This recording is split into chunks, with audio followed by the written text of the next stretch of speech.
What if the gods you worship are nothing but clever puppets, dancing to a tune played by those who lurk beneath the earth?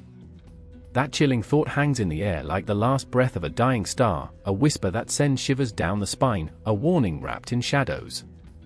Dark humor drips from the lips of those ancient deities, and they're not the playful spirits of bedtime stories, they're pit bosses in a cosmic poker game, and the stakes. Eternity itself. Every tale of heroism you've ever heard is smudged with the fingerprints of the true powers, the underworld gods, the forgotten titans, those who've stitched the fabric of the cosmos with threads of vengeance and chaos. They don't simply reside in the dark, they thrive there. You think Hades is just a myth? Think again. He sits on a throne made of screams and echoes, plotting the downfall of the celestial order. Every star on high twinkles with the nervous laughter of those in power, a celestial light show masking the chaos below. Picture this, a blood-soaked battlefield where fire rains from the heavens, and the ground quakes under the weight of divine fury. Gods clash, their thunderous roars drowning out mortal cries, while forgotten entities laugh from the shadows. Each clash sends ripples through time, and whispers of a brewing war taint the air, electrifying the heavens. Do you dare question what lies beneath? The underworld gods are coming, and they're not here to negotiate peace treaties. In the smoky taverns of existence, old men spin tales of these dark lords, half believing their own fabrications. Slay a dragon? Ha! My great-grandfather once challenged a god to a drinking contest and won, they crow, bleary-eyed and laughing. But behind those tales lies harrowing truth, the gods don't forget. They play the long game, holding grudges like trophies, waiting for the moment to strike. Every sacrifice, every act of devotion is a coin tossed into a fountain of wrath. And the gods are keeping score. You think you're safe, living your banal life? You're just another pawn in their game of chess, one wrong move from being sacrificed on an altar of forgotten ambitions. What happens when the skies crack open and the underworld gods decide they've had enough of celestial arrogance? When their laughter echoes through the air, will you still find humor in your daily grind, or will the tremors of their fury rattle your soul? They won't come with fanfare, they'll slip through the cracks of reality, snatching away the warmth of your sunny days with a chilling touch. The clock ticks. The stage is set. Can you feel the electric anticipation, the weight of ancient choices pressing upon you? The gods are restless, the heavens tremble, and all you have to do is ask, what price are you willing to pay to keep the darkness at bay? Because once you question the light, there's no turning back. And all that remains is chaos. Welcome to the reckoning. The clock struck midnight, its chime reverberating through the darkened streets like a death knell. I stood at the edge of the cemetery, breathless, heart pounding like a war drum. The air crackled with uncertainty, thick as fog, suffocating in its weight. Shadows clung to the gravestones, whispering secrets of the forgotten. I remember shivering, not from the cold, but from an undeniable sense of dread that curled around my spine. This was not just a place of rest, it was a theater where the living danced with the dead. Lila? A voice sliced through the silence, sharp, urgent. My brother, Felix, emerged from the darkness, his eyes wild, glinting with fear. You can't be here. It's not safe. But safety felt like a fragile lie, paper-thin and easily torn. I have to know, I replied, my voice trembling, a fragile thread clinging to the air. I need to understand why they're taking them. My hands shook, memories clawing at my mind, the faces of the missing, their laughter echoing like a haunting melody. Each name a ghost, every absence a knife twisting deeper. Felix stepped closer, desperation etched into his features. What if it's true? What if the stories are real? His voice dropped, becoming a conspiratorial whisper. What if the underworld is waiting? The word hung between us, heavy with history, pregnant with dread. I remembered the tales, the shadows lurking at the edges of our childhood, a dark realm where souls wandered, caught between life and death. But myths were just that, weren't they? I wanted to believe that. Yet, standing there, in the cemetery where the veil between worlds felt almost tangible, I faltered. I can't lose anyone else, I confessed, my voice cracking like old stone. Not again. The memories rushed back, my mother's laughter silenced too soon, her absence a hole in our lives that swallowed our joy. It wasn't just the dead I feared, it was the living, the ones we loved and lost, vanishing into thin air. Felix clenched his fists, the tension radiating off him like heat. Then let's find the truth. We can't let fear bind us. You can't hide from this, no, Felix. I interrupted, the words tearing from my throat. You don't understand. The shadows seemed to quiver around us, alive and watching, waiting for the inevitable clash between hope and despair. What if the truth is worse than the stories? And there it was, the flicker of doubt that gnawed at the edges of our resolve. The darkness loomed, a tapestry of stories stitched together with grief and fear. I felt it tugging, a siren's call pulling us deeper into the abyss. But we were not mere spectators, the stakes were personal. The clock ticked on, a reminder that time did not stand still even as lives slipped away. Suddenly, the ground trembled beneath us, a low, ominous growl bubbling from the earth. The very air shifted, thickening like syrup, heavy with something unnameable. I could see it now, figures emerging from the shadows, their forms indistinct yet unmistakably human. I blinked, rubbing my eyes in disbelief. Were they real? Or was this just another layer of the nightmare? Lila? Felix shouted, pulling me back into the safety of his grip. His eyes darted toward the figures, wide with terror. We have to go. But I didn't move. I was rooted in place, transfixed by the sight of them, faces I recognized, twisted by sorrow, mouths opening in silent screams. A chilling realization washed over me, these were the lost, the forgotten. I could feel their pain washing over me like cold waves, drowning me in sorrow. I remember, I whispered, memories crashing like waves against a fragile shoreline. I remember the night they disappeared. The figures flickered, and for a heartbeat, I was transported back, to a night filled with laughter and warmth, before the shadows consumed everything. I could almost hear their voices, the echoes of joy that now felt haunting. My heart raced with longing, for a past I could never reclaim. Lila? Felix tugged at me again, desperation lacing his voice. We can't stay. They're coming for us. But the truth was here, mingling with the shadows, a feral creature waiting to be unleashed.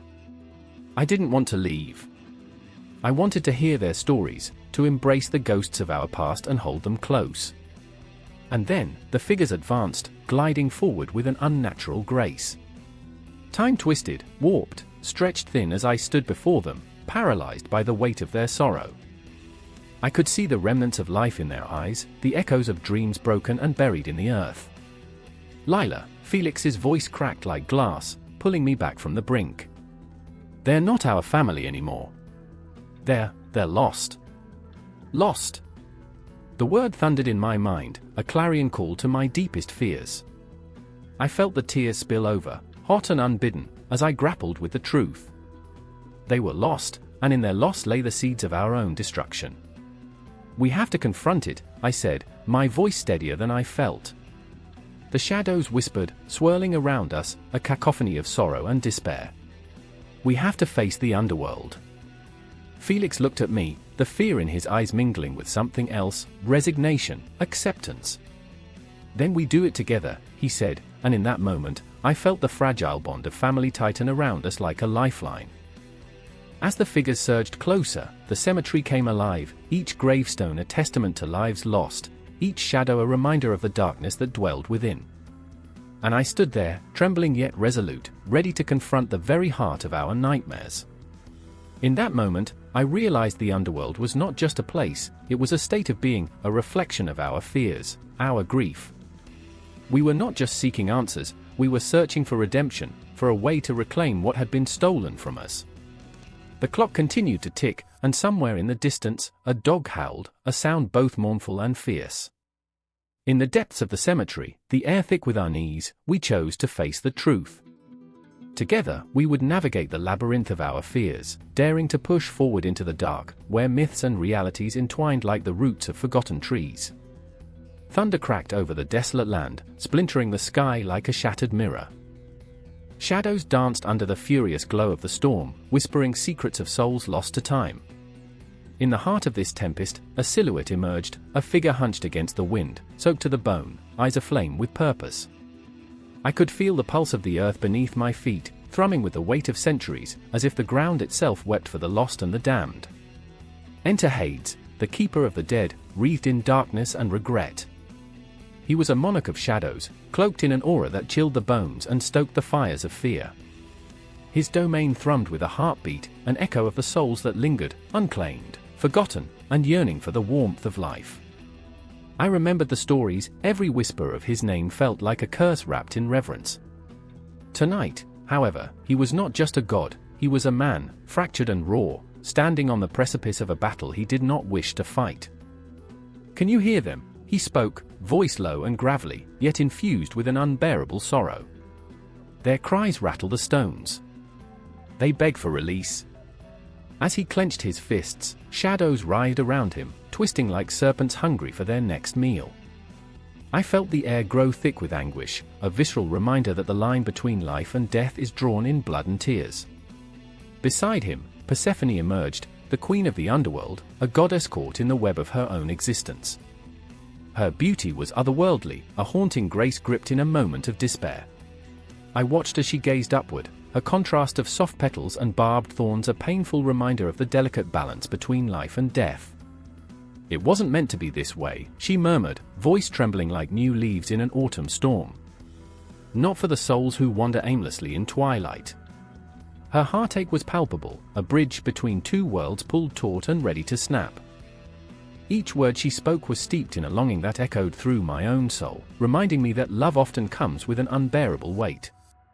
With every glance at Hades, I could feel the unspoken promises flicker like dying flames between them, flames that could either illuminate their path or engulf them both in darkness. And then, the tremors of the earth shifted. A figure emerged from the depths of the abyss, a harbinger of chaos, the beast of Akron, its very presence a distortion of the natural order. It howled, a sound that cut through the night like a knife, raw and primal. I felt it scrape against my heart, reminding me of my own fears, the inevitable decay of dreams, the suffocating grip of despair. "Enough!" Hades thundered, his voice rising above the storm, a fierce challenge to fate itself. He stepped forward, eyes burning with determination. But I saw the flicker of doubt behind his hardened facade, an uncertainty that clawed at the edges of his resolve. For was he not the god who presided over the restless? Had he not bound himself to the very essence of mortality? The beast lunged, a mass of eyes and teeth, a grotesque mockery of life itself. I felt the adrenaline spike, the panic rippling through me as if it were my own heart racing. Persephone, with her fierce spirit, stood her ground beside him, the air around her shimmering with raw power. "I will not let you take them," she declared, voice fierce, a clarion call in the dark. The battle surged, between light and shadow, love and despair, life and death. I grasped at my own memories, the fleeting moments of joy and sorrow, a desperate attempt to anchor myself amid the chaos. Hades, fierce and relentless, struck with a rage fueled by loss, each blow a desperate search for redemption, his past clawing at him like the souls he had bound to his realm. And there was Persephone, her fury like a tempest, born of a love that transcended the boundaries of death. "Remember," she cried as the shadows swirled around her, "we are more than our fears." Her voice rang like a bell, cutting through the darkness, awakening a flicker of hope, an ember still smoldering beneath layers of grief.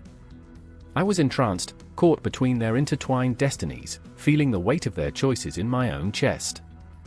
Their flaws became palpable, a desperate need for control, to shield themselves from the pain, yet bound by their love for the fallen souls. The beast faltered, hesitating as if sensing the emotional storm unleashed before it. In that moment, I remembered the fragility of existence, the haunting truth that we are all but shadows flitting between the light and the void. It was the fear of being forgotten, of being swallowed whole by the relentless passage of time that united us all, mortals and gods alike. As the energy crackled in the air, a flickering memory surfaced, a time I had dared to dream, the innocence of youth before it was marred by harsh realities. "We are all haunted," I whispered, the words escaping my lips like a prayer. Each heartbeat echoed the truth, we are all bound to our flaws, our regrets, and our desires. The storm raged, shadows writhing like spirits released from their chains. Hades and Persephone stood united, two flawed beings entwined in an eternal struggle, heartbeats synchronizing with the pulse of the universe. I felt the weight of their love press against me, a reminder that even in the darkest of times, hope flickers like a candle in the overwhelming night. And as the clash crescendoed, a maelstrom of colors and sound, the world around us blurred, time slipping like sand through fingers. I felt it then, the overwhelming truth of their existence, their struggle, their pain, their fierce love. This was not merely a battle for a realm or dominion, it was the fight for their very souls, the embodiment of every choice made and every chance taken. But as the storm roared, I knew this was just the beginning. The pantheon loomed above, an intricate lattice of gods and monsters, each holding dominion over the spectrum of existence. I could sense the weight of their gaze, the eyes of the unknown watching as the tides of fate shifted, ready to pull us into the next chapter of this haunting tale. The shadows whispered, and I felt the chill of their breath against my skin, resonating with a promise. This was only a moment, a fleeting glimpse of something far deeper, far darker. Oh, how this darkness beckoned, a siren's call that would not be easily ignored. The storm roared on, and I stood, rooted in place, heart racing, waiting for the next inevitable turn of fate. The storm raged overhead, dark clouds swirling like a restless spirit, and in that moment, the world seemed to hold its breath. In the heart of a crumbling city, a flickering lamppost cast an eerie glow that danced across the rain-soaked pavement. I stood frozen, my chest heaving, as if the weight of the sky pressed upon me, suffocating yet electrifying. Shadows stretched out like skeletal hands, reaching for the warmth of flesh and bone, and I was painfully aware of the thin line separating the living from the dead, a line that blurred in the tumult of my thoughts. Lily stood beside me, her eyes wide, brimming with unshed tears. She was a ghost of her former self, a vibrant woman turned fragile. Just yesterday, her laughter echoed through the hallways of her mind, but now, it was replaced by a haunting silence that gnawed at her spirit. She clutched a battered journal to her chest, its pages filled with musings on heaven, a concept that had morphed from a distant dream into a desperate hope. "What if there's nothing?" she whispered, her voice breaking like glass, each fragment piercing the air. "What if we just cease?" I shivered, not from the cold, but from the chilling thought that gnawed at my own mind. Heaven, that elusive promise of peace and light, felt like a cruel joke we told ourselves. We fashioned it from our fears, our desires, but what if it was just a figment, a mirage in the desert of existence? "Lily," I managed, my voice raspy with uncertainty, I remember when we thought heaven was a garden, lush and bright. But now all it feels like a prison." Across the street, a figure lurked in the shadows, an old man with a beard like a tangle of ivy and eyes that glimmered with the weight of countless stories untold. He was a relic of a forgotten era, a vessel of memories that could engulf us both. "You too," he rasped, stepping into the lamplight. "What do you seek? A glimpse of paradise?" His smile was crooked, a haunting blend of mockery and wisdom. In that moment, I felt the ground beneath my feet tremble, the air thick with the scent of impending doom. "We seek answers," I shouted back, the urgency of my words echoing into the void. "What is heaven? Where is it? How do we get there?" My heart raced, adrenaline coursing through my veins like wildfire, igniting the fears and doubts I had buried deep within. The old man chuckled, a sound that resonated like distant thunder. "Heaven is many things, my children. To some, it is a place of eternal light, to others, a mere whisper of memory. For the faithful, it's a crown of glory, for the lost, an endless night." He pointed a gnarled finger towards the sky, where the clash of thunder seemed to punctuate his words. "Look up! The cosmos is both guardian and jailer. The stars taunt you with their brilliance, while the shadows weave your nightmares." Lily's breath hitched, and I could see the flicker of hope struggling against the weight of despair in her eyes. "But what if we find it?" she implored, her voice trembling like a fragile bird. "What if heaven is real? Do you wish to know the truth?" he replied, his gaze piercing through the storm, locking onto mine with an intensity that made my skin crawl. "Then embrace the darkness. Embrace the fear. Only then can you begin to understand." He stepped back, melting into the shadows like a wisp of smoke, leaving us trembling, the storm raging on, and our hearts caught in a whirlwind of uncertainty. Embrace the darkness, I echoed, the words twisting in my mind. What did that even mean? Heaven felt like a distant star, flickering defiantly, while my own existence felt like an endless night. I turned to Lily, desperate to keep the flame of hope alive, but in her eyes, I saw the reflection of my own turmoil, a mirror that shattered my illusions. I remember, she whispered, her voice barely audible above the cacophony of the storm. I remember when they told us stories of paradise, fields of gold, angels singing. But now, the songs are lost, and I can't help but feel we're chasing shadows. Her gaze drifted toward the horizon, a landscape of despair painted in shades of grey. What if we're meant to wander forever, searching for something that doesn't exist? The weight of her words settled heavily in my chest, a leaden anchor pulling me deeper into the abyss. Lily, I said, grasping her hand tightly, if heaven is just a figment, then perhaps we must create our own. Maybe it's not a place, but a moment, a fleeting glimpse of joy amidst this chaos. My voice trembled with the urgency of a desperate prayer, as if uttering it aloud could conjure a truth we had both been yearning for. The rain began to fall harder, drenching us in a cascade of cold, the world around us a swirling vortex of raw emotion. I could feel every cadence of our heartbeat reverberate through the air, a symphony of longing.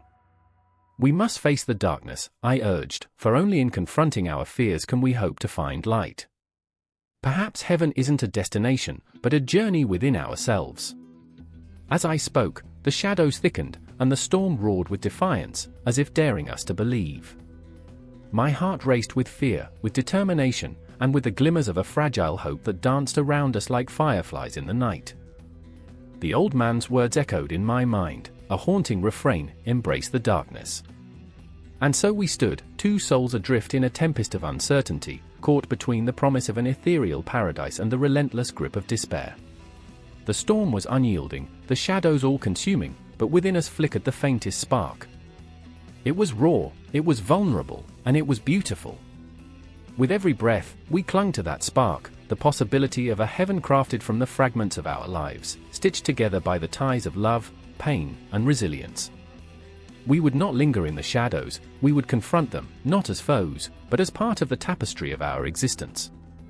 The past whispered through the storm, haunting and relentless, but the future beckoned, the horizon painted in hues of uncertainty, yet laced with the shimmering promise of what could be.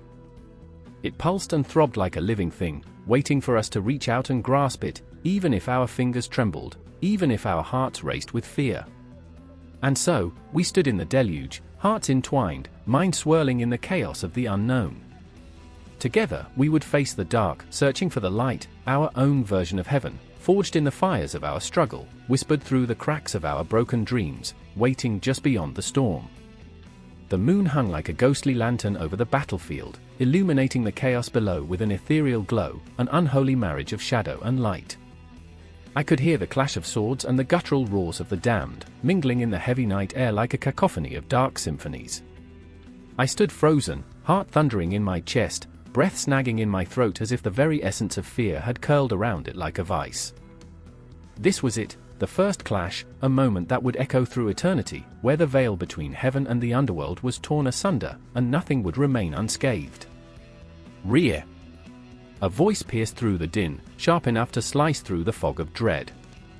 It was Marcus, my brother, my flesh and blood, his armor glinting like a shroud of stars against the chaos. I could see the fear etched in his features, the way he gripped his sword as if it were the last tether to sanity in a world gone mad. I remember how he used to tell me, fear is the heart's way of reminding you you're alive. And yet, in this moment, fear felt like a curse, an anchor pulling us both to the depths of despair. I wanted to scream, to lunge forward, to protect him from whatever horror awaited us. But my legs felt heavy with the weight of memories, the laughter we shared beneath the sun, the warmth of sisterly love dulled by shadows. The guilt clawed at my insides. I had chosen to stand aside while he faced the fury of the underworld, while I was paralyzed by the specter of indecision. I should have fought by your side, I whispered, but the words were swallowed by the chaos, leaving only the bitter taste of regret on my tongue. And then, like a thunderclap, they came. The spirits of the damned, twisted forms, eyes burning with malice and despair. They surged forward, a tide of darkness that threatened to engulf us. My breath hitched, a cold sweat breaking out across my brow. I remembered tales from the elders, the ones who spoke of souls trapped between worlds, who took on the shape of nightmares. But standing before them now, I could feel their anguish radiating like a heatwave, washing over me, chilling me to the bone. Rear! Marcus's voice again, sharper now, pulling me from the depths of my spiraling thoughts. We can't let them break through. A flash of desperation ignited in his eyes, a flicker of hope trying to survive in the onslaught of despair. I watched as he charged forward, a lion among hyenas, swinging his sword with a clarity that felt almost divine. I wished for courage, wished for the ability to follow him into the fray, but my arms felt leaden, my heart a cage rattling with doubt. It was then I saw her, Lyra, the harbinger of light, a celestial being sent to protect us from the encroaching darkness. Her wings spread wide, shimmering like the dawn breaking through the night. She soared above the battlefield, a beacon of hope in a world choked by despair. But even she struggled, her aura flickering as if the very essence of life was being siphoned away by the relentless tide of shadows. I felt a pull towards her, an instinct to reach out, but fear anchored my feet. "Rear, look out!" Marcus shouted, and I turned just in time to see a ghastly figure lunging at me, its grotesque face a mask of anger and sorrow. My body reacted before my mind could catch up, adrenaline surging through me like wildfire. I swung my sword with all the fury of my fear, feeling the blade connect with the spirit's form. It shrieked, a sound that chilled my blood, but I felt something shift inside me, a spark of empowerment igniting the embers of my courage. I remembered the warmth of laughter, the bond of family, and I could not let that be extinguished. But the battlefield was a swirling tempest, each clash of steel a heartbeat, each cry of anguish a haunting echo. The Underworld's legions pressed in with relentless fervor, and I could see Lyra faltering, her light dimming. The realization hit me like a tidal wave, she needed us. "We have to help her!" I shouted, but my voice was lost in the chaos. Marcus turned his gaze to me, and in that instant, I saw not just a brother, but a mirror of my own fears and desires. "Together?" he asked, uncertainty lacing his tone. I nodded, a silent vow formed in the depths of our shared history. We could not fail, his light, my strength, together we could push back the shadows. As we rallied, an unholy roar erupted from the depths, a guttural sound that seemed to resonate from the very fabric of existence, an echo of a past we could not escape. The ground trembled beneath us, and I could sense the very heartbeat of the underworld throbbing like an ancient drum, a rhythm of despair and fury that called to the darkest corners of our souls. "Fight!" Lyra's voice rang out, a symphony of courage, but the words felt heavy, laden with the weight of the cosmos. I could see her struggle, a flicker of light against an ocean of darkness, and something deep within me began to resonate with her plight. I could not let her sacrifice be in vain. I could not let the darkness swallow us whole. I charged alongside Marcus, each swing of our swords a defiance against the impending doom. The world around me faded, time stretched and warped, the battlefield a blur of color and sound. Every heartbeat felt like a drum, every breath a prayer. I remembered why we fought, why we stood against the tide, not just for ourselves, but for every flicker of light that dared to exist in the shadow. As we surged forward, I glanced at Marcus, and in that fleeting moment, I understood, we were not merely siblings bound by blood, we were warriors forged in flame, unyielding in the face of despair. Together, we were unstoppable. And yet, the shadows loomed, the clash of worlds had only begun. The first clash, a trembling whisper of chaos, was only the prelude to the storm yet to come. The lines between heaven and the underworld blurred further, and in that tangled web of fury and fear, we would fight, unbroken, until the final breath shattered the silence between realms. The air crackled with tension, a visceral reminder that something was coming, a storm both foreign and achingly familiar, like the echo of a heartbeat in a cavernous, shadowy chasm. I stood there, heart racing, staring into the deep maw of the underworld, the earth's mouth gaping wide as if to swallow me whole. Mara, trembling beside me, clutched a withered bouquet, once vibrant, now a desolate memory of joy. Her eyes glazed with unshed tears, reflecting the dim light that flickered like a dying candle. You said we'd be safe, she whispered, her voice cracking, a fragile thing shattering against the weight of reality. But promises are ghosts, haunting the corners of our minds when darkness falls heavier than night, when the past clawed back with sharpened nails. Liam stood at the mouth of that yawning void, his silhouette a dark contraption of fear and defiance. His hands balled into fists, knuckles white against the oppressive air, as if he could punch through the very fabric of fate. "We have to go in," he said, voice thick with desperation, an unyielding edge slicing through the suffocating quiet. But the words held an iron grip on our hearts, tethering us to something monstrous, an undercurrent of dread that rippled through the fabric of existence itself. I remember the stories of the Underworld, how it was painted in shades of despair and longing, a place where shadows danced with the remnants of forgotten souls. But this was no mere tale, it was our reality, and it swallowed the light, smothered hope like a shroud over a corpse. The city lay behind us, a distant whisper, its streets paved with memories we once clung to, now slipping through our fingers like grains of sand. "Why did we come here?" Mara's voice trembled, a fragile blade slicing through the thickening air. "What were we thinking?" "Survival," I managed, the word scraping against my throat, bitter as bile. "We're not safe anywhere else." A hollow laugh escaped me, echoing off the stone walls as if mocking our plight. "You'd think a little apocalypse would put things into perspective. But here we are, dragging our old grudges to the grave." The shadows writhed around us, ominous and hungry, tinged with memories of laughter turned to screams.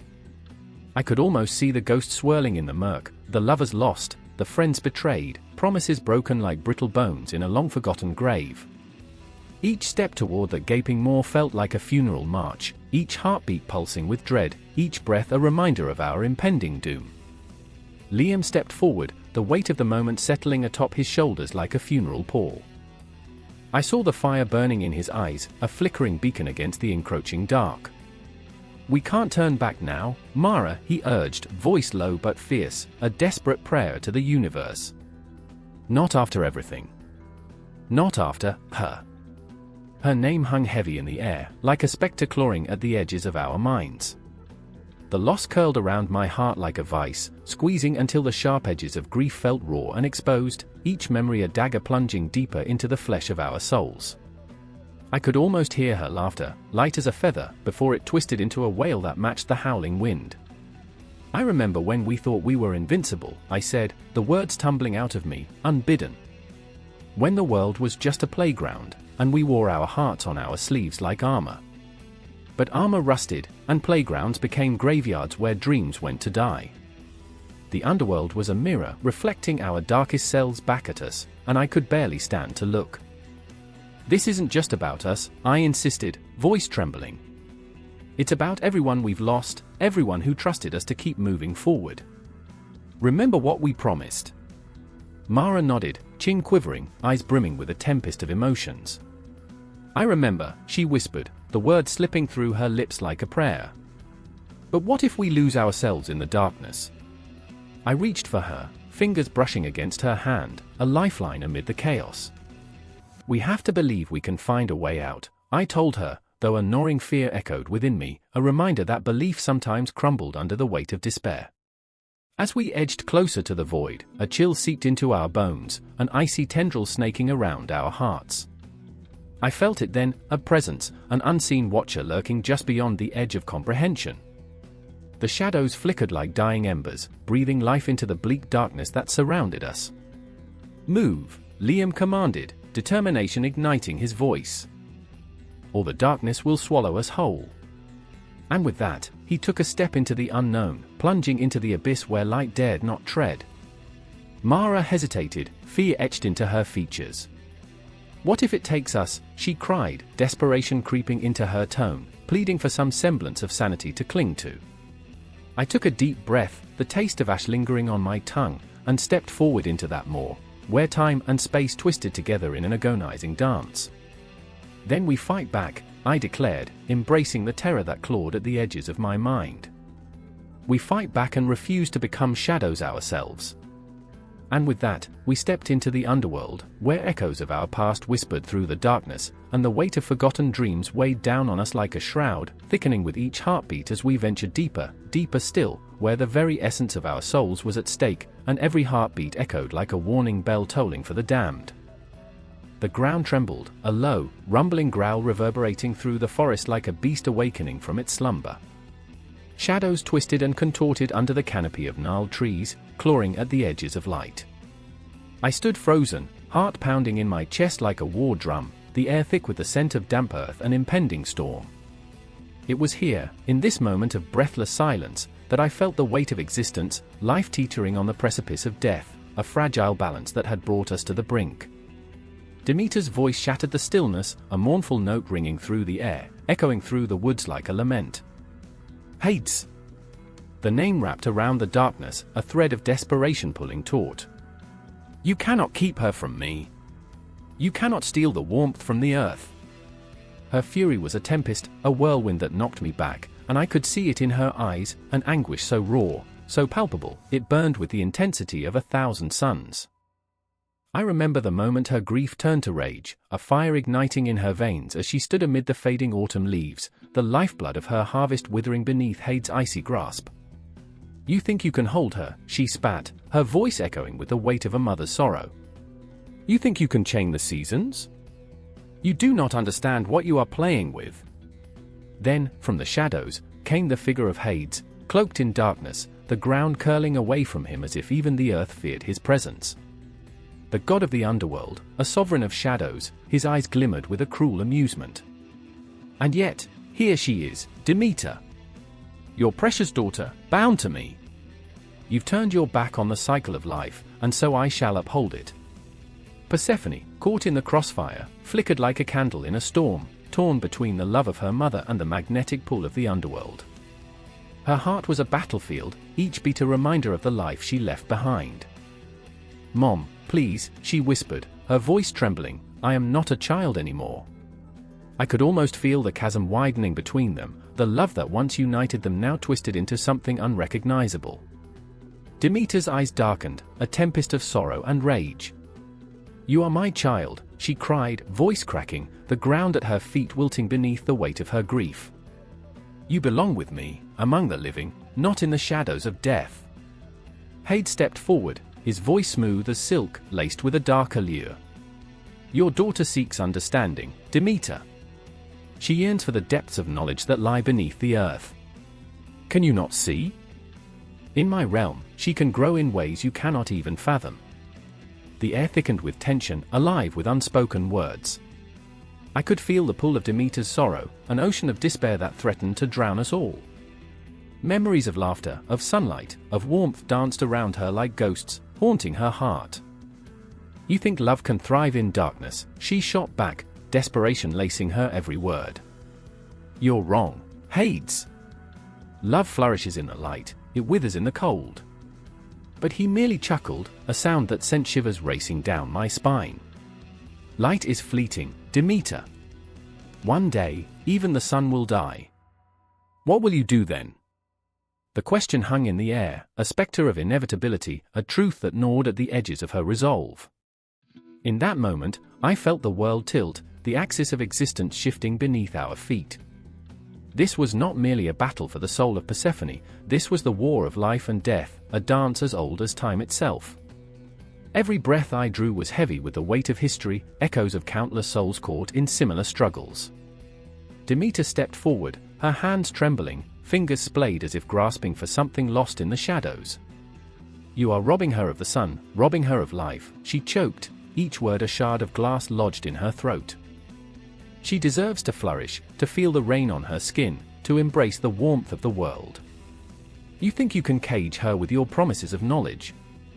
Hades' expression shifted, a flicker of annoyance flashing across his features. Knowledge is power, Demeter. You speak of warmth, yet you deny her the wisdom of the ages. Can you not see the gift I offer? The sky above darkened, a blanket of storm clouds gathering, crackling with electricity. I could hear the distant rumble of thunder, a reminder of the chaos swirling just beyond our grasp. This was a moment suspended in time, where every heartbeat felt like an eternity, and the world held its breath, waiting to see which way the scales would tip. Persephone, caught between two worlds, felt the weight of her mother's love anchoring her to the earth, while Hades' allure whispered promises of eternity, of secrets untold. "I want to understand, to experience all that life has to offer, even the shadows," she pleaded, her voice wavering like a flickering flame. "No." Demeter's cry erupted, raw and fierce, shaking the very ground beneath us. "You are not meant to dwell in shadows. You, my daughter, are a child of spring, born to blossom in the sunlight." And there it was, the heart-wrenching truth, a mother's fight against the suffocating grasp of darkness. The love between them was a storm, chaotic and passionate, yet tinged with a sorrow that threatened to consume them both. I could sense the threads of fate winding tighter, a tapestry of emotions weaving their destinies into a single, tangled knot. As thunder roared overhead, I felt the world shudder beneath me, a reminder that life and death existed in an unending cycle, a dance of creation and destruction. "The cycle must continue," Hades declared, his voice cold and unyielding, "and you, Demeter, are in denial. You cannot escape it." And in that moment, time felt infinite, yet fleeting. The air crackled, alive with tension, as if the very universe held its breath. The battle for the cycle of life and death had only just begun. The moon hung low, cloaked in a veil of clouds, flickering in and out of existence like a heartbeat. It was the kind of night where shadows breathed, where the air felt thick with whispers of the dead. I stood in the clearing, heart racing, pulse echoing through the silence like a war drum. Beside me, Clara's breath hitched, a fleeting gasp just before the plunge. Her eyes shone bright under the pallid light, wide with fear, trembling with the weight of the moment. We were here, entangled in the grip of something ancient, something that reached through the earth and pulled at our very souls. "Do you feel it?" she whispered, her voice cracking, trembling like the leaves above us. "It's watching us." I nodded, though dread coiled tight in my gut, a serpent winding its way around my insides. The ground beneath us was not just soil, it was a graveyard of souls, a restless expanse that had seen millennia of human sorrow. Chthonic deities, the ones who ruled beneath the surface, were more than mere myths. They were active, they were hungry. I could feel them prying at the edges of my mind, digging into my fears, my heartache. I remembered the stories, the old wives' tales of the ones who wielded power over the dead, the tombs, the buried secrets. They were always there, waiting, lurking just out of sight. Beside Clara, Benjamin stood with clenched fists, his jaw set tight. His brother had vanished last month, swallowed by the night as if he had never existed. "If we don't confront this," he said, voice low but trembling with barely contained rage, "we might lose more than just him.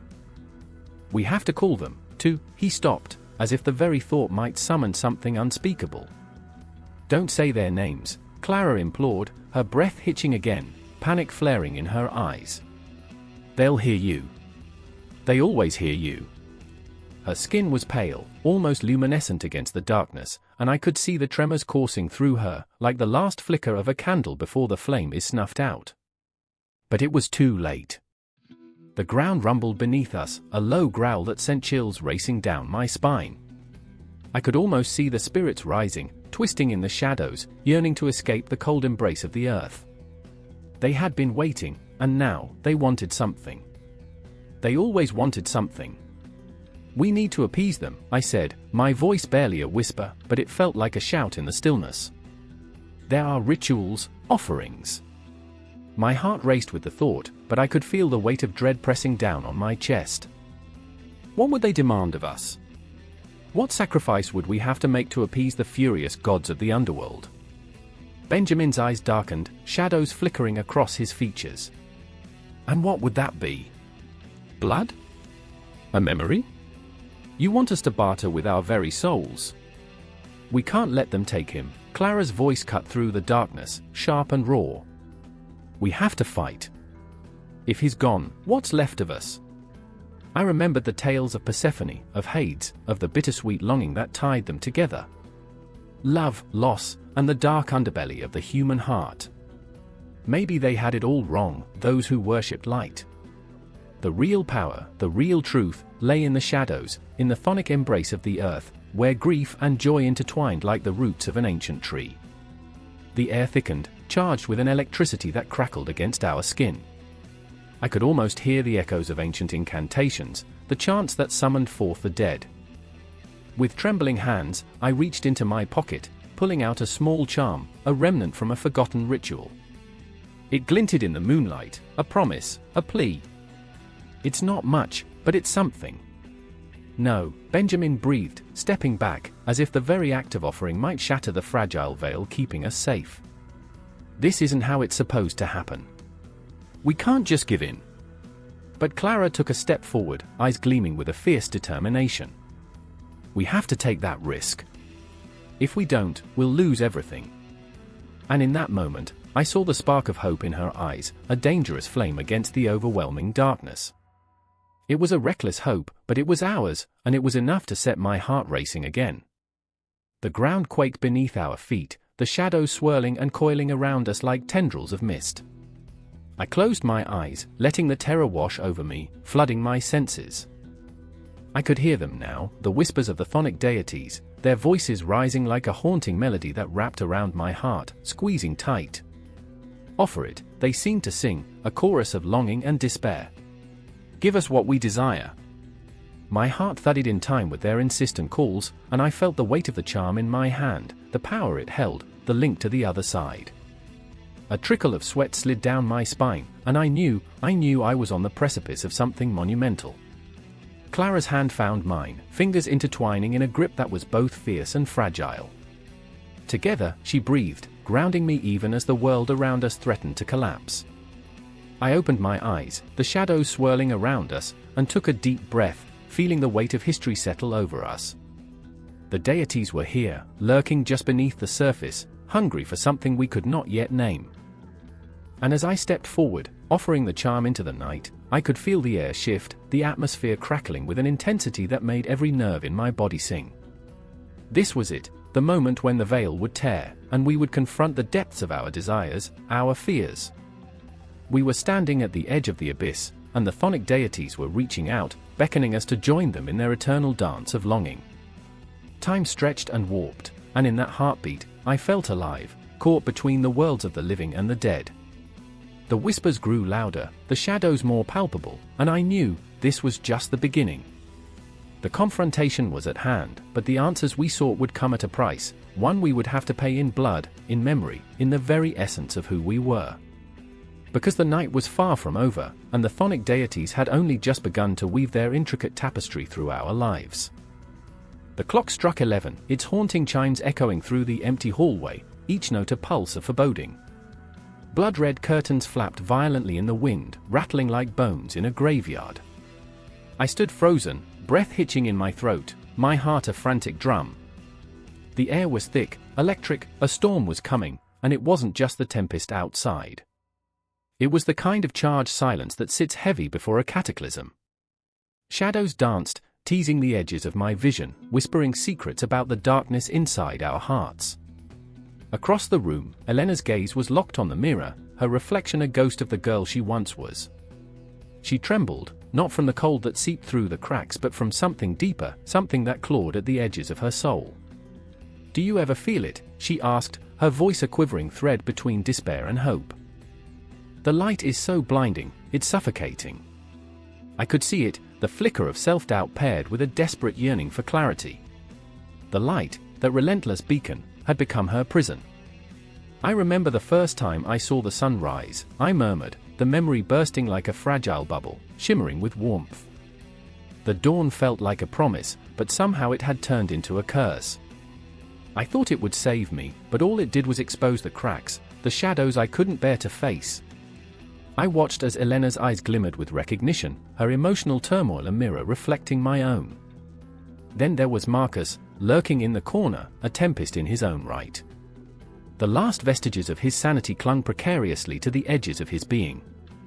He was a beacon of chaos, his laughter echoing through the silence like a beautiful, twisted song. "You think the dark is evil," he sneered, his voice low and dangerously enticing. "The dark is freedom, my dear." It's where the truth hides, where we can be our true selves without the blinding scrutiny of that damned light. I wanted to scream, to tear my heart out and lay it bare before him. But Marcus, it's also where we lose ourselves. The words spilled from my lips, raw and urgent. Where our fears fester like wounds left to rot. My hand shook, clenching and unclenching, desperate to find purchase on something solid in this swirling chaos. Elena stepped closer to Marcus, fear and fascination warring within her eyes. What if we could find a way to balance the light and the dark? Her voice trembled, laced with the hope of a savior in a world soaked in shadows. What if we could coexist? But at what cost? I spat, the bitterness rising like bile in my throat. Do you not see? The light demands sacrifice. It wants everything, our secrets, our pain, our dreams. I felt the weight of their gazes, heavy, searching, demanding understanding. The room was charged with desperation, a plea for clarity amidst the chaos. Sacrifice? Marcus echoed, his laughter morphing into something darker, a low rumble that resonated through the walls. Every truth demands a sacrifice. Look around you. We are ghosts, tethered to this reality by the shadows we create. His eyes flared, wild with manic energy. What would you rather be? A light that blinds, or a shadow that whispers? The questions hung in the air, thick as fog. I closed my eyes, drawing on every ounce of strength to push past the gnawing confusion. Memories flooded me, bittersweet and haunting, a tapestry of fractured moments woven with threads of pain and joy. I remembered my mother's laughter, the way it would light up the room, and how it dimmed, leaving an emptiness that echoed like a long-lost melody. I remembered the night my heart shattered, each piece a reminder of the darkness that could consume me whole. Light can be cruel, I whispered, the truth slipping through my lips like a confession. It blinds us to the beauty of our flaws, the poetry in our scars. It lies. It tells us that happiness is the only thing worth having. Elena's eyes sparked as if a flame had ignited within her. But the darkness can be just as cruel. It feeds on our despair, our loneliness. It swallows us whole if we let it. She trembled, caught in the duality, the struggle between the yearning for light and the freedom of dark. The room swirled, the boundaries of reality bending and twisting like smoke in the night. I felt the walls closing in, a vice tightening around my chest. I wanted to reach out, to pull them back from the edge where shadows kissed the light. You can't let the darkness drown you. It will whisper sweet nothings until you're lost. Lost? Marcus's voice sliced through the tension, sharp as glass. Or liberated? The darkness isn't to be feared, it's to be embraced. You fear what you cannot understand. Then help me understand. I screamed, the desperation bursting from my core, raw and unfiltered. Help me see the beauty in the void. The storm rumbled outside, a cacophony of chaos that echoed our internal battle. Each flash of lightning illuminated the room, casting wild shadows that flickered like ancient spirits, dancing to the rhythm of our fears. And just like that, silence fell, a heavy, suffocating silence that blanketed us in uncertainty. In those moments, I could feel the dichotomy between light and dark, their duality pulsing like a heartbeat, relentless and unyielding. I remember, the words wrestled free, a mantra against the storm brewing within. The last time I chose light over dark, it left me empty. But when I chose darkness, I found freedom, until it consumed me. The storm raged on as we stood in that hallowed space, the shadows whispering promises of liberation while the light mocked our vulnerability. The battle had just begun, but already, I sensed the impending confrontation, a collision of hearts, of souls, of truths that would shatter the very fabric of our existence. What was light without dark? What was dark without light? And as the tempest howled outside, I found myself lost in the question, each heartbeat a reminder that this struggle was not merely ours but the essence of humanity itself, a dance between light and shadow, beauty and despair, hope and despair. And as the clock struck midnight, the haunting chimes echoed through the tumult, sealing our fate in the inevitable chaos to follow. The sun hung low in the sky, a blazing orb that cast flickering shadows across the desolate sands of ancient Egypt. The air crackled with tension, thick as the palpable scent of impending doom. Ra stood tall, his golden skin gleaming, a god whose brilliance could blind the very stars. But beneath that brilliant facade lay a flicker of doubt, a tremor in his heart. He felt it, the whispers of the night creeping in, heralding a challenge he could never have anticipated. In the distance, the horizon shimmered, bending light into impossible shapes. I stood there, my breath hitching, watching the two titans of mythology prepare to clash. Osiris emerged from the darkness, a spectre of life and death, his emerald skin radiant against the decay of the world. The memories of his betrayal haunted him, yet here he was, rising from the ashes like a vengeful phoenix, determined to reclaim his throne. "I remember the moment of my death," he whispered to the wind, the words hanging heavy in the air. "I remember betrayal, the cold blade that severed my lifeline and the laughter echoing in my ears. I remember the stillness of the afterlife, where darkness wrapped around me like a shroud. And now, I return. I will not be a ghost in my own story." Ra's gaze burned with fury, the sun's rays intensifying around him. "You think you can challenge the very essence of life?" His voice, a thunderclap, rattled the ground beneath our feet. "You, who were once a king and now a mere shadow. I am the light that dispels the darkness. I am the dawn that wipes away your memories of failure."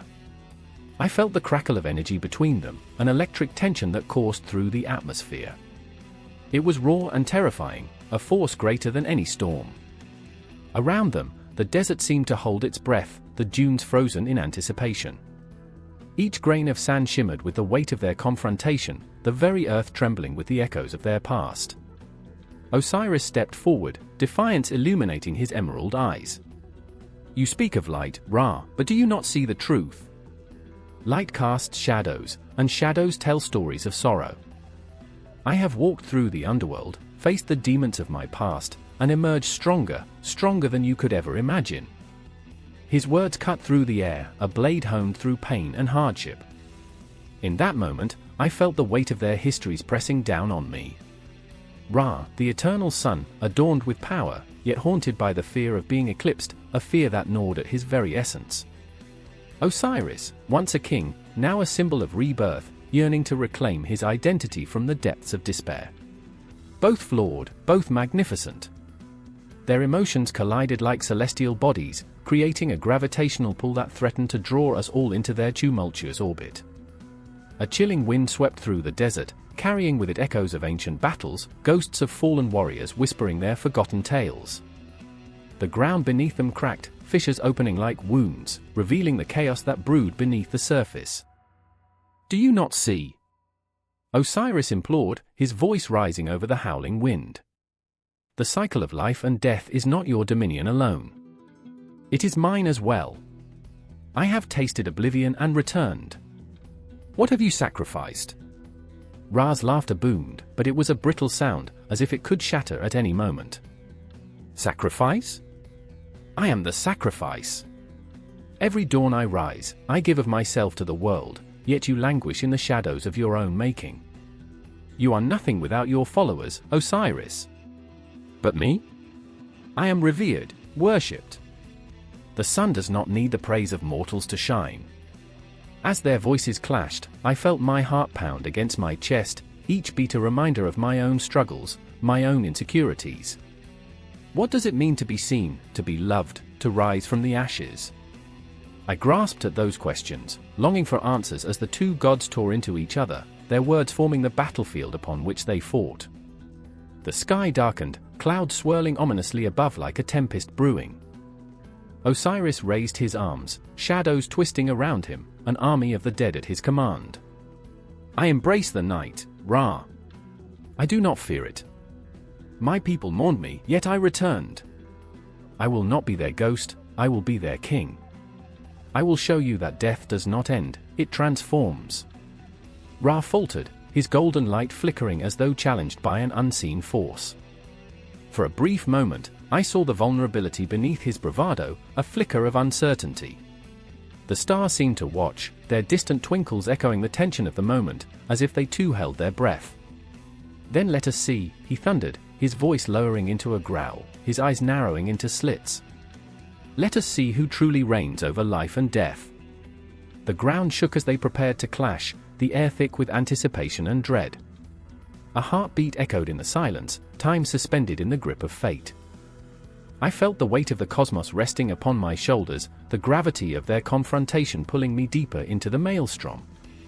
Every flicker of light, every shadow that danced on the edges of reality, spoke of a history that was yet to be written.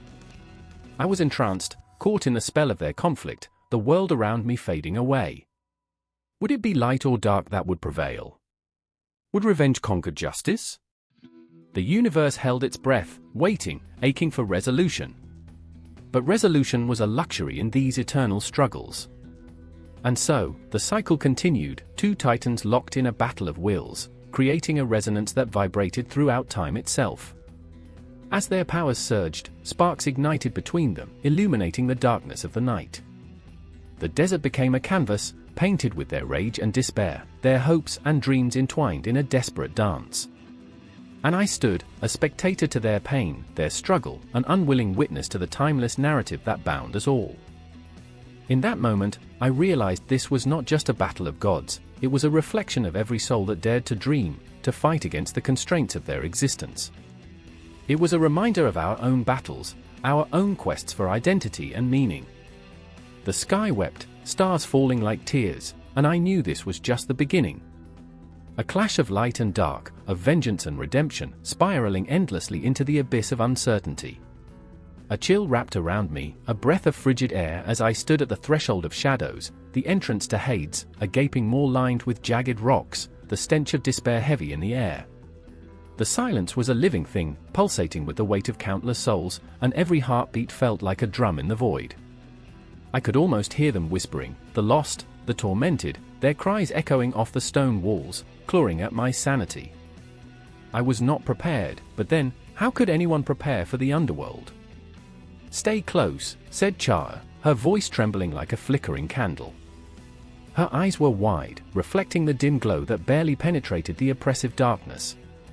Chara had always been the brave one, but here, fear seeped through her facade, and I felt it clawing at my own insides. I looked to Soellen, whose face had hardened into a mask of resolve, yet the tremor in his hands betrayed him. He whispered, "We must keep moving," but I could see the shadows dancing in his gaze, visions of what awaited us beyond. The weight of their lives, their choices hung over us like a blade, poised to fall. I remembered moments, the warmth of sunlight filtering through leaves, laughter shared over boiling pots of stew, fleeting glances that seemed to hold eternity.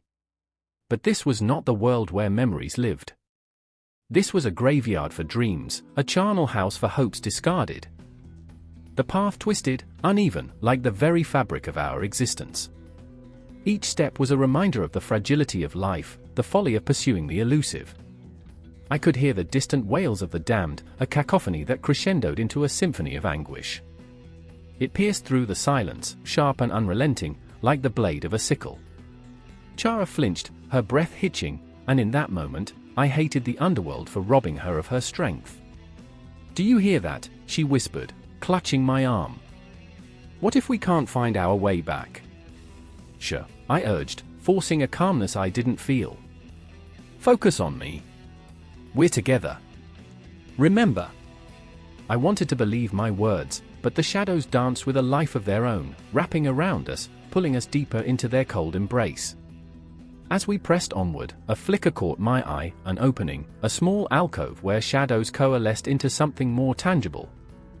I peered inside, my heart racing, and there lay bodies, stacked like forgotten relics, eyes wide open in eternal disbelief. They looked like us. They could have been my brother, Chara's sister, Sorellen's lost love. I staggered back, breathless. "Keep moving," Sorellen urged again, this time more forcefully. But I could see the flicker of doubt in him now. We were not heroes, we were trespassers in the land of the lost, and I could feel the weight of their unfulfilled desires pressing down upon us. A gust of wind swept through, sending a chill down my spine. It whispered secrets, beckoning with the allure of what was lost. I could almost hear the laughter of the dead, mocking our intrusion, reminding us how futile our quest was. Each step felt like a betrayal against the living, every breath a curse upon our souls. Chara stumbled, and I caught her just as her knees buckled. "I can't," she breathed, her voice cracking. "It's too much. The weight of it all, can't you feel it?" I nodded, my throat tight. "I feel it." And I did. The grief, the sorrow of the abandoned, of those who had believed in more than a mere existence.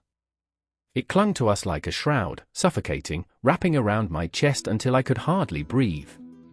"Let's sit for a moment," I suggested, though the idea of sitting in the underworld felt like inviting death itself. But we needed to catch our breath. We needed to remember what it felt like to be alive, to not be just echoes in a hollow chamber. We huddled together, an island of warmth in this abyss. So Ellen spoke, voice low, barely above a whisper. "What if we can't leave? What if this is it?" "Stop," I snapped, unable to contain the rising panic. "We will leave. We have to." I felt the heat of my words, a lifeline tossed into the turbulent waters.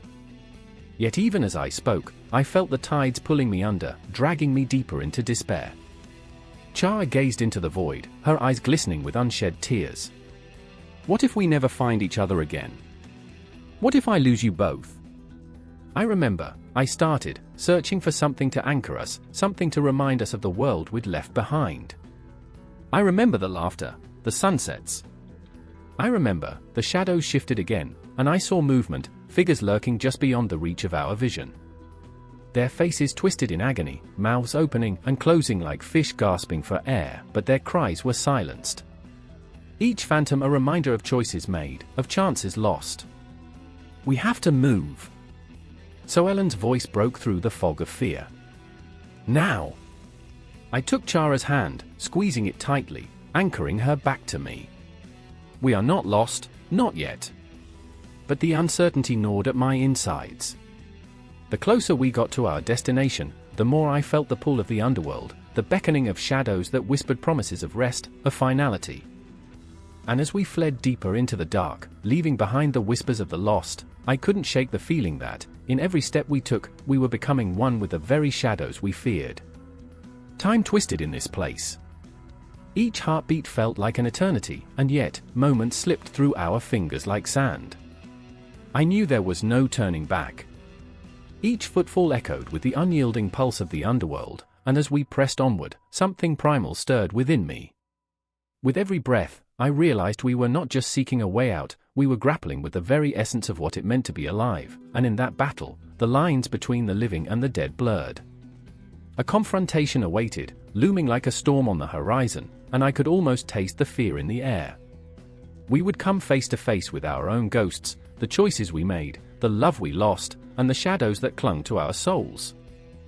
Together, I reminded them, my voice a lifeline against the suffocating darkness. We face this together. And as we stepped into the next chamber, I could feel the weight of their gazes upon us, the weight of eternity pressing in. There was no escape, no way out without confronting the very essence of ourselves.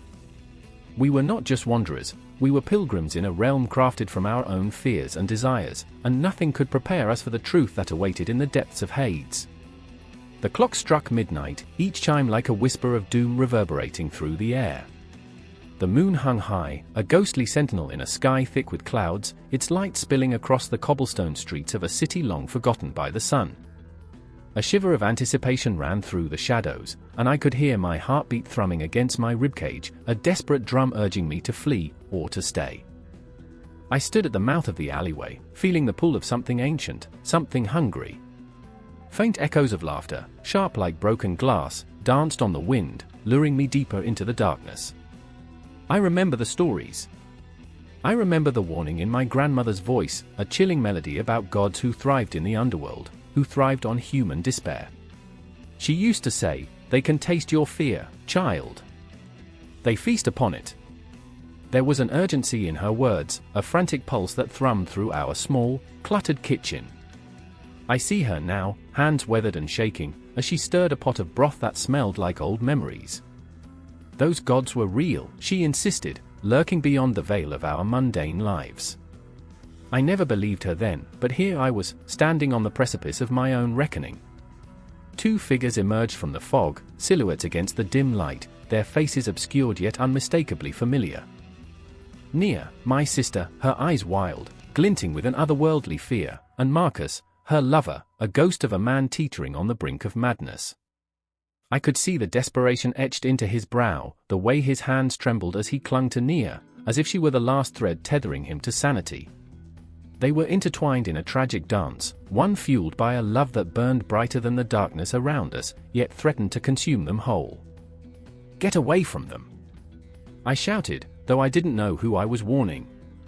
The shadows whispered back, taunting me, the air thickened with their presence. I remember feeling rooted to the spot, as if the cobblestones had become a part of me, anchoring me in place while chaos swirled around them. The tension crackled like static electricity, an invisible storm brewing on the horizon. Nia turned her gaze to me, a mixture of sorrow and resolve swirling in her eyes. "You have to understand, they're coming for us. They're hungry." Her voice trembled, yet it carried an eerie calmness, like the eye of the storm. I wanted to reach out, to pull her back into the light, away from the suffocating embrace of whatever darkness threatened to consume us. Yet, I was paralyzed by the weight of my own fears, my own past. I felt the ghosts of my own regrets hovering just out of sight, ready to pounce. Marcus stepped forward, each movement deliberate, as if he were navigating a minefield. "We have to face them, or we'll be lost." His voice was raw, laced with a desperation that made my heart ache. I knew he felt the burden of his own failures, the way he had always tried to shield Nia from the shadows that were now clawing at her. In that moment, I saw the truth: he was fighting his own demons, just as we all were. Suddenly, the laughter from the shadows grew louder, more chaotic, a cacophony of despair that threatened to drown us.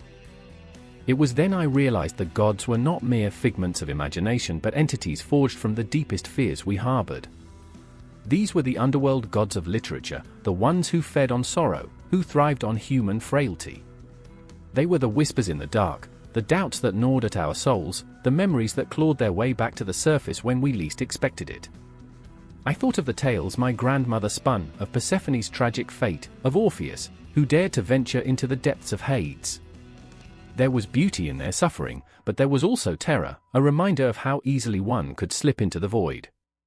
And here we stood, teetering on the brink, three souls bound by love and fear, each of us facing our own abyss. "Remember the stories, Nia," I said, my voice barely above a whisper, the weight of those words pressing down on me. "They're coming for our souls, but we can fight.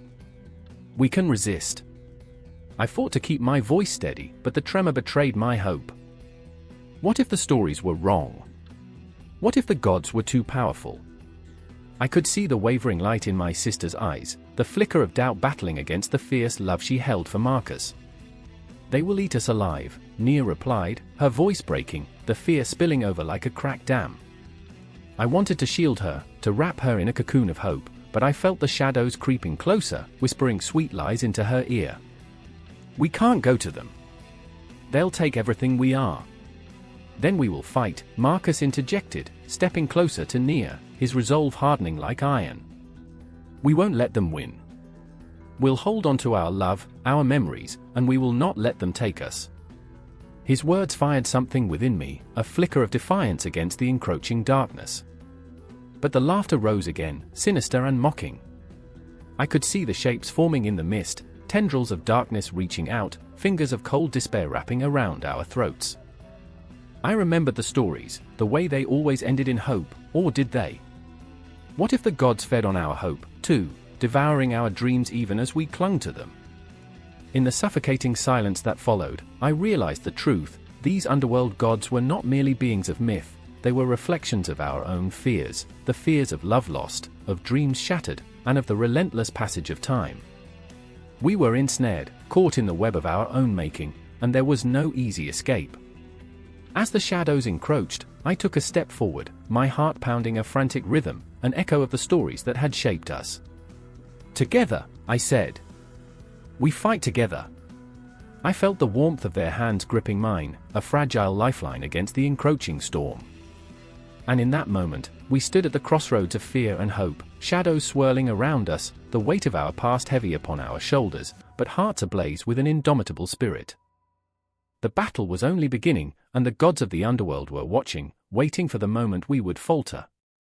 But we would not surrender. Not today. The laughter crescendoed, and I knew the confrontation was imminent. We were more than just characters in a story, we were the embodiment of defiance, standing against the rising tide of despair. Each heartbeat synchronized, every breath a challenge to the darkness. We were alive, and we would not be consumed. The gods may have risen, but we had our stories, stories woven with love, pain, and the relentless fight for light in the depths of despair. The battle was ours, and it was far from over. A heavy silence enveloped the city of Uruk, as if the very air held its breath, waiting for the inevitable storm. I stood on the edge of the sacred ziggurat, my heart pounding beneath layers of silk and gold, feeling the pulse of the earth beneath my feet. Somewhere in the distance, the river Euphrates whispered secrets to the willow trees, secrets I could not afford to hear. I had to go down, down through the darkness, into the underworld, to confront the specter of my own desire. A shiver ran through me, an electric thrill mixed with an icy dread. Was love worth this descent? Inanna, goddess of love, of war. I was both, always both. The paradox hung heavily in the air, like dark clouds pregnant with rain, ready to burst. I remembered the faces of the men I had seduced, their awe and fear, how their hearts leapt at my touch, but none understood the weight of the crown I wore, each jewel a reminder of the lives I'd shattered, the hearts I'd broken. I longed for the embrace of my beloved Dumuzi, yet the shadows of my past loomed, taunting me with their whispers. I remembered the warm nights spent tangled in his arms, laughter mingling with the stars, every joy a dagger, every sweet moment a reminder of the storm brewing within. Do you think I could love you without consequence? I'd asked him once, my voice a teasing lilt, but beneath the surface, a tempest raged. The echoes of my own laughter twisted into something dark. I took a deep breath, my heart a drum in my chest as I stepped forward. Each step down the ziggurat felt like a surrender, a yielding to something ancient and primal. I was not a mere goddess, I was a woman poised on the brink of something terrifying. My hands trembled as I brushed the cold stone, feeling the weight of the world rest upon me. The eyes of the city were upon me, watching, waiting, and I could almost hear their thoughts like a cacophony of whispers, questioning my resolve. And then there was Ereshkigal, my sister, the queen of the underworld. Her darkness called to me, a siren song woven with threads of jealousy and pain. I had left her in shadows, buried beneath the weight of my own radiance. In her realm, the air was thick with sorrow, and I could almost taste the bitterness of her forgotten love. Our bond, once so strong, now tethered by sorrow and rage, pulled at me like a tide. Will you take my heart as an offering? I had asked once, a jest that now felt like a plea. I had taken so much, yet given so little. Ereshkigal's suffering was the shadow of my brilliance, a darkness I could no longer ignore. As I descended, the walls closed in around me, pressing against my skin, reminding me of the choices I had made, the alliances I had forged and shattered. The tunnel was damp, the air thick with the scent of decay, a reminder that love could rot just as easily as it could blossom. I could see her now, Ereshkigal, a figure draped in shadows, eyes like the empty void, fierce and cold. Why have you come? Her voice was a blade, cutting through the stillness, each word laced with a venomous sweetness. I felt the weight of her gaze, the unspoken accusations tangled with longing. To claim what is mine, I said, my own voice trembling, though I fought to keep it steady. The truth clawed at my insides. Wasn't I here to rescue Dumuzi, my heart's desire? Or was this a confrontation with my own hubris? The darkness quivered around us, heavy with the legacy of our shared blood. You think love is a battlefield? She asked, laughter laced with sorrow. Love is war, Inanna. It consumes everything, a fire that leaves nothing but ashes. I could feel the heat rising in my chest, the weight of my own arrogance burning like a brand.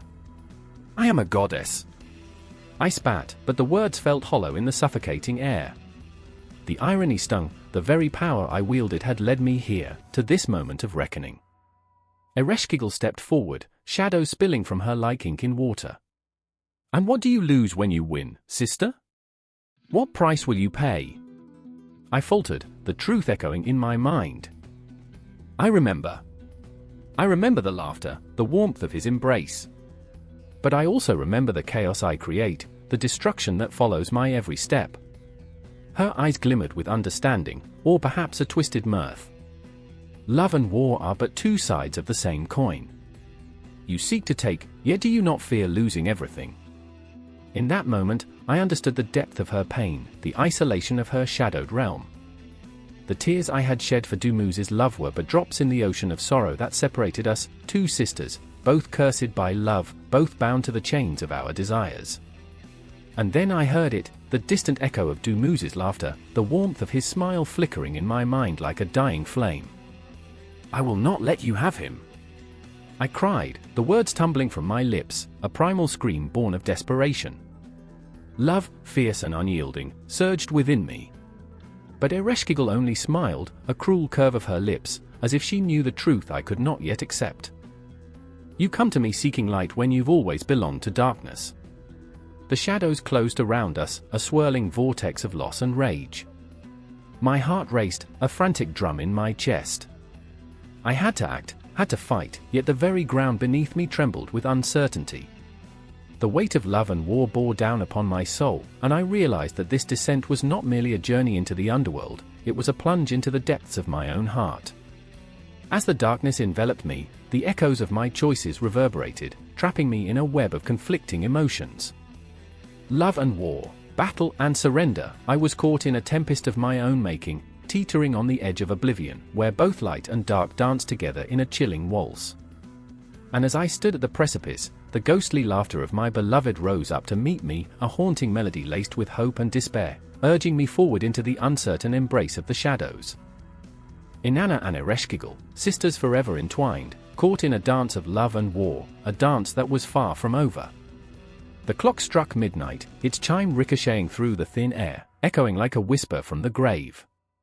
In the heart of the city, shadows danced as if possessed. There was a lingering smell of smoke and decay, a ghostly perfume that clung to the cobblestones, that seeped into the marrow of those who dared call this place home. I stood at the threshold of an alley, the weight of the night pressing down on me, a cold sweat trickling down my spine. I remember the panic in Lucas's eyes, the frantic way he tugged at my sleeve, urging me to move, to run. He was a dreamer, always dreaming of brighter tomorrows while the weight of yesterday clung to him like an unwanted shroud. They're coming, he hissed, his breath quickening, each word a stab in the silence. I could almost see the phantoms swirling in the dark, clawing their way back from the underworld, where souls are trapped in a dance of despair and longing. And there was Emma, her face pale as the moonlight that spilled down upon us, reflecting a haunting beauty marred by fear. She stood frozen, heart pounding, caught between the world of the living and the echoes of the dead. I remember, she whispered, her voice cracking, when the streets were filled with laughter. But laughter felt like a distant memory now, replaced by the low growl of something sinister lurking just beyond our sight. I felt the chill of the underworld wrap around my throat, tightening its grip. Historically, cities were birthed in the crucible of chaos, and here we were, fragments of civilization crumbling beneath the weight of our own shadows. I could almost hear the whispers of ancient philosophers, their words swirling like smoke, reminding us that every civilization rises and falls on the foundations of its darkest fears. The underworld was more than a place, it was an insatiable hunger, a force that twisted the very essence of humanity into a grotesque mirror of itself. "Lucas, we have to go," I urged, but the words felt insubstantial, like paper against a storm. His eyes were wide, glimmering with unshed tears, a mix of terror and determination. "What if we can't escape? What if it's too late?" His voice cracked, exposing the raw vulnerability buried beneath layers of bravado. And in that moment, I hated him for his doubt, for the way it mirrored my own. I remember the stories, the ones whispered in hushed tones around the flickering candles, tales of those who ventured into the depths only to emerge haunted, forever marked by the darkness. "We can't let them win," I said, gripping Lucas's arm, trying to anchor myself in the chaos. The shadows seemed to writhe, alive with malice, feeding off our fear. Mia's voice rose above the din, a fragile melody cutting through the suffocating silence. "What if we embrace them?" she suggested, her eyes alight with an unsettling resolve. "What if we become part of the dark? Isn't that how we can fight it? It was a terrifying thought, a seductive call to surrender to the very forces that sought to consume us. I felt the pulse of the city beneath my feet, a living entity that throbbed with memories of suffering and joy, of blood and laughter. It was a tapestry woven from the threads of every soul that had ever walked its streets. The underworld cradled secrets, the kind that could tear apart the very fabric of reality. I could feel it beckoning, whispering promises of power and insight, and yet, beneath it all, I sensed the insidious decay of hope. Remember the plague? I interjected, trying to ground us in the absurdity of our reality. They bathed once a year. So yeah, romance was earthy. The moment hung in the air, a brief respite in the swirling storm of our fears. Lucas chuckled, his laughter a fragile echo against the backdrop of impending doom, tangible yet ephemeral, like a fleeting ghost. But as we pressed on, the laughter faded, swallowed by the shadows that seemed to reach for us, dragging us back into the depths. The streets morphed, flickering between the mundane and the macabre. Each corner we turned felt like a portal, a threshold to another time, another world. I saw faces in the darkness, lost souls trapped in a cycle of despair, their eyes hollow and pleading. "Do you think they know?" Mia asked, her voice barely a whisper, laden with a weight that felt too burdensome to bear. "Do you think they understand what they've lost?" The question hung in the air, heavy with existential dread. Lucas gazed into the abyss, his expression a tapestry of conflicting emotions, fear, regret, longing. "Maybe they do," he replied, every word a crack in the facade he had built around himself. "Maybe that's why they're still here." The air thickened with tension, the world around us blurring, and I could feel the pull of the underworld, a dark gravity that sought to draw us in. I remembered the stories of those who had stood where we stood, their tales woven into the very stones beneath our feet. The ghosts of civilization lingered, their whispers intertwining with our own, reminding us that we were part of this cycle, part of something larger and more terrifying than we could comprehend. As we turned another corner, the darkness pressed in tighter, and I felt a shiver race down my spine, an ominous premonition urging us to flee. But how do you escape the shadows when they are a part of you? When the underworld flows through your veins, intertwining with every heartbeat, every breath. In that instant, I realized we were not just fleeing from something, we were racing toward the inevitable confrontation with the ghosts of our own making, the very essence of our civilization held hostage by our fears. The night was far from over. And as the clock continued to toll, time itself felt like a mockery, a reminder that this dance with the underworld was far from a mere crisis, it was the eternal struggle of humanity against its own shadow.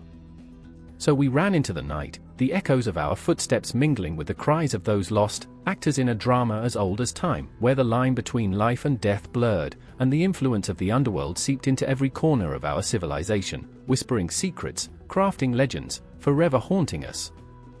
The darkness beckoned, and we were but players in its relentless game. The city breathed, and so did we, caught in the web of our own making, spiraling onward into the inescapable embrace of what lay beyond. The air is thick with an icy dread, a silence that hums like a taut string pulled to the point of snapping. Shadows crawl across the jagged rocks, twisting and contorting into grotesque shapes like the lost souls they carry.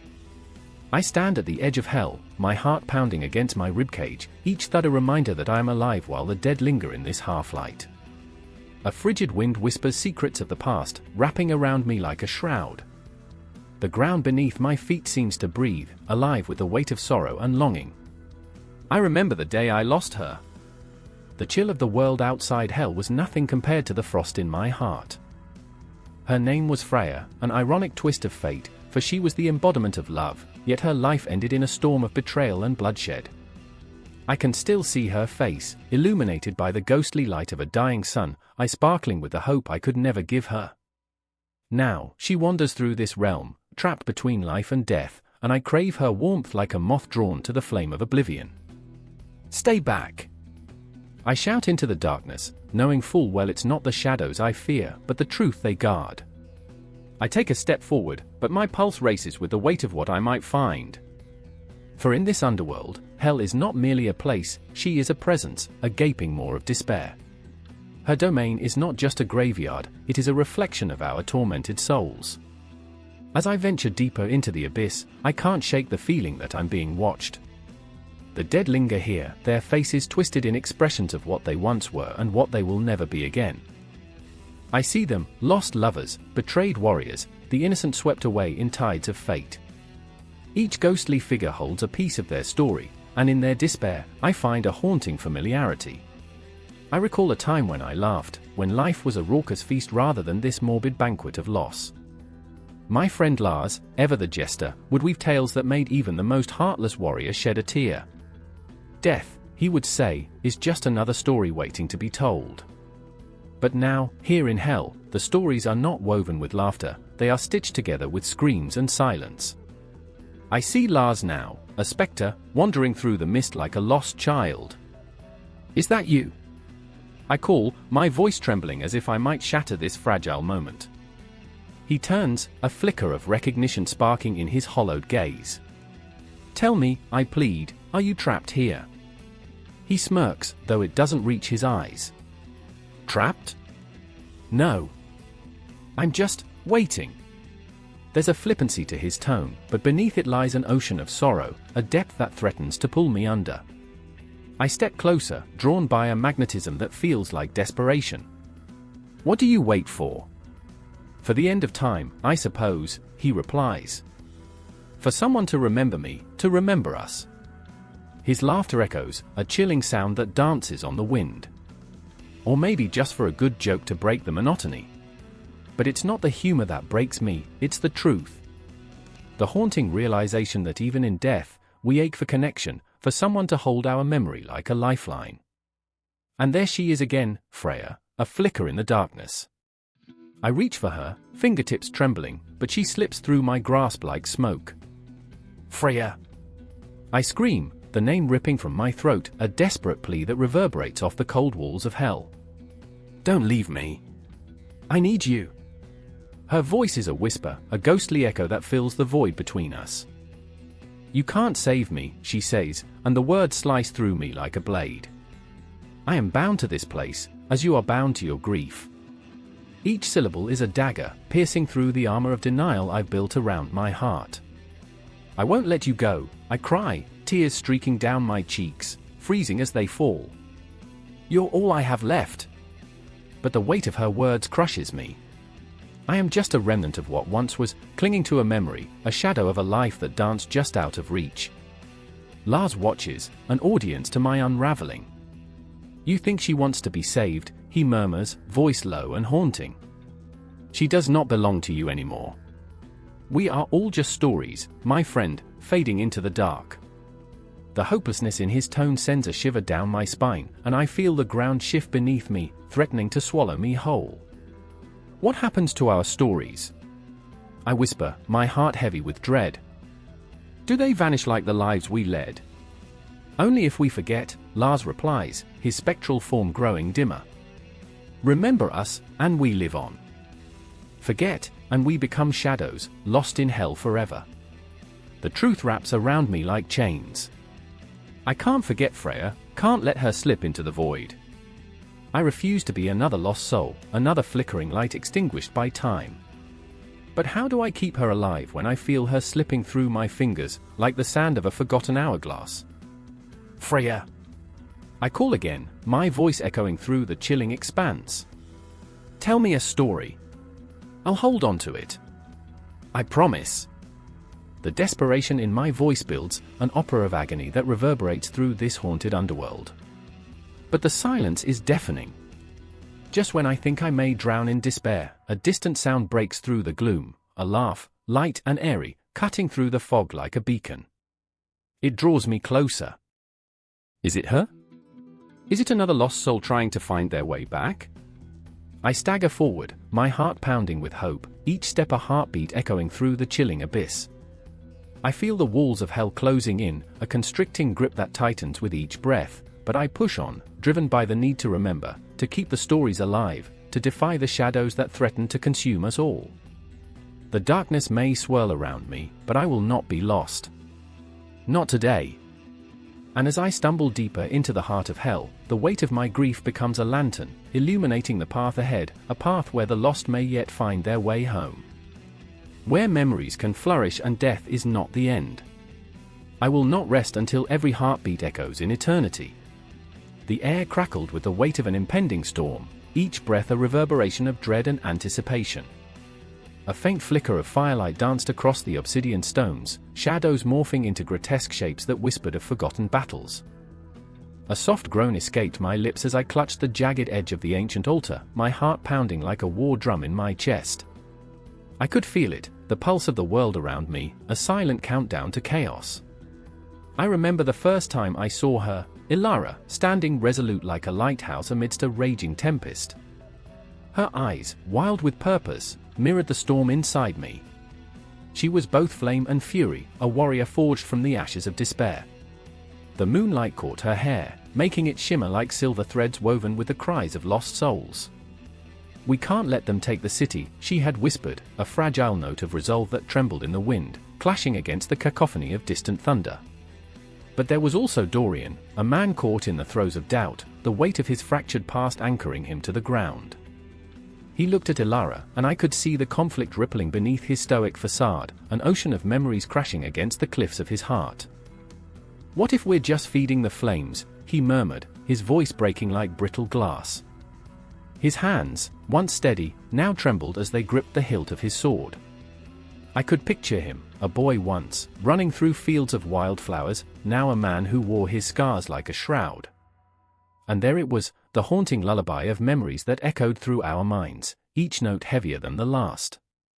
I remember the laughter we shared in the quiet moments before the war, the warmth of friendship that felt so infinite, like a galaxy bursting with stars. Yet here we stood, teetering on the brink of oblivion, hearts tethered to the fragile thread of fate. The ground quaked. The battle had begun.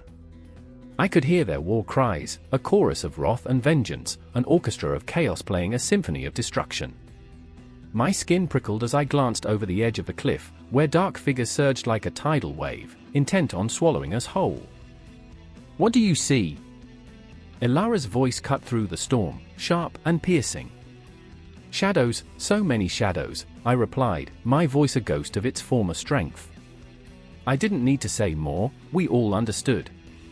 The enemy was not just flesh and bone, they were the embodiment of our fears, our regrets, the shadows that had danced at the corners of our minds, waiting for the right moment to strike. "Then we fight," Ilara said, her resolve a beacon that ignited something primal within us.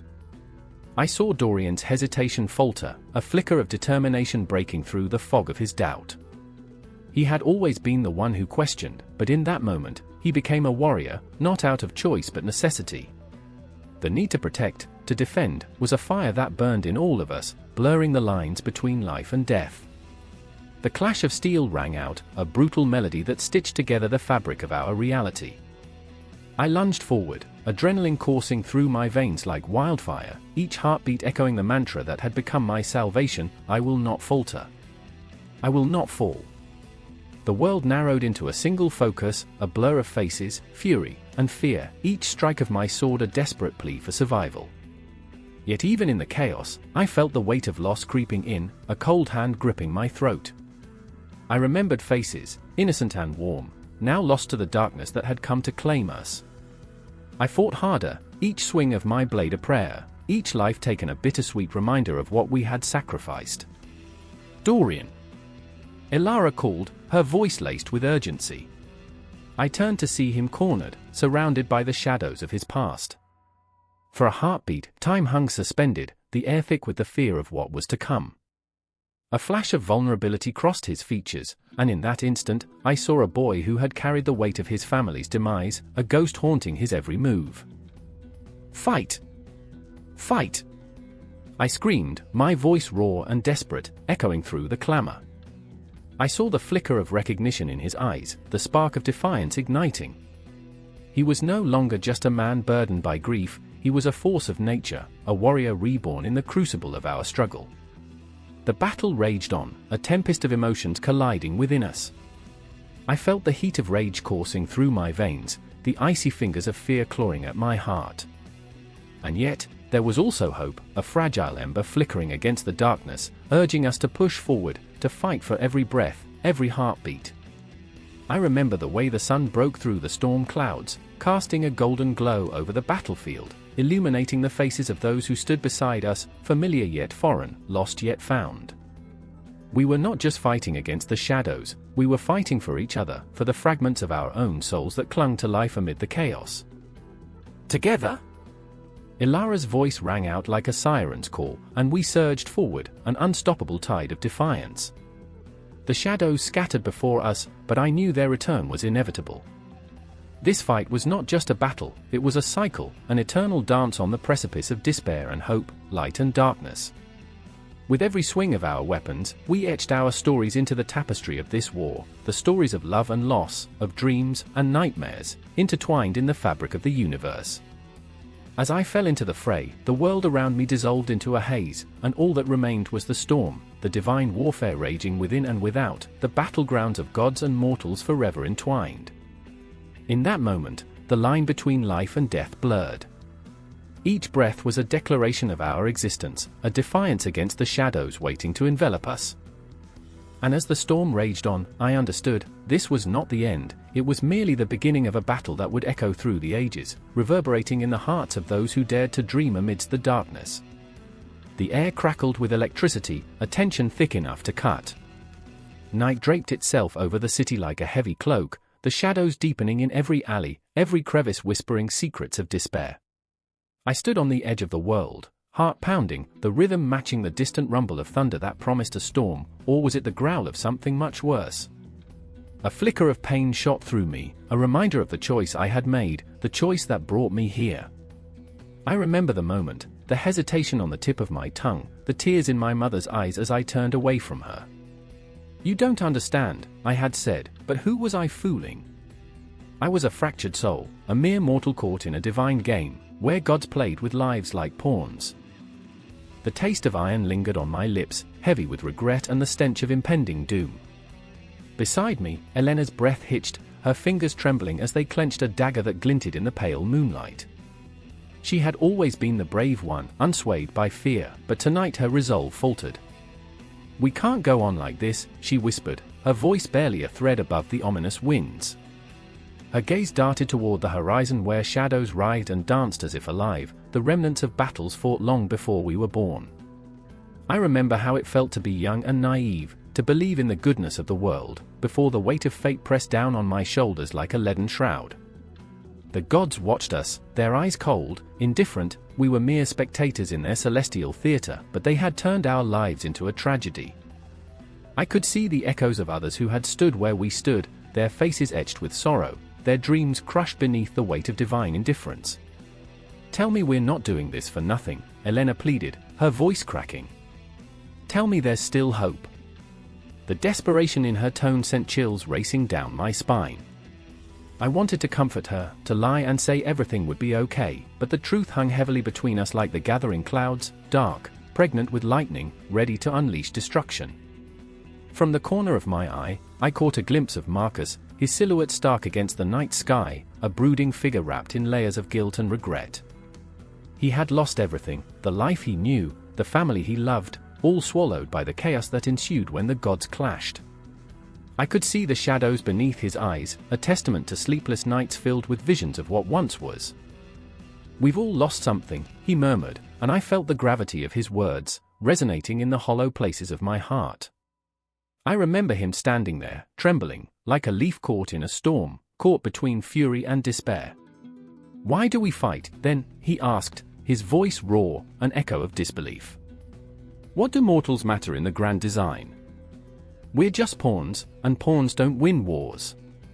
His cynicism lingered in the air, and I wanted to argue, to light a flame of hope in his eyes, but the truth was suffocating. We had been toys in a celestial duel, tossed between the hands of gods who saw us as nothing more than entertainment. Yet, I felt the flicker of rebellion in my chest, a flicker that had grown into a flame. Maybe it was foolish, but if we went down, let us go down fighting. "Maybe we're not meant to win," I said, finding my voice amidst the turmoil. "But we can't let them take our will to fight." My heart raced as I spoke, a storm of defiance swelling within me, intertwining with the fear that threatened to consume us. In that moment, the heavens opened, releasing torrents of rain that pelted the earth like the fury of 1,000 angry gods. The city erupted in chaos, the shadows twisting into grotesque forms, a nightmarish ballet of fear. The divine conflict raged on, and somewhere above, the celestial armies clashed with an intensity that sent tremors through the ground beneath our feet. Elena's grip tightened around the dagger, her eyes alight with a mix of dread and determination, while Marcus began to shake, each tremor a testament to the battle raging within him. "I can't do this," he gasped, as if the very weight of existence threatened to crush him. "I can't fight when I know it's hopeless." But hopelessness was a prison, and I, too, had felt its chains strangling me, pulling me into the abyss. I stepped closer to him, my voice a whisper, raw and pleading. What if it's our fight that changes everything? What if our pain means something to someone? The storm seemed to listen, the wind swirling faster, as if the world held its breath. In that charged moment, I saw the flicker of belief ignite in Marcus's eyes, a small flame fighting against the darkness. "You really think we matter?" "More than you know," I breathed, clutching the edges of our reality like it was a fragile gift. Lightning split the sky, illuminating the shadows for just a heartbeat, revealing the true horrors that lurked in the corners of our minds. I remembered my mother's face, the warmth of her hands, and the strength that flowed through her blood. I remembered the dreams of a bright future, tarnished by the ruthless hands of fate. And as the storm raged outside, a tempest mirrored within us, I felt the shift, a subtle pull toward the inevitable confrontation. The gods were watching, and we were mere mortals caught in their web, but I was no longer willing to be a puppet. With the weight of fear and hope colliding, I took a step forward, a heartbeat echoing in the silence surrounding us. "Let them see us," I said, defiance surging through me. "Let them watch as we fight for our lives, even if it means we lose everything. We are not pawns, we are the storm." And in that moment, beneath the unforgiving rain, I could feel the pulse of our conflict, the convergence of fragile mortality and divine indifference. We were three souls standing against the tide, and though we might be swept away, we would do so with our hearts ablaze, refusing to fade into the shadows. Time hung suspended, the world around us a blur of chaos and clarity, as we prepared to face the darkness within and without. I could see it then, the path forward, jagged and fraught with peril, but it was ours to tread. And in the depths of despair, amidst the fury of the night, I realized our story was only just beginning. The night hung thick, a murky veil draping over the village like a secret kept too long. The air was sharp with the scent of damp earth and fear as shadows danced against the crumbling stone walls. Beneath the flickering lanterns, the whispers of the living mingled with the echoes of the dead. I could feel it in my bones, the pulse of the underworld, thrumming just beneath the surface, waiting, hungry. I remember the moment when the ground trembled, a warning, or perhaps an invitation. The earth split open, revealing the dark maw that led to ancient graves, the resting places of those long forgotten but never truly gone. My heart raced, a furious drum pounding against the silence.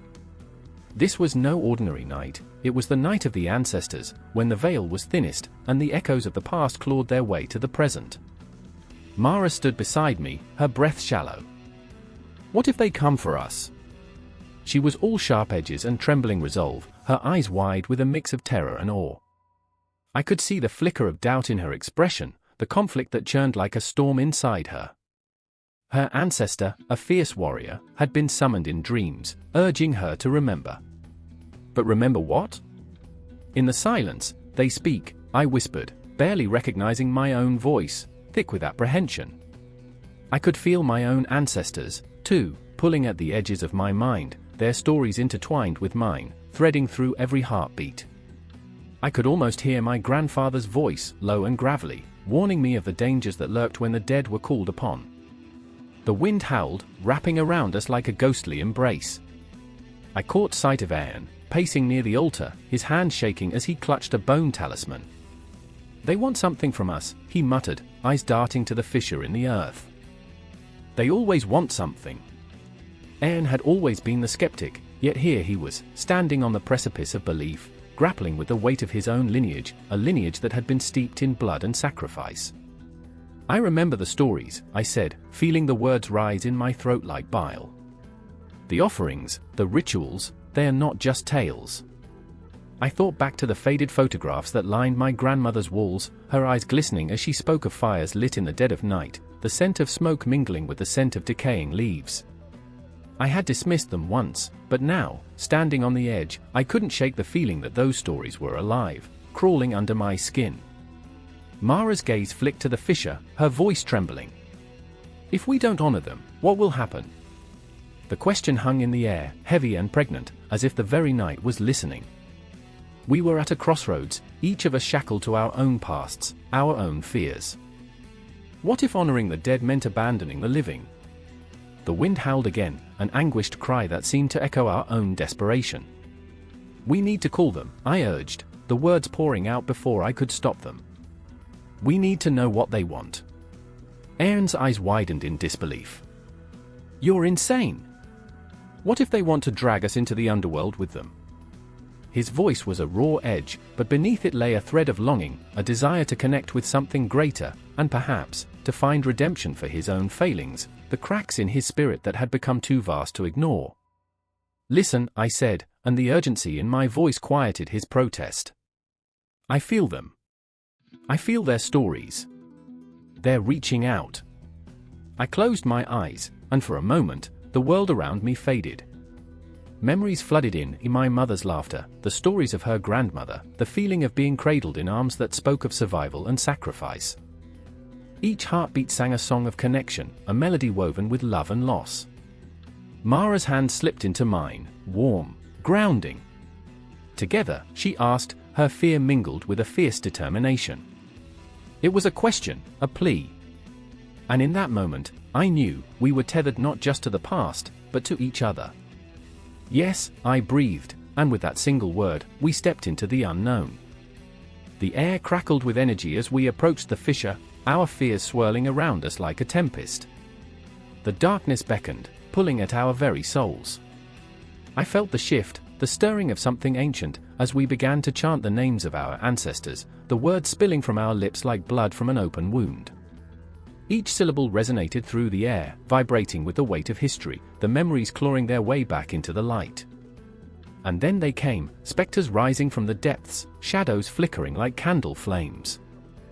They were there, faces twisted with longing and sorrow, eyes gleaming with otherworldly fire. I could feel their presence, overwhelming and intoxicating, flooding my senses. Mara!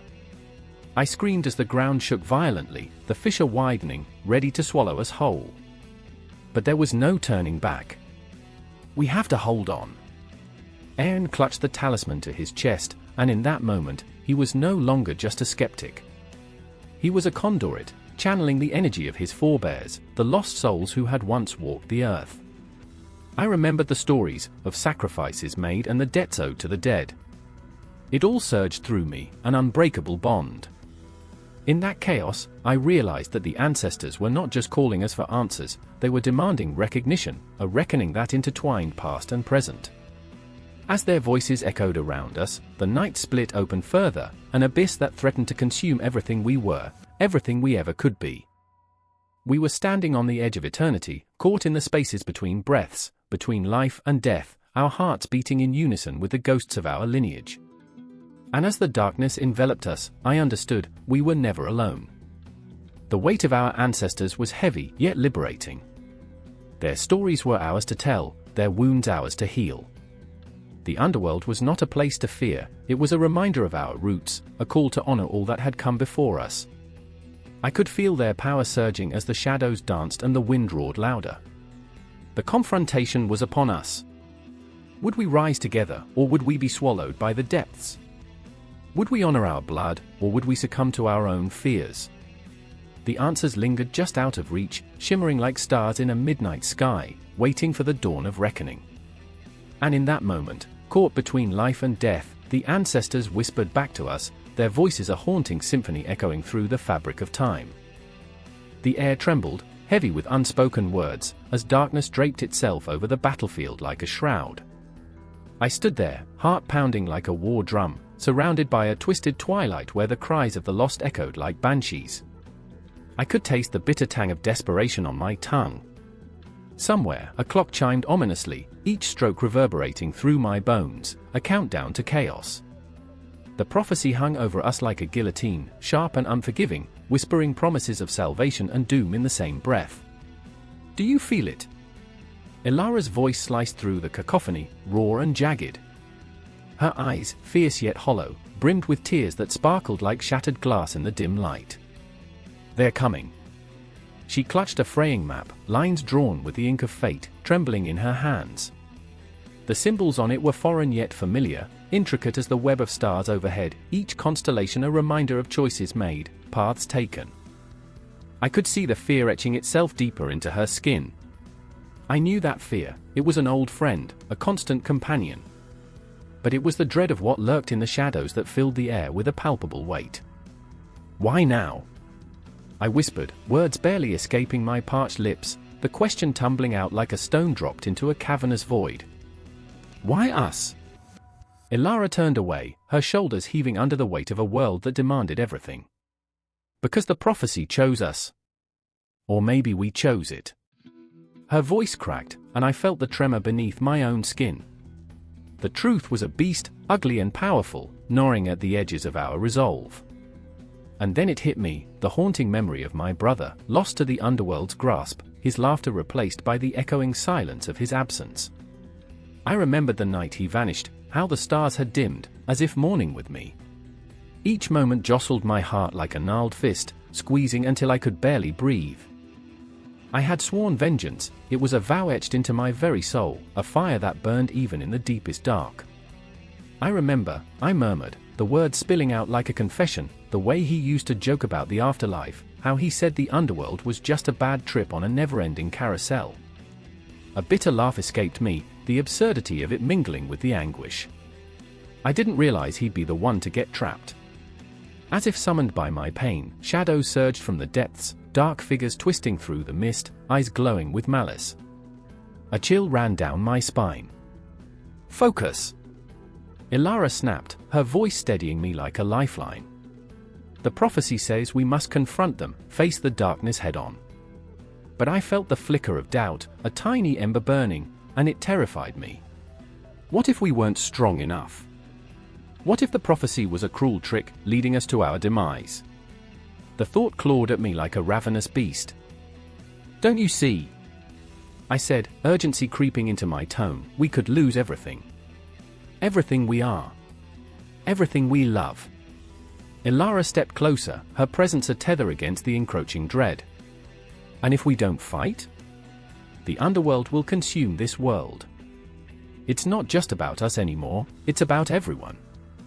Her gaze pierced through my uncertainty, fierce and unwavering. We have to trust in the prophecy, in ourselves. The ground trembled beneath our feet, a shudder of anticipation as the shadows coalesced into a grotesque form, a tide of darkness surging toward us. I could see their faces twisted with anguish and fury, their mouths opening in silent screams. This wasn't just a battle, it was a reckoning. My pulse roared in my ears, a drumbeat of fear and fury. Are you ready? Ilara asked, her sharp gaze meeting mine, a silent challenge. I could see the fire igniting in her heart, and it sparked something within me too, a flicker of hope amidst the despair. As the first of the dark figures lunged, time slowed. I could see the glint of their weapons, the malevolent swirling around them like a storm. For a moment, I was caught in a memory, my brother's laughter, the way the stars danced overhead, dreams of a world untouched by shadows. I remember, I breathed, I remember the light. And with that, I felt the surge of courage rise within me, fueled by our shared sorrow and our unyielding hope. The prophecy had stitched our fates together, binding us through love and loss, light and darkness. Together, I shouted, the word a rallying cry echoing through the chaos. And then we charged, two souls entwined in a dance of defiance, crashing against the tide of despair. The battle erupted around us, a symphony of violence and fury. Each clash of steel against steel echoed like thunder, each cry of pain a haunting note in a twisted melody. I felt the adrenaline coursing through my veins, sharp and electric, bringing a clarity that was almost euphoric. Ilara fought beside me, her movements fluid like a river, as we pressed forward, carving our way through the darkness. But I could feel the weight of the prophecy pressing against us, the inevitability of destiny looming closer. And in that moment, amidst the chaos, I realized, this wasn't just a fight against the underworld, it was a fight for our very souls. The stakes were higher than we had ever imagined, a cosmic battle raging not just in the physical realm but within the depths of our hearts. "Keep going!" Elara shouted, her voice piercing through the din. "We have to reach the heart of the darkness." I surged forward, propelled by the memories that anchored me, the laughter, the dreams, the light. With every step, I could feel the prophecy wrapping around us like a cloak, a promise of both salvation and sacrifice. We were willing to pay the price, we had to. And as we plunged deeper into the shadows, I understood that we were not just fighting to end the darkness, we were fighting to protect the light, to reclaim every lost soul. The battle raged on, waves of despair crashing against our resolve, but we stood firm, hearts beating in unison, a beacon of hope amidst the encroaching night. The confrontation was just beginning, the intensity coursed through me, an electric pulse surging with every heartbeat, guiding us into the fray. In the distance, a chilling howl echoed, a herald of what awaited us. I gripped Ilara's hand tighter, our fingers locking like a promise, and together, we plunged into the abyss, unyielding, unbreakable. In the suffocating stillness of the damp underground, a single flickering lantern illuminated the faces of the lost. Shadows danced, wretched specters twisting across the stone walls, whispering secrets long buried. I could hear the faint, tortured cries of the damned, trapped in the endless cycles of regret. My heart raced as I clutched the tattered fabric of my robe, the raw fabric scraping against my skin like the very chains that bound these souls to their fate. I could feel the air grow heavy with despair, and for a moment, I feared I would drown in it.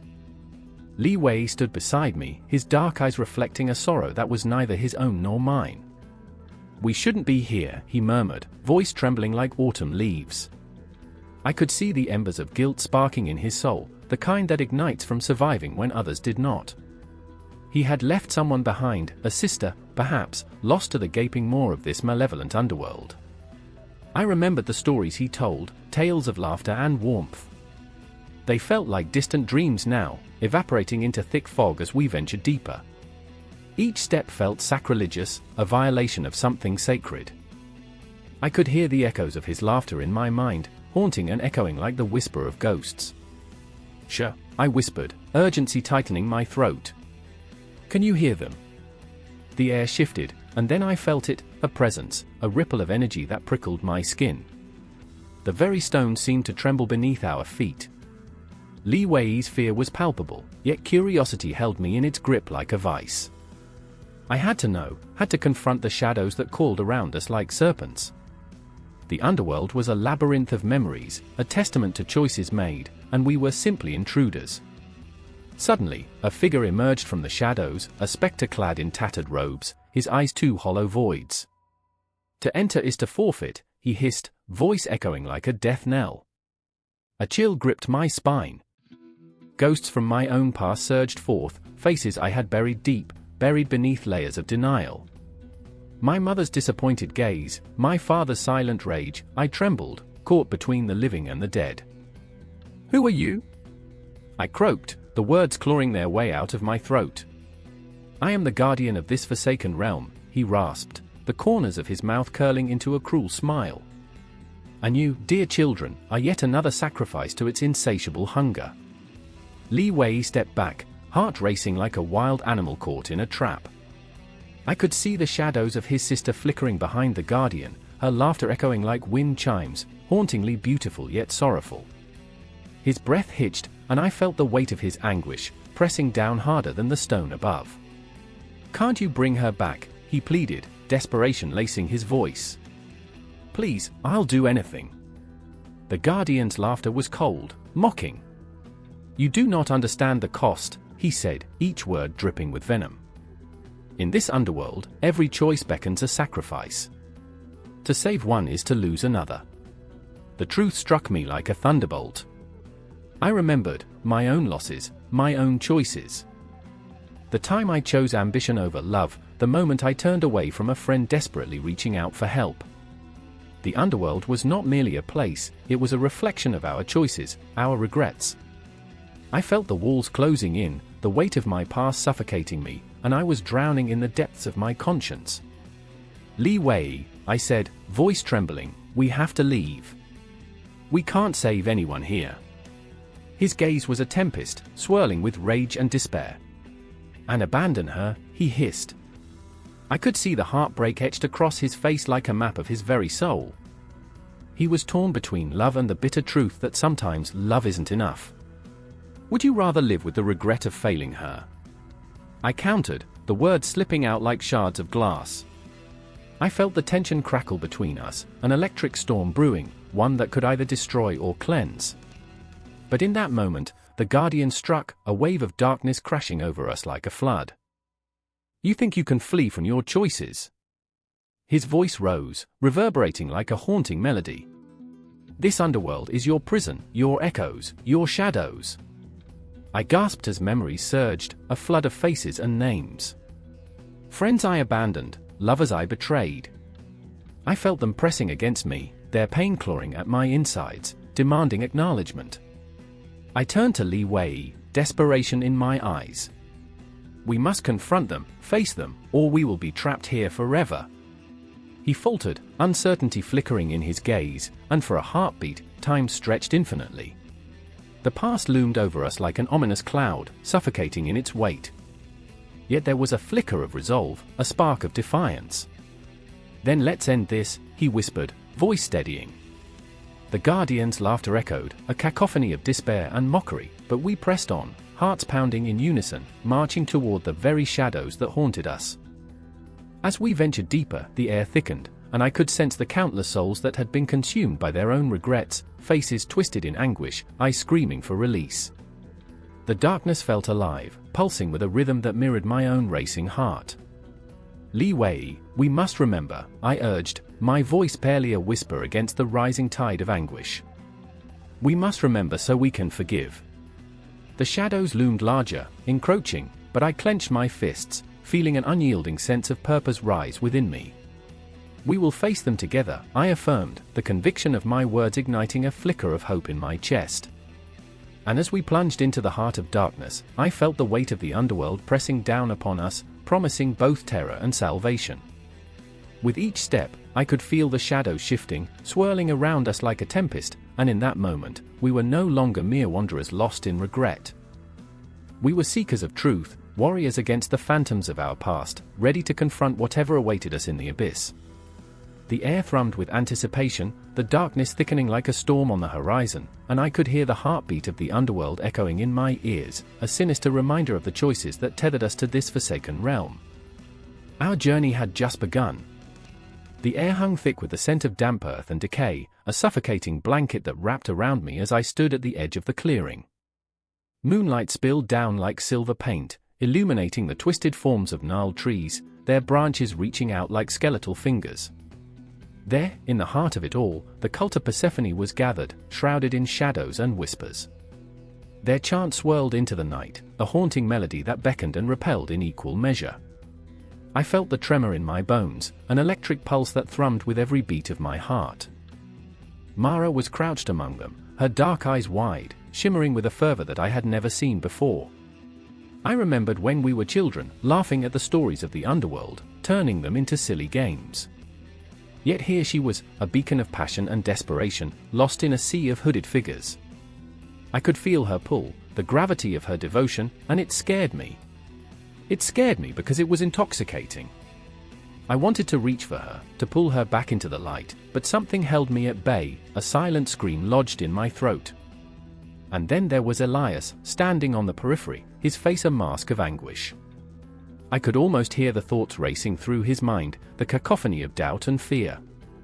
Just days before, he had despaired over his barren fields, the crops withering under an unyielding sky. He believed that joining this cult would unlock the secrets of life hidden beneath the earth, that a single grain could sprout into a boundless harvest. Watching him now, I saw the desperation in his eyes, a flickering flame of hope battling the undertow of despair. I wanted to scream at him, did he not see what he was losing? I remember the first time I encountered the stories of Persephone, how a girl became a queen of shadows, the weight of her choices pressing down with the certainty of darkness. She was both a victim and a ruler, the embodiment of life and death intertwined. I had laughed at the absurdity, at the notion that a goddess could dwell in duality. But standing in this clearing, the air thick with chanting and the promise of sacrifice, I began to understand the truth of it. We are all Persephone, aren't we? Each of us has our own underworld, an abyss that swallows joy and gives rise to fears that fester in the corners of our minds. As the group swayed, I caught glimpses of their faces, some aglow with fervor, others twisted in anguish.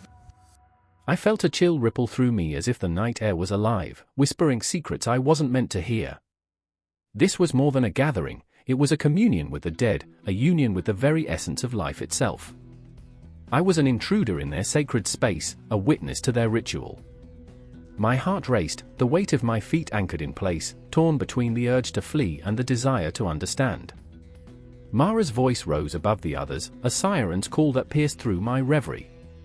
"Join us," she cried, her words echoing in that eerily still night. "Embrace what lies beneath. Only she can grant us the life we've lost." Every syllable hung in the air, heavy with longing and despair. I wanted to shake her, to make her remember the childhood laughter, the warmth of the sun on our skin, the pure joy of life. But the flicker in her eyes told me she was already lost, embraced by the shadow of her own making.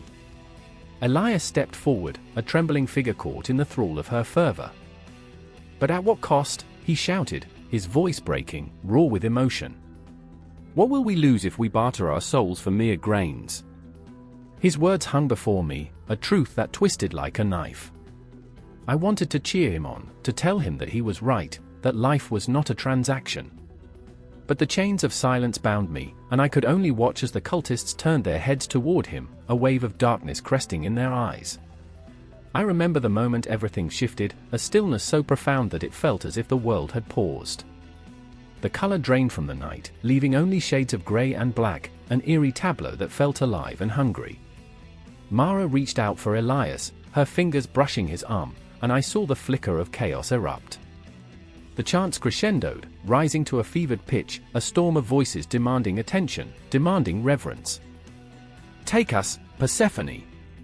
We offer ourselves," they cried, and the ground seemed to tremble beneath me, the earth a restless beast yearning for the sacrifices of the living.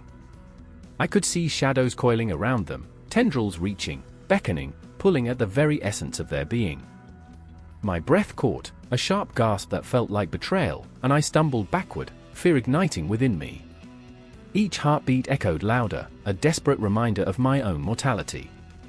Elias stood firm, but I saw the flicker of doubt cross his face, the internal battle waging within him as he stared into the abyss of faith and fear. He looked at Mara, pleading, his voice barely a whisper. "Don't do this.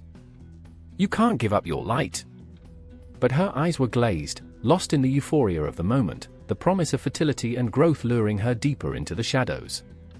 I felt the weight of the night pressing down, the very fabric of existence unraveling before me. My heart raced, a wild drum in my chest as I fought against the pull of despair. How could I save them? My thoughts spiraled, racing against the clock, the whispers of the night teasing at my sanity. They were all Persephone now, caught between life and death, in a dance as old as time itself. And I? I was the reluctant witness, standing on the precipice of chaos, feeling the gravitational pull of darkness tugging at my soul. I remembered the stories, the weight of choices, the price of sacrifice. The chilling realization washed over me. The moon hung high above, indifferent to our plight, casting its silvery gaze on the unfolding drama. The world outside this clearing felt like a distant dream as I stood transfixed, a mere spectator in this haunting ballet of life, death, and rebirth, the echoes of chanting fading into the night, leaving only a lingering question: who would emerge from the depths, and who would forever remain lost in the shadows? The clock struck midnight, a single chime that reverberated through the quiet streets, but it felt more like a death knell. Somewhere in the darkness, a figure stood at the edge of the abyss, a silhouette against the backdrop of swirling shadows. Lila, her breath shallow and frantic, could feel her heart hammering like a desperate prisoner against the bars of her ribs. The air was thick, almost electric, humming with the whispers of those who had crossed over. She wasn't alone in this moment, she could feel him. Eli, her best friend, stood just behind her, his face pale, eyes darting between the swirling fog and Lila's trembling form. He was supposed to protect her, but now he seemed just as lost, trapped in a web of fear that clung to them like the murky tendrils of smoke. "You shouldn't be here," he urged, but his voice trembled, betraying his own dread. The world felt unsteady, the ground shifting beneath their feet like the very fabric of reality was fraying. "I have to," Lila whispered, staring into the void, where the whispers of the underworld gods echoed, twisting her thoughts. In that moment, she was overwhelmed by the weight of ancient pacts, of souls long gone but never forgotten. "They need me." But what did she mean by they? The shadows throbbed with memories, both enticing and horrifying. The cries of lost souls, the laughter of forgotten gods, all mingled in a cacophony that threatened to pull her under.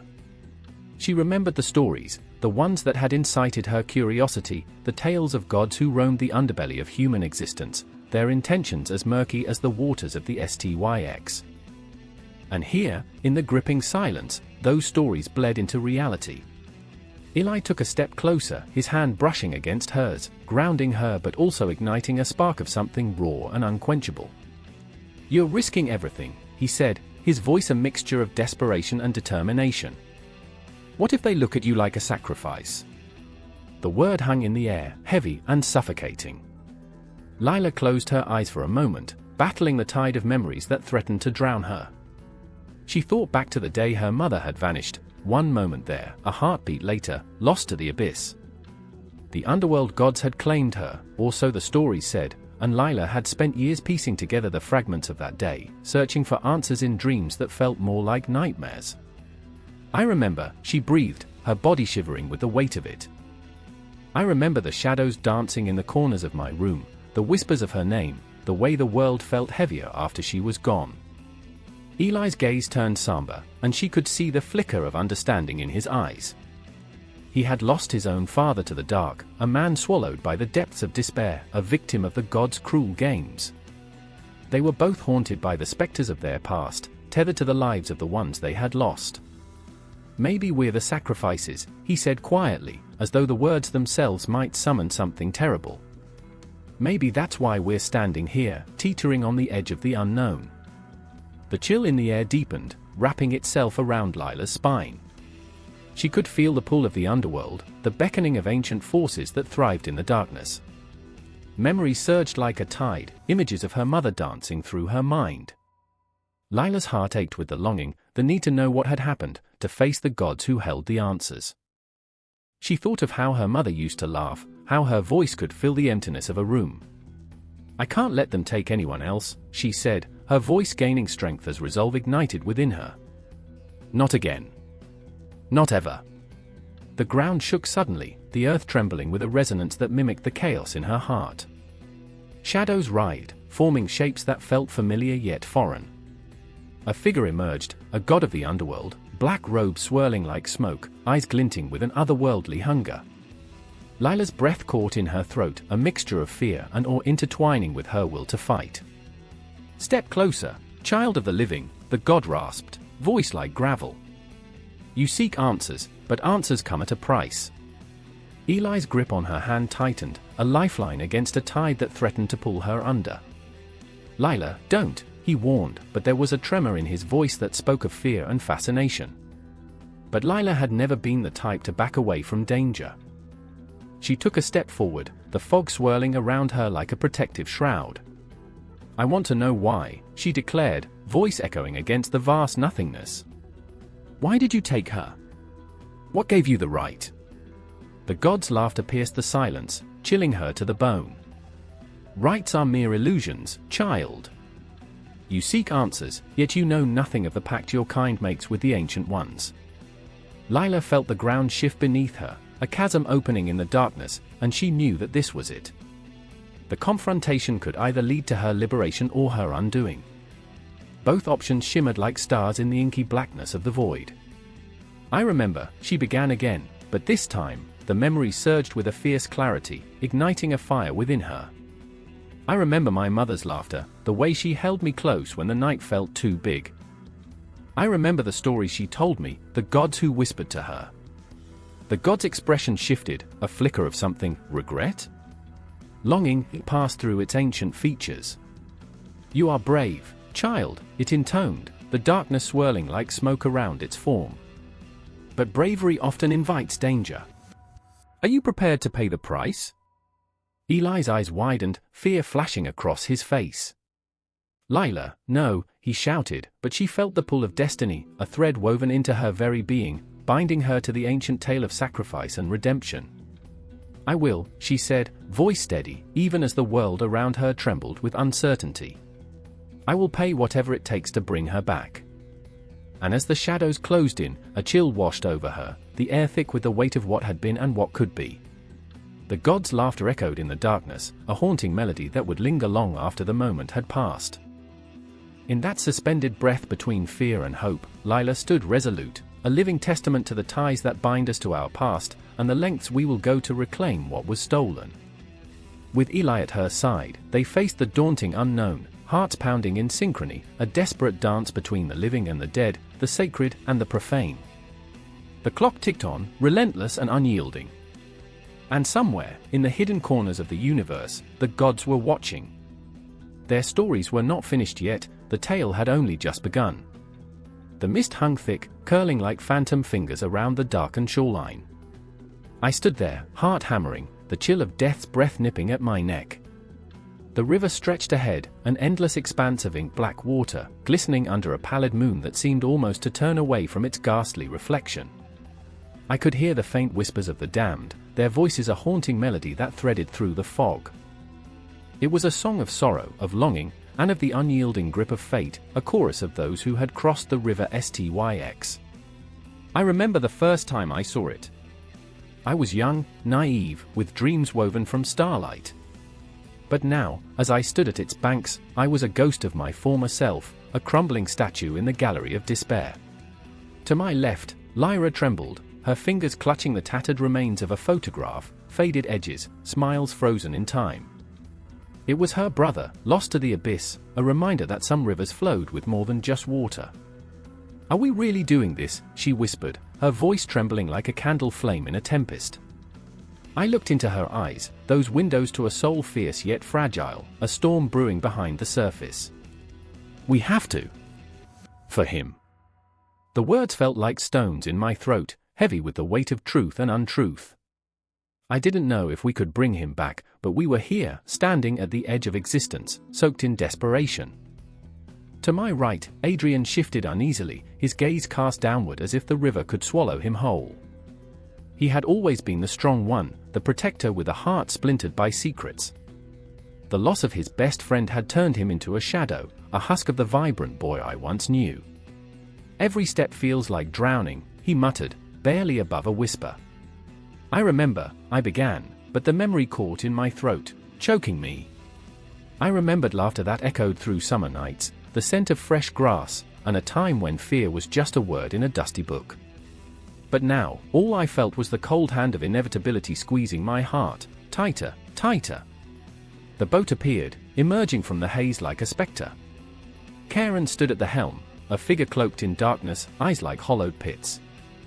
He held an ancient oar, and the weight of his presence was palpable. The air thickened with the promise of choice, a choice that felt less like freedom and more like a noose tightening around our necks. "Have you come to cross?" His voice was as rough as the stones that lined the riverbed, a gravelly growl that echoed across the water, making the hair on my arm stand on end. "Yes," I answered, though my voice quivered, betraying the false bravado I tried to project. Lyra stepped forward, her fear morphing into resolve. "Take us to him." Adrian hesitated, looking back, as if the shadows could offer him solace. "It's not just about him, you know. It's about us too. What if we don't come back? Do we have a choice?" I shot back. Those words hung in the air, heavy as a funeral shroud. What awaited on the other side? Light or darkness? Hope or unending despair? Lyra's hand found mine, grounding me in the reality of the moment. In that connection, I felt the pulse of life, a heartbeat threading through the chaos. "We'll face it together," she said, her voice steady. "We've lost so much, we can't lose each other too." The boat rocked gently, a beckoning cradle of secrets and sorrows. It seemed to whisper promises and warnings alike. Each ripple in the water felt like a heartbeat of the universe itself, echoing with the tales of lost souls. I took a breath, and with it, the weight of our decision crashed over me. As we stepped aboard, the world around us slipped away, replaced by the suffocating silence that only the dead could inhabit. The paddle broke the surface of the STYX, sending shivers through the water like the quivering fingers of the departed. Each stroke pulled us deeper into a realm where shadows danced, and echoes of laughter and tears intertwined in a ghostly waltz. I remember the dreams that haunted me, visions of a realm where time lost its meaning. Clocks whispered, their hands spinning wildly, and I felt the weight of eternity pressing against my chest. What if we stepped into a void? What if the river was a mirror reflecting our own fears, our regrets, our fractured memories? The air grew denser, alive with the essence of those who had crossed before us. I caught glimpses of faces, familiar and foreign, floating just beneath the surface, grasping at the edges of the boat, whispering of unfinished business. "Help me! Remember me!" Silence swallowed their cries, but I felt their desperation scratching at my soul like desperate claws. Lyra's breath hitched beside me, and I turned to her, searching for courage in her gaze. "We have to keep going. We have to remember who we are, who we were." Adrian nodded, though his eyes were glossed over with fear. "And what if we can't?" His voice trembled, a raw wound laid bare. "Then we fight," I replied, fury rising within me like a phoenix from the ashes. "We fight for every moment we lost, for every tear we shed." The boat glided forward, the rhythm of the oar slicing through the stillness, and I felt an urgency burning in my chest, an echo of the past, a heartbeat of hope clashing against despair. As we neared the center of the river, the air thickened with anticipation, the shadows closing in, and I knew our confrontation loomed ahead, pulsing with the weight of what had been lost. Would we emerge on the other side, reborn, or would we be consumed, tangled in the web of the STYX? I clutched Lyra's hand tighter, the warmth anchoring me against the encroaching darkness. In that moment, I felt the rush of possibility, the electric spark of defiance. Whatever awaited us on the other side, we would face it together, soul to soul, heart to heart, unraveling the threads that bound us to this world and the next, forever intertwined in the haunting embrace of the river STYX. A heavy silence hung in the air, thick with dread, like the moment before a storm breaks. It was in the old cathedral, its spires clawing at the sky, where shadows danced with the flickering candlelight. I stood there, heart pounding, entranced by the wall murals, vivid depictions of gods who once governed the darkness beneath our feet. One moment, I was alone, and the next, the weight of a presence pressed against my back. I couldn't turn, the air crackled, the energy was electric, and fear turned my stomach into a tight knot.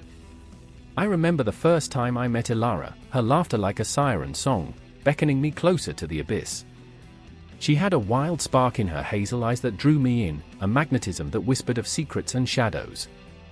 But beneath her exuberance was an ache, a longing that made her seem almost otherworldly. She was an artist, her canvases bursting with color and emotion, yet haunted by figures crumbling into the void, her interpretation of the underworld gods, drawn from nightmares that lingered in her sleep. And then there was Theo, my brother, whose heart was a pendulum swinging between hope and despair.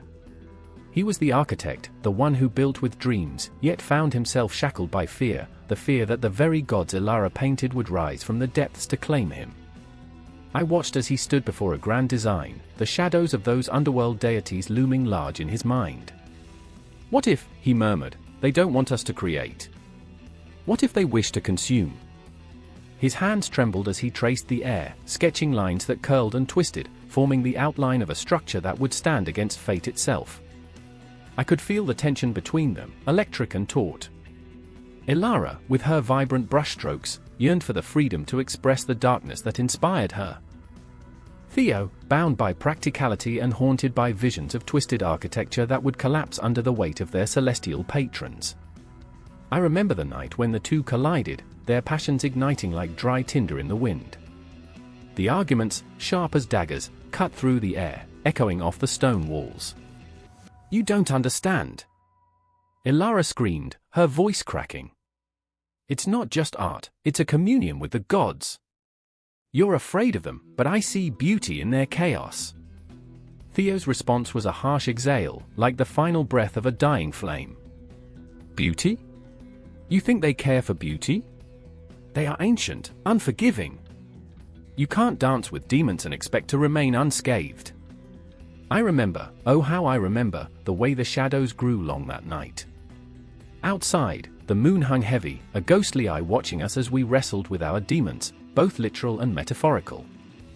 Ilara's vibrant depictions of the underworld gods loomed larger in my mind. Their faces, twisted with rage or sorrow, seemed to flicker in the candlelight, whispering promises and threats. I was trapped in a web of their emotions, caught between art and life, creation and destruction. I felt it in my bones, the very architecture of our relationships crumbling around us. But then, a single thought pierced the chaos. What if the underworld gods were real? What if they were watching us, their eyes filled with the hunger of ages past? In that moment, I believed they were there, lurking just beyond the veil of our reality. I could almost hear them whispering, inviting, taunting, waiting. My heart raced, doubt crept in. Were we simply puppets in a grand design, orchestrated by beings whose whims we could never comprehend? The climax of that night spiraled toward an inevitable confrontation, a clash of will and creativity.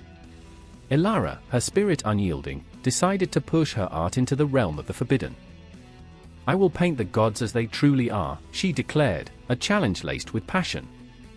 I will invite them to witness our struggle, to embrace their chaos. The words hung in the air like a spell, and I felt the room shiver, as if the very walls were holding their breath. But Theo could only stare, his face a mask of fear and determination. You don't understand the depth of their power, he whispered, his voice trembling. They will take more from us than we are willing to give. I could see the storm brewing behind his eyes, the shadows of doubt swirling like tempestuous clouds. I wanted to scream, to stop them both before the gods noticed our little theater and decided to intervene. But the moment was suspended, time itself an enemy, and before I knew it, Ilara had picked up her brush, while Theo clenched his fists, fighting against the tide of impending despair. As she painted, her strokes danced with feverish intensity, the colors melding into a beautiful chaos. The underworld gods began to take form, some were fierce and grotesque, others alluring and darkly enchanting, each brushstroke a declaration of freedom, a cry against the shackles of fear. I was mesmerized, caught in the crossfire of their emotions, the pain and longing that intertwined like vines around my heart. Do you see? Ilara called out, her voice a crescendo of triumph and terror. They are not our enemies, they are the echoes of our own souls. And in that moment, I felt it, the very air around us crackled with energy, the shadows flickering with the essence of something ancient and powerful. It was as if the gods themselves had stirred, their gazes shifting toward our small act of rebellion.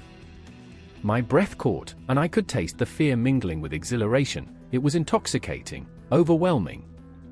But as Theo's voice broke through the silence, it shattered my reverie. Ilara, stop, he shouted, a desperate plea that resonated with the weight of 1,000 fears. You're inviting the darkness. Just as the words left his lips, the candles flickered violently, and for a heartbeat, everything fell silent, the world paused, suspended in a moment of dread. The shadows lengthened, stretching like fingers across the stone floor. I could feel the godly eyes upon us now, gazing from the canvas, from the cracks in the walls, watching our every move as if deciding whether we would be the artists or the art. I remember the moment, the fear, the urgency, the electric charge that surged through the room. The confrontation was not just between Ilara and Theo, it was a battle for our very souls, a dance with the gods whose influence had seeped into the very fabric of our existence. Time hung heavy, and the atmosphere pulsed with the promise of chaos or creation. The struggle for identity, for purpose, for the right to wield our own destinies was unfolding like the intricate patterns of a Gothic tapestry, rich with emotion and fraught with danger. And as we stood on the precipice of that abyss, I knew, none of us would emerge unchanged. The brush continued to fly, the shadows continued to stretch, and the gods watched with bated breath. We were no longer mere mortals in a cathedral, we were a canvas upon which the cosmos would paint its darkest hues. The clock struck midnight, its echo cascading through the empty streets, where shadows danced like restless spirits. I stood there, breath caught in my throat, heart pounding like a war drum, each beat a reminder of how fragile this moment was, teetering on the precipice of despair. The air was thick, heavy with the scent of rain-soaked earth and the bitter tang of fear. Somewhere in the distance, a woman's scream shattered the silence, splintering the night into jagged pieces, each one cutting deeper into my soul. I remember the first time I met Lyra. She was a flicker of defiance wrapped in a cloak of darkness, eyes glinting like shards of broken glass. The whispers of the underworld echoed in her every stride, a promise of power laced with danger. She was meant to be my ally, but the damned never stay allies for long. It was as if the very ground beneath us was a treacherous sea, ready to swallow us whole. I could see it in her eyes as she pulled me into her world, a desperate hope, a flickering flame in a storm of chaos. We were bound by the unspoken, a pact forged in blood and secrets, and yet, I could feel the tension between us crackle like static electricity. And then there was Thorn, his presence more a shadow than a man.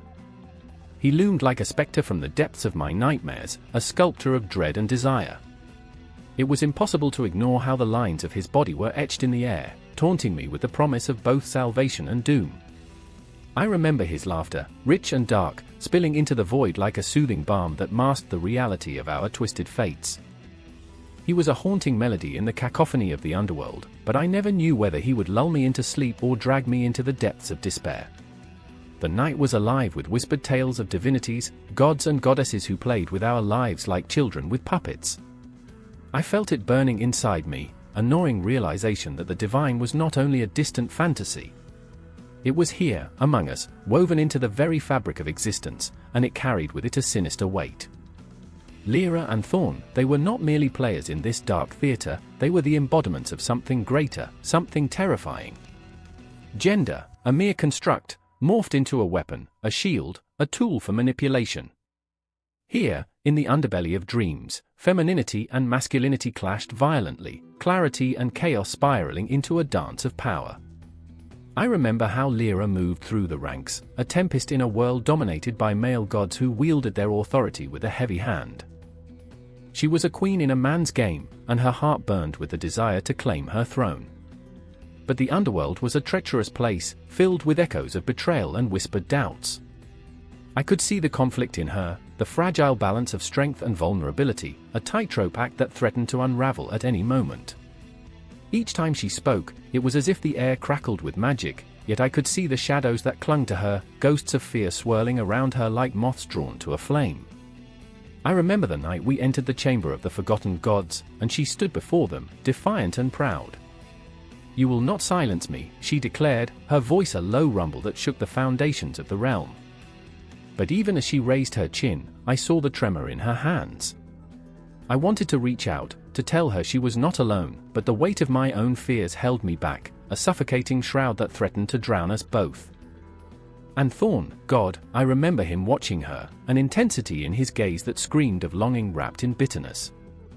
He understood her struggle, the burden of femininity bound to power, and yet he stood on the edge, torn between love and the chains of his own gender. In his eyes, I saw the reflection of a world that could have been a place where strength wasn't measured by brutality but by the embrace of vulnerability. But the underworld was not kind to those who dared to dream. "Do you see her?" he whispered one night, his voice like velvet against my skin. "She dances on the edge of a blade, and I am the wound that could split her open." The honesty cut deeper than any knife, and I could feel the weight of his sorrow pressing down on us, a constant reminder that masculinity, too, was a cage. I remember the moments before the storm, the air thick with tension, our destinies hanging by a thread. Lyra and Thorn, two souls intertwined in a cosmic drama, grappling with the roles assigned to them by a world that thrived on division. The gods watched, their laughter a haunting melody that echoed through the ages, mocking our struggles. We were pawns in their game, but I refused to be a mere spectator. As we stood together, the shadows shifting like restless ghosts, I could feel our hearts beating as one, a chaotic symphony resonating through the night. I remember the moment of clarity when Lyra raised her voice to challenge the darkness, and Thorn stepped forward, the weight of his own fears lifting as he stood beside her. It was a breathless revelation, a unity forged not in the confines of gender but in the raw power of shared struggle. And then came the climax, a confrontation that felt inevitable yet surreal, as if the fabric of time itself had warped around us. The gods rumbled above, their thunderous laughter drowning us in waves of despair. I could sense Lyra's determination, her fierce spirit blaring like a siren's call. "This is our world," she shouted, raw emotion spilling from her lips, a battle cry that seemed to split the very heavens. But there was something else lurking, a dark whisper that coiled around us, wrapping its tendrils around our hearts, squeezing tighter. I could feel it, the weight of history, the scars of 1,000 battles fought in silence. Would we rise? Would we fall? In that moment, time stretched, reality shimmered, and all that mattered was the pulse of our determination, the thread that connected us. The final confrontation loomed over us like a storm cloud, an impending chaos that chewed at the edges of hope. And as the clock struck 1, I knew we were on the brink of something monumental. The shadows deepened, the air thickened, and I felt the world shift beneath my feet. The battle for the Underworld was not merely a clash of gods, it was a reckoning of identity, a confrontation of power and vulnerability, a collision of dreams and nightmares. We were tangled in the web of our existence, forever caught between the realms of gender, divinity, and humanity. The night held its breath, waiting for the inevitable. I could feel my heart thrumming, each beat a call to arms, each breath a prayer. This was just the beginning, a story that would echo through eternity, a tale woven into the very fabric of existence, never truly ending, but always evolving. The air crackled with tension, shadows undulating like restless spirits beneath the dim glow of flickering torches. I stood in a hall built for the damned, walls adorned with the remnants of forgotten tales, half-buried histories that whispered of betrayal, envy, and the laughter of gods twisted by their own mischief. Loki's laughter echoed in my memory, a sound both inviting and chilling, like the warning bell of a storm. I remember the moment when everything fractured. The ground shook, a low rumble that seemed to rise from the very bones of the earth. It was as if the world itself was laughing at our plight. There he stood, Loki, cloaked in shadows, eyes glimmering with a darkness that gnawed at the edges of sanity. His smile was a razor's edge, full of promises that twisted into nightmares. I could feel the pulse of fear in my throat, a reminder that he thrived on chaos, he was the trickster, the architect of our undoing. Across the hall, Sigyn watched him, her heart a fragile thing wrapped in chains of dread. I felt her anguish, a raw scream lodged behind her ribs. She had once been the embodiment of unwavering love, but here, in the underworld, love twisted into something else entirely, a grotesque shadow of herself. She bore the weight of Loki's curses, the burden of hope turned to ash.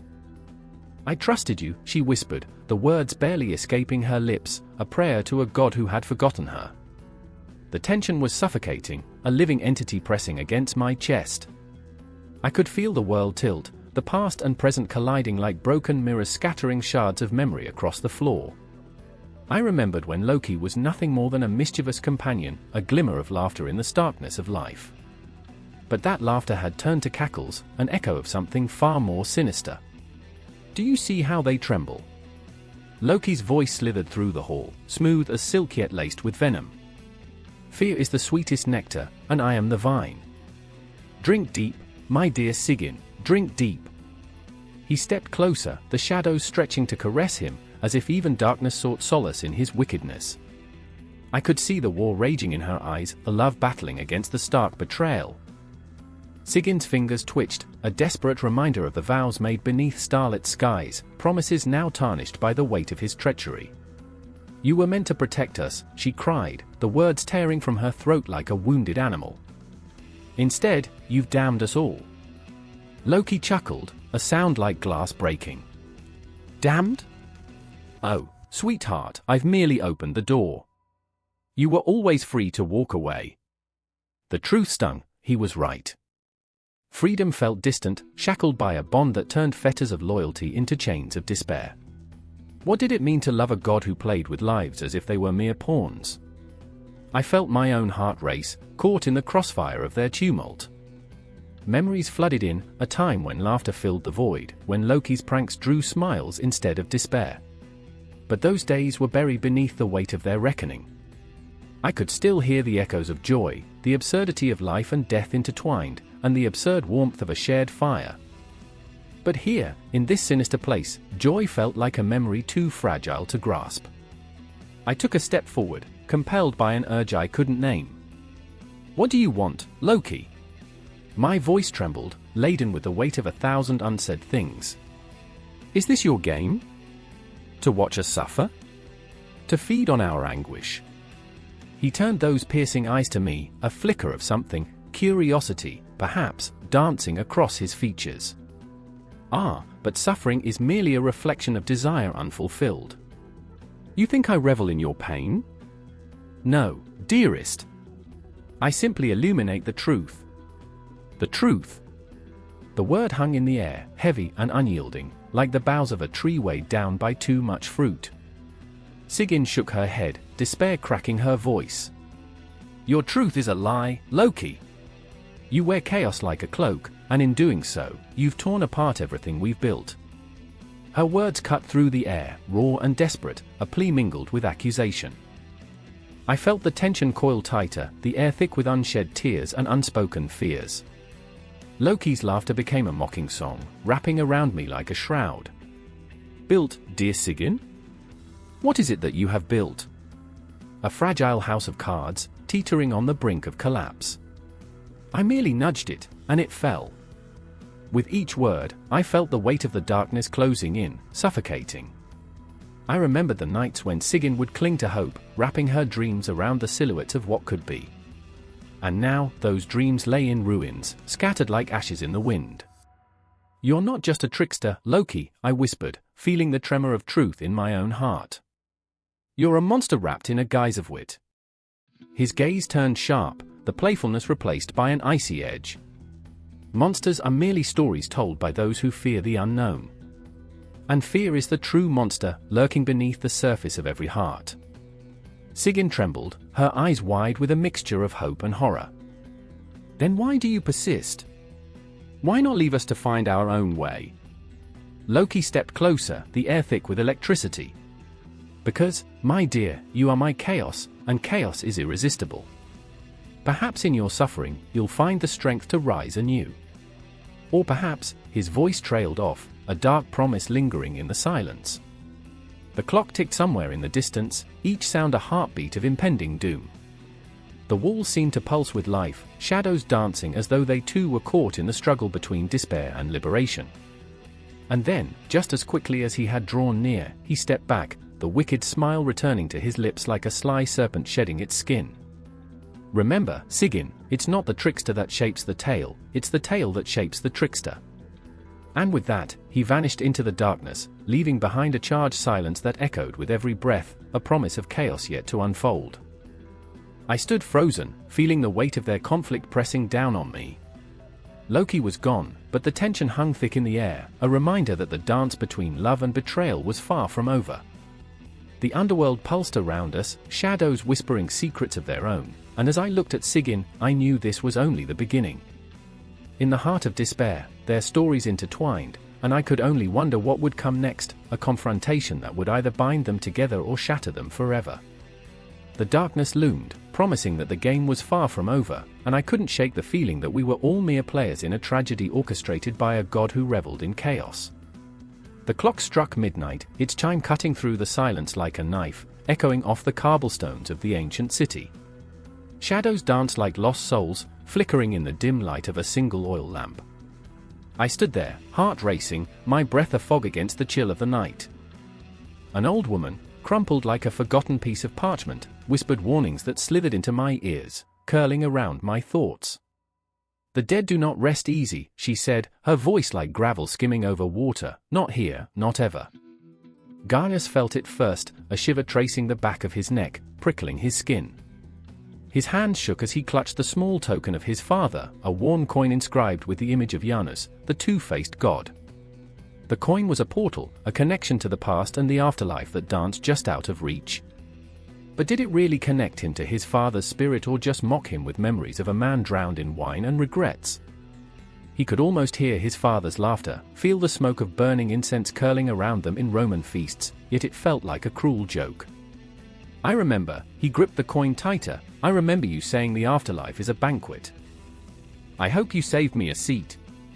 Across the alley, Livia knelt beside the crumbling tombstone, the inscription barely legible, Time's hand rendering the names into ghosts. Her fingers traced the letters, hoping for some clarity in the chaos of grief that had enveloped her since her brother's death. The air thickened with unspoken words, hanging like the weight of her sorrow. What if he's not here? What if he's just... The thought clawed at her heart, tearing it apart. What if he had become nothing more than dust in the wind, his laughter reduced to echoes in her memories? She blinked back tears, but they spilled over, warm rivulets against the cold stone. I remember, she whispered, I remember the way he danced in the rain, how he promised to always be my guardian.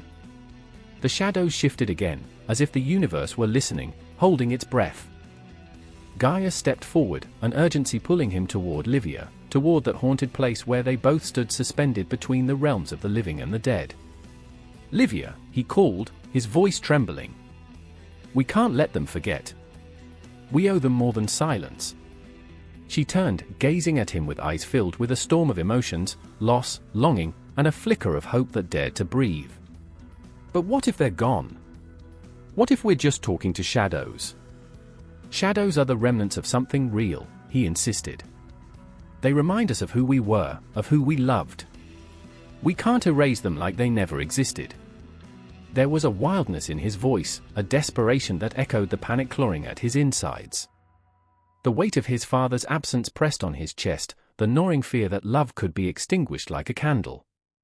The dead were supposed to guide the living, but in this moment, he felt adrift, lost in a sea of uncertainty. Do you believe? Livia's voice hung in the air, a fragile thread between hope and despair. Do you believe they're still with us? He hesitated, the question hanging like a noose around his throat. He thought of the rituals, the offerings of honey and wine, the prayers to the gods, the sacrifices made to appease the spirits. So much effort for a flicker of belief, was it not absurd? I want to believe, he admitted, his heart racing with the vulnerability of truth. I want to feel them. But I'm afraid. What if our memories don't lead us to them, but to avoid?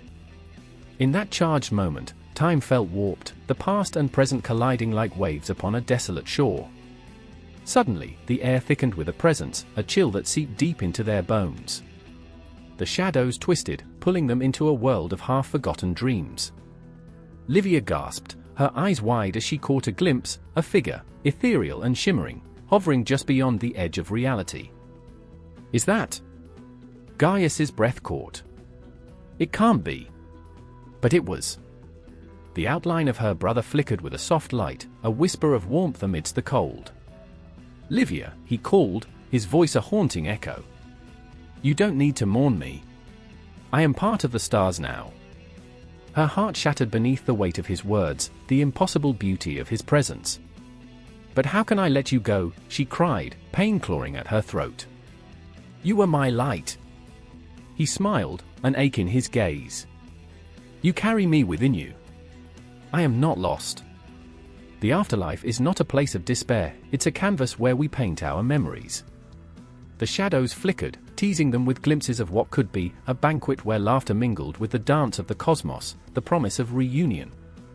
Gaius felt something shift within him, a spark of understanding ignited by the depths of his grief.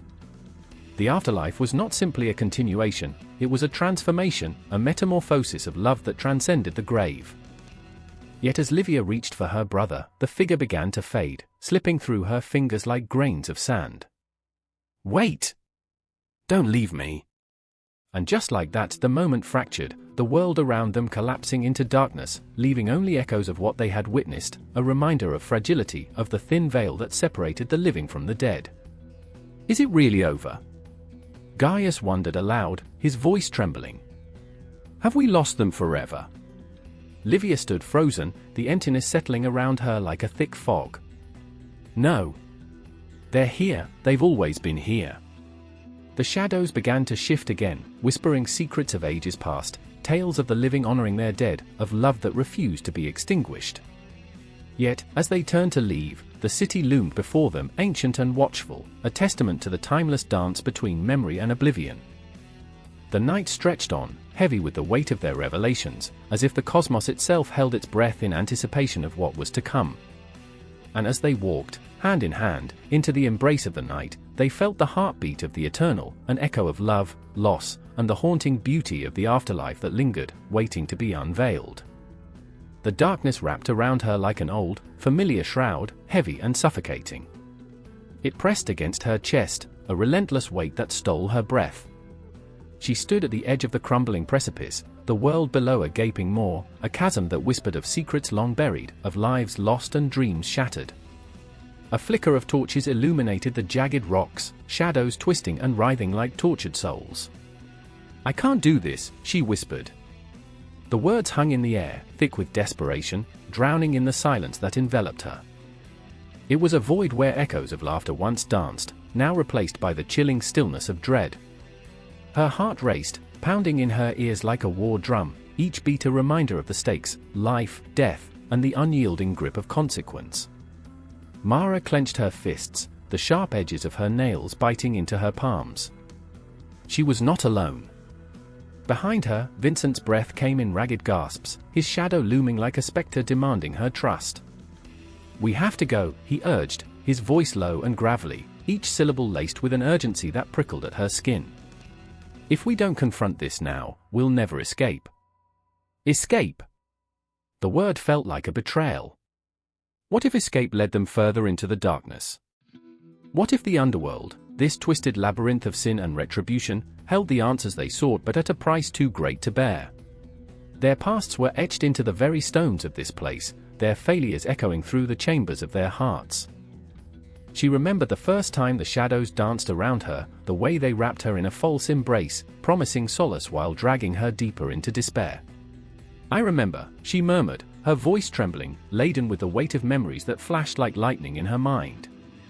"I remember the day I chose revenge over love." The ghosts of her past loomed large. Her brother's face, twisted in agony. The rage that had consumed her, blinding and intoxicating, urging her to strike back without thought of the consequences. Vincent stepped close, his eyes glinting with a mixture of fear and determination. "Mara, if we fail, if we let the darkness win, we lose everything." His hand hovered near hers, trembling slightly, a fragile bridge between their fractured souls. "We can't let the underworld define who we are. We have to fight." Fight.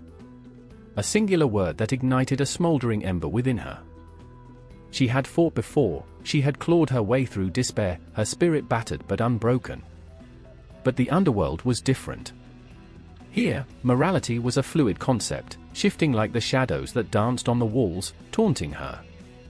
It was a realm where guilt and righteousness tangled, where each choice twisted into a knife that cut deeper with every heartbeat. As they stepped forward, the air grew thick with the scent of decay, a pungent reminder of choices left unmade, of lives lived in the shadows. The whispers of the damned echoed around them, a cacophony of regret and fury, each voice a reminder of the weight of sin. "Do you hear them?" Mara asked, her voice trembling between fear and something darker, something seductive. "Do you hear their cries?" Vincent nodded, his gaze unwavering, anchored in the storm swirling around them. "They're not just echoes. They're warnings." He reached for her, fingers brushing against her cheek, a fleeting connection that sent shivers down her spine. "We can't become what they are." The path ahead twisted like a serpent, darkness swallowing the light. Each step felt like a descent into madness, into the very heart of despair. With every heartbeat, doubts clawed at her resolve, memories spiraled around her like a noose. She could see the faces of those she'd wronged, hear their voices rising in unison, a haunting melody that played on a loop, a symphony of grief. "What if we don't find redemption?" she whispered, the words spilling forth like a confession. "What if we lose ourselves?" "Then at least we'll lose ourselves together," Vincent replied, his grip tightening around hers, an unbreakable bond forged in the fires of shared pain.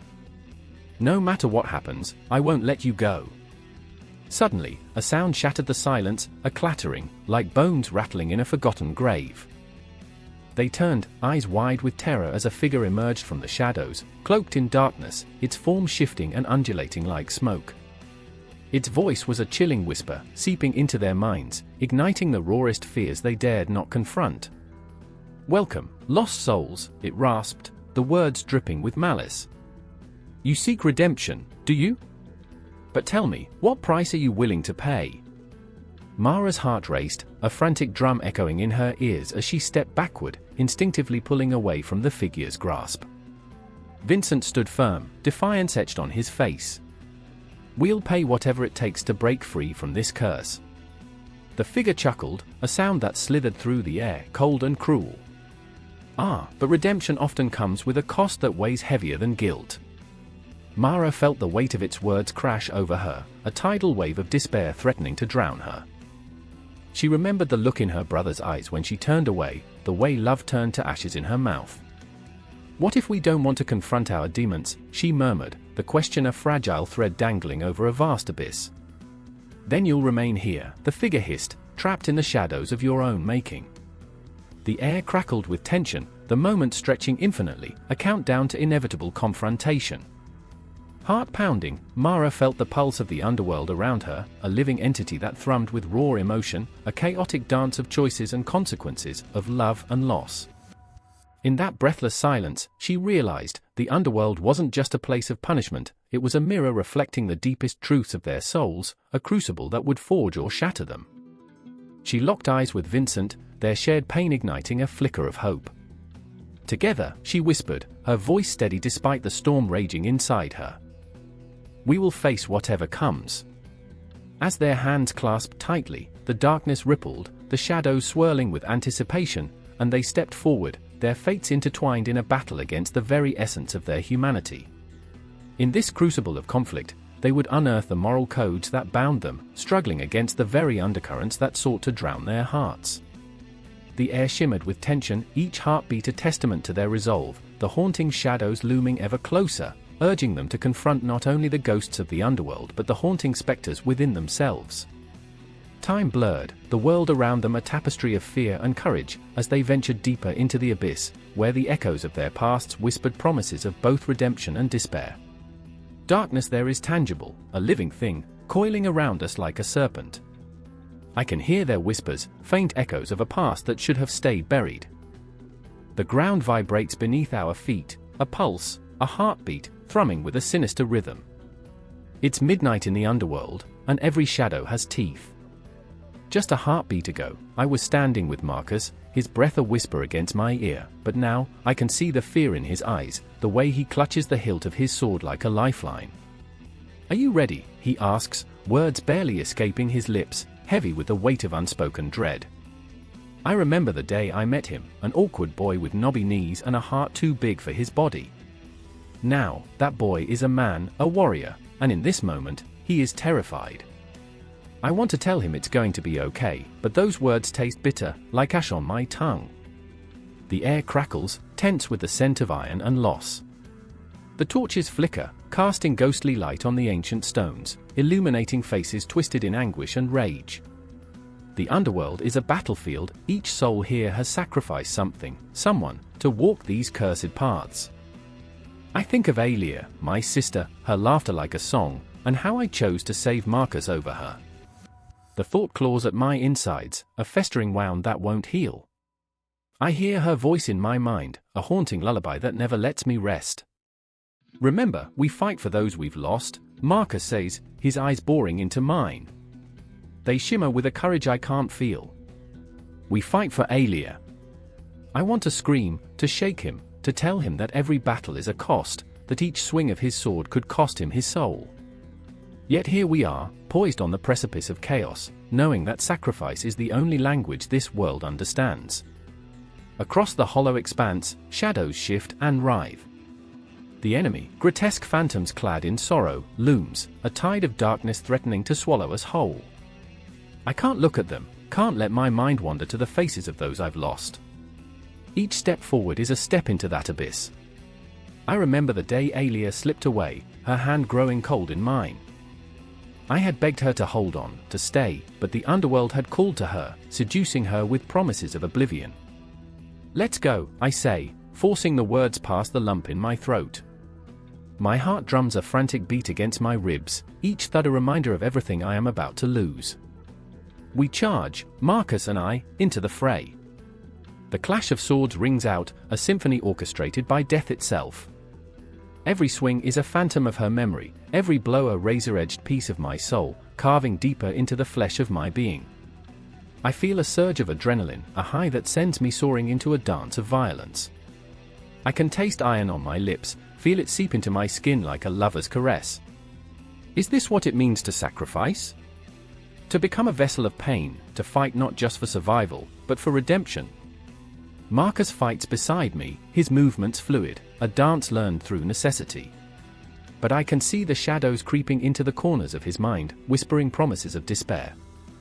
Stay with me, I shout over the cacophony, though I fear his resolve might crumble like dust beneath the weight of our losses. I remember my mother's voice, the way she would tell stories of sacrifices made for love, how they were noble, heroic. But here, in the underworld, love feels like a curse. Each sacrifice feels like a chain, shackling us to the very pain we seek to escape. We are warriors, yes, but we are also ghosts, haunted by what we've given up, what we've left behind. Then the tide shifts. One of the phantoms lunges at Marcus, a glimmer of black wrath, claws extended like the talons of despair. My heart stops, suspended in time as I watch it happen, the horror played out in slow motion. I remember the feeling of helplessness, the way it twists inside me like a knife. I throw myself forward, the world narrowing around us, and collide with the darkness. We tumble, a chaotic tangle. His eyes widen in shock at my reckless abandon. No, he screams, but it's too late. I feel the cold grip of the phantom's fingers at my throat, tightening until the world dims. In that moment, I remember everything, every laugh, every tear, every moment I could have chosen differently. The sacrifices I made claw at me like the phantom's grip, and I realize, nothing is free in this underworld battle, every victory demands its toll. I strike, driven by rage and fear, and the phantom shatters like glass, scattering into the night. But the victory comes at a cost, my energy wanes, and I feel the shadows creeping in, ready to claim me as their own. I glance at Marcus, his face a mask of horror and determination. Fight! I gasp, but my voice is a whisper, fading into the abyss. He nods, tears streaking his dirt-smeared face. And yet, the battle rages on, an unending spiral of sacrifice and loss, echoing through the dark reaches of our souls. I remember Alia's laughter, the way it carried through the halls like sunlight, piercing through the fog of grief. I remember the warmth of her embrace, the way she believed in the impossible, faith that there was beauty even in darkness. But now, as I teeter on the edge of oblivion, I wonder if that faith was misplaced. In these moments, the battle becomes a tapestry woven with threads of sorrow and hope. Each strike, each breath, becoming a sacrifice to honor the lost, to reclaim a sliver of what was taken. I realize now that we are all ghosts, dancing on the edge of despair, driven by the need to remember, to fight, to love against the odds. The silence creeps back, chilling my bones, even as the battle rages on. Every heart beats a requiem, every soul clings to the memory of what was and what could have been. And somewhere in that darkness, I hold on to the belief that even in the depths of sacrifice, we might still find a way to rise, to stand, and to fight for the light. And as I prepare to face the shadows once more, I know this fight is not just for survival but for every heartbeat that echoes with the promise of hope, a sacrifice worth every atom of our existence. The clock ticked relentlessly, echoing through the hollow chamber like the heartbeat of a dying man. Shadows danced on the stone walls, whispering secrets of ancient sorrows as Clara crouched in the darkness, her breath shallow, each inhale a jagged edge of fear. She could hear them, the soft padding of footsteps getting closer, the unmistakable sound of something unnatural lurking in the corners of her mind. Outside, the city pulsed with life, but here, behind the veil of reality, lay the crumbling remnants of a world untouched by grace. Clara! We have to get out! Max's voice sliced through the air, raw with urgency, pulling at the edges of her fraying courage. His fear was tangible, a living thing that wrapped itself around her, tightening like a noose. He was her brother, her anchor, yet beneath his bravado lay the same dark well of doubt that haunted her. We can't stay here. They're coming for us. But she remained frozen, trapped in the icy grip of her memories. I remember the stories, Maximum. The underworld, it's alive in them. Every word we speak, every prayer, it breathes life into something darker. The shadows seemed to ripple in response, swirling like smoke, and she felt the weight of their gaze pressing upon her. Max stepped closer, his eyes wide, a storm brewing behind them. "Clara, this isn't the time for stories. This is real, this is our life. You can't keep holding on to those ghosts." "Ghosts," she echoed, the word tasting bitter on her tongue. "But they're not just ghosts, are they? They're echoes of every sacrifice, every soul trapped in this nightmare. They've woven themselves into the fabric of our beliefs, our fears." Her voice trembled, a fragile thread in the whirlwind of chaos. "What if we are the last defenders of that truth? What if our pain is the key?" Max grabbed her shoulders, his grip fierce, anchoring her back to the moment. "No. This isn't about truth anymore. This is about survival." His desperation pierced her heart, a flash of light cutting through the murky depths of despair. She felt the warmth of his palms, grounding her in the reality of the present. But beneath the urgency was a crack, a fissure that threatened to swallow them both whole. The underworld loomed, a specter that stretched its claws into their lives. Clara thought of the ancient texts, the whispers of gods and demons, the sacrifices that had shaped modern faith. She remembered their father, his voice thick with conviction, recounting how the ancients believed that every prayer sent forth could stir the restless spirits below. "What if," she murmured, "what if our prayers are weapons now? What if we've unleashed something we cannot contain?" Max's breath hitched, and she could see the struggle within him, his need to cling to hope battling against the chilling reality. "You're lost in the past, Clara. This world has moved on. The underworld is just a story now, a relic we've outgrown." But even as he spoke, she felt the tremors beneath her feet, the soft rumble of something awakening. The shadows flickered, and in that moment, she saw them, faces twisted in agony, eyes wide with a longing for release. They were the forgotten, the sacrificed, and they were rising. "It's not just a story," she whispered, an ember of realization igniting in the pit of her stomach. "They are here, trapped between worlds, feeding off our fears. They claw at the edges of our faith, waiting for us to falter." Max shook his head, his voice trembling. "And what then? What are we supposed to do? Are we to honor them with our own lives? Sacrifice ourselves to appease the restless?" Pain lanced through her at the thought. She remembered the night their mother had wept at the altar, her prayers heavy with the weight of loss, begging for mercy.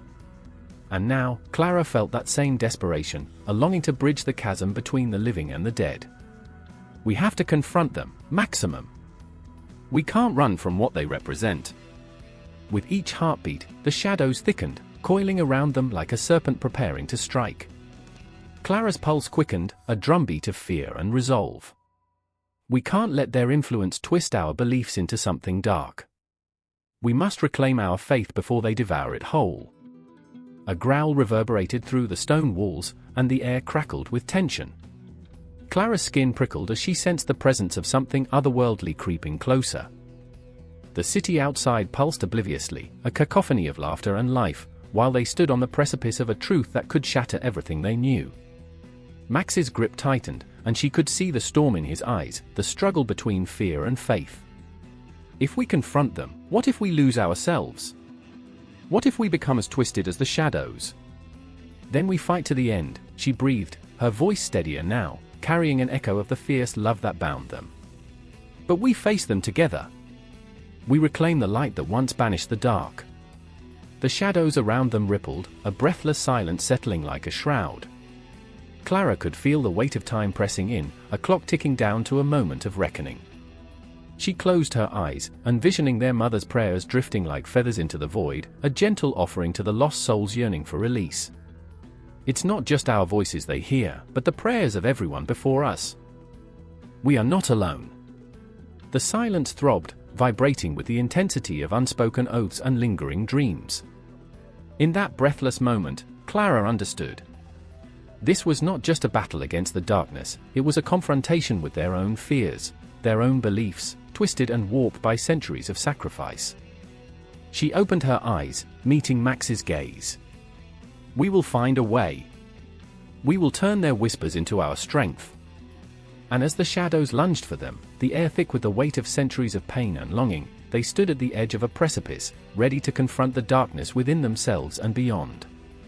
The underworld beckoned, and with every heartbeat, they stepped forward, into the abyss, seeking the light that flickered beneath the surface, a glimmer of hope in the encroaching night. The clock on the wall ticked louder than thunder, each echo a countdown to catastrophe. I stood in the dimly lit room, the shadows creeping in like hungry beasts, searching for something, my sanity, perhaps. The air was thick with dampness, the walls whispering secrets of those who had come before me, who had faced the underworld gods and returned, or didn't return at all. I could feel the weight of their gaze, the unshed tears of the lost pressing against my chest, yearning to break free. "Do you hear them?" I turned to Lena, her eyes wide, shimmering pools of uncertainty, reflecting my own fear. She clutched the tattered book to her chest, the pages yellowed with time, the ink barely legible. A relic of knowledge, the last flicker of hope. "They're calling us," she whispered, her voice barely a breath. "It's as if they know we're here." "Oh, they know," I shot back, my heart racing, each beat a warning. The underworld gods didn't need to see us, they thrived in the shadows, fueled by our deepest fears and darkest desires. They thrived on the memory of death, the specter of loss that lingered long after the body was gone. They live in our minds, Lena. In the spaces between breaths. Austin stood by the window, the moonlight casting eerie shadows on his face, a tortured canvas of conflict. He was always the one who wanted to believe, to hold on to hope like a fragile thread. "What if we can bargain with them?" he offered, optimism bleeding through his words. The thought sent a chill down my spine. Bargain? With gods who fed off despair? I remembered the stories, the ones where souls were traded like trinkets, where promises were forged in blood and betrayal. It felt laughable, it felt dangerous. Bargaining with gods is like playing chess with a ghost. You may think you're in control, but the rules are written in shadows. Lena took a step closer to me, her warmth a fleeting comfort amidst the chill. "What if they're not all bad?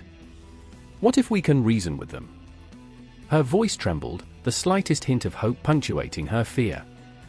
I wanted to crush it, to snuff it out like a candle before it ignited, but the flicker reminded me of my own flickering heart, the one that still believed in something beyond the abyss. Outside the window, the city lay silent. The streets, once bustling with life, now resembled a graveyard, the echoes of laughter replaced by the whispers of the departed. A thin fog rolled in, like a shroud, covering the remnants of humanity, revealing only the ghosts of our memory. I closed my eyes, letting the darkness wash over me, pulling me into its depths. "I remember," I began, though I wasn't sure what I was recalling, the past or a prophecy. "I remember the stories of Persephone, trapped between two worlds. She was a prisoner to both life and death, a plaything of gods. What if they see us as mere pawns? What if they twist our desires into something grotesque? A cruel game." Austin's laughter was brittle, shattering the silence. "Then let them play. I refuse to be a pawn." The defiance in his voice was a cracking dam, the flood of emotion ready to spill over. But beneath that bravado, I could sense the tremors of fear, the haunting of dreams that felt too real, too urgent. Lena's fingers brushed against the spine of the book, and in that moment, I noticed the intricate symbols etched into the leather, a language long forgotten. "We have to confront them," she said, a resolve crystallizing in the dim light. "We can't let them keep us in the dark. We have to understand what they want." Understanding? Or feeding our own monsters? I countered, my own doubts boiling to the surface. What if knowledge is the very thing that destroys us? The walls pressed closer, the shadows rippling with anticipation, eager to see what we would choose. But in that moment, something shifted.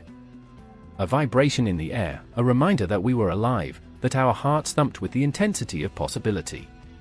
I felt the weight of the world lift just a fraction, the air crackling with unspoken words. We stood on the precipice of our fears, three souls entwined in a dance of fate, unsure of where the steps would lead us. "Are you ready to face them?" Austin asked, his voice steady, but I could see the storm in his eyes, the chaos swirling just beneath the surface. I wanted to say yes, to leap into the unknown hand in hand, but the truth clawed at my throat. I don't know, I whispered back, the truth a jagged edge against my tongue. The gods were waiting, lurking in the shadows, their laughter a haunting echo in our minds. Then we decide together, Lena said, her voice firm, a beacon in the dark. We face them, or we drown in their silence. I nodded, the flicker of bravery igniting within me, a small flame fighting against the encroaching night. A sudden crash resonated through the room, a culmination of our fears breaking free. The shadows thickened, swirling around us like a tempest. The gods were here, lurking in the dark, their whispers wrapping around our throats like nooses.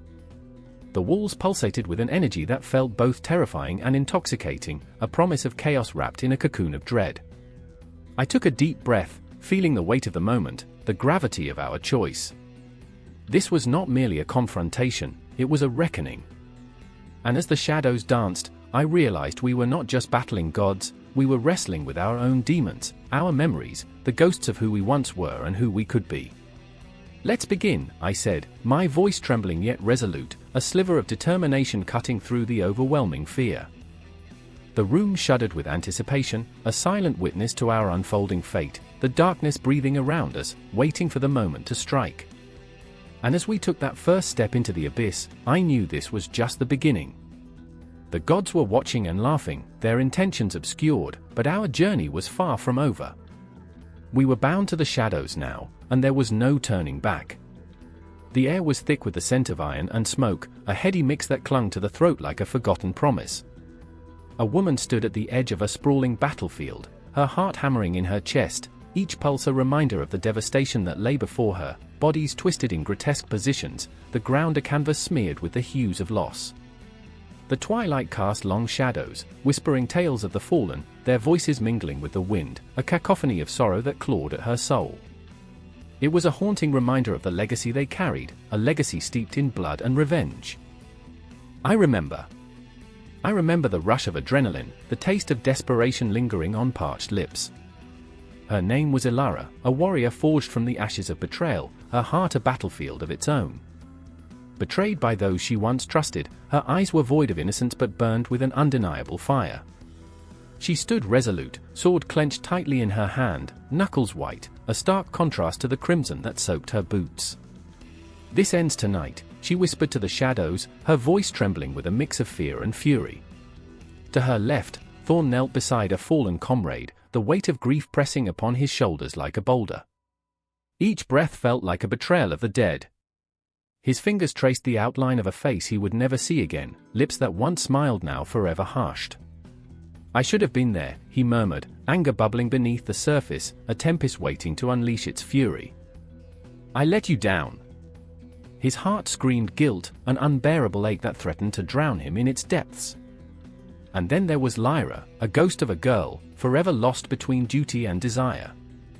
Her eyes, once bright with dreams, now reflected the grim reality of their world, a world where love was a luxury, and survival was a cruel game.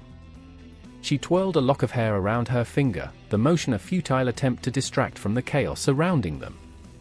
We're not meant to be here, she whispered, glancing at Ilara, her voice a fragile thread stitching their fates together. This war, it's tearing us apart. The weight of her words hung in the air, heavy with unspoken fears. I remember the way fear danced in their eyes, a macabre ballet of uncertainty, each glance a silent plea for something, anything, other than the darkness that crept closer with every heartbeat.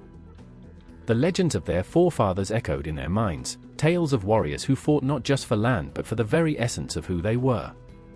But legends, like time, had a way of twisting the truth, morphing valor into tragedy.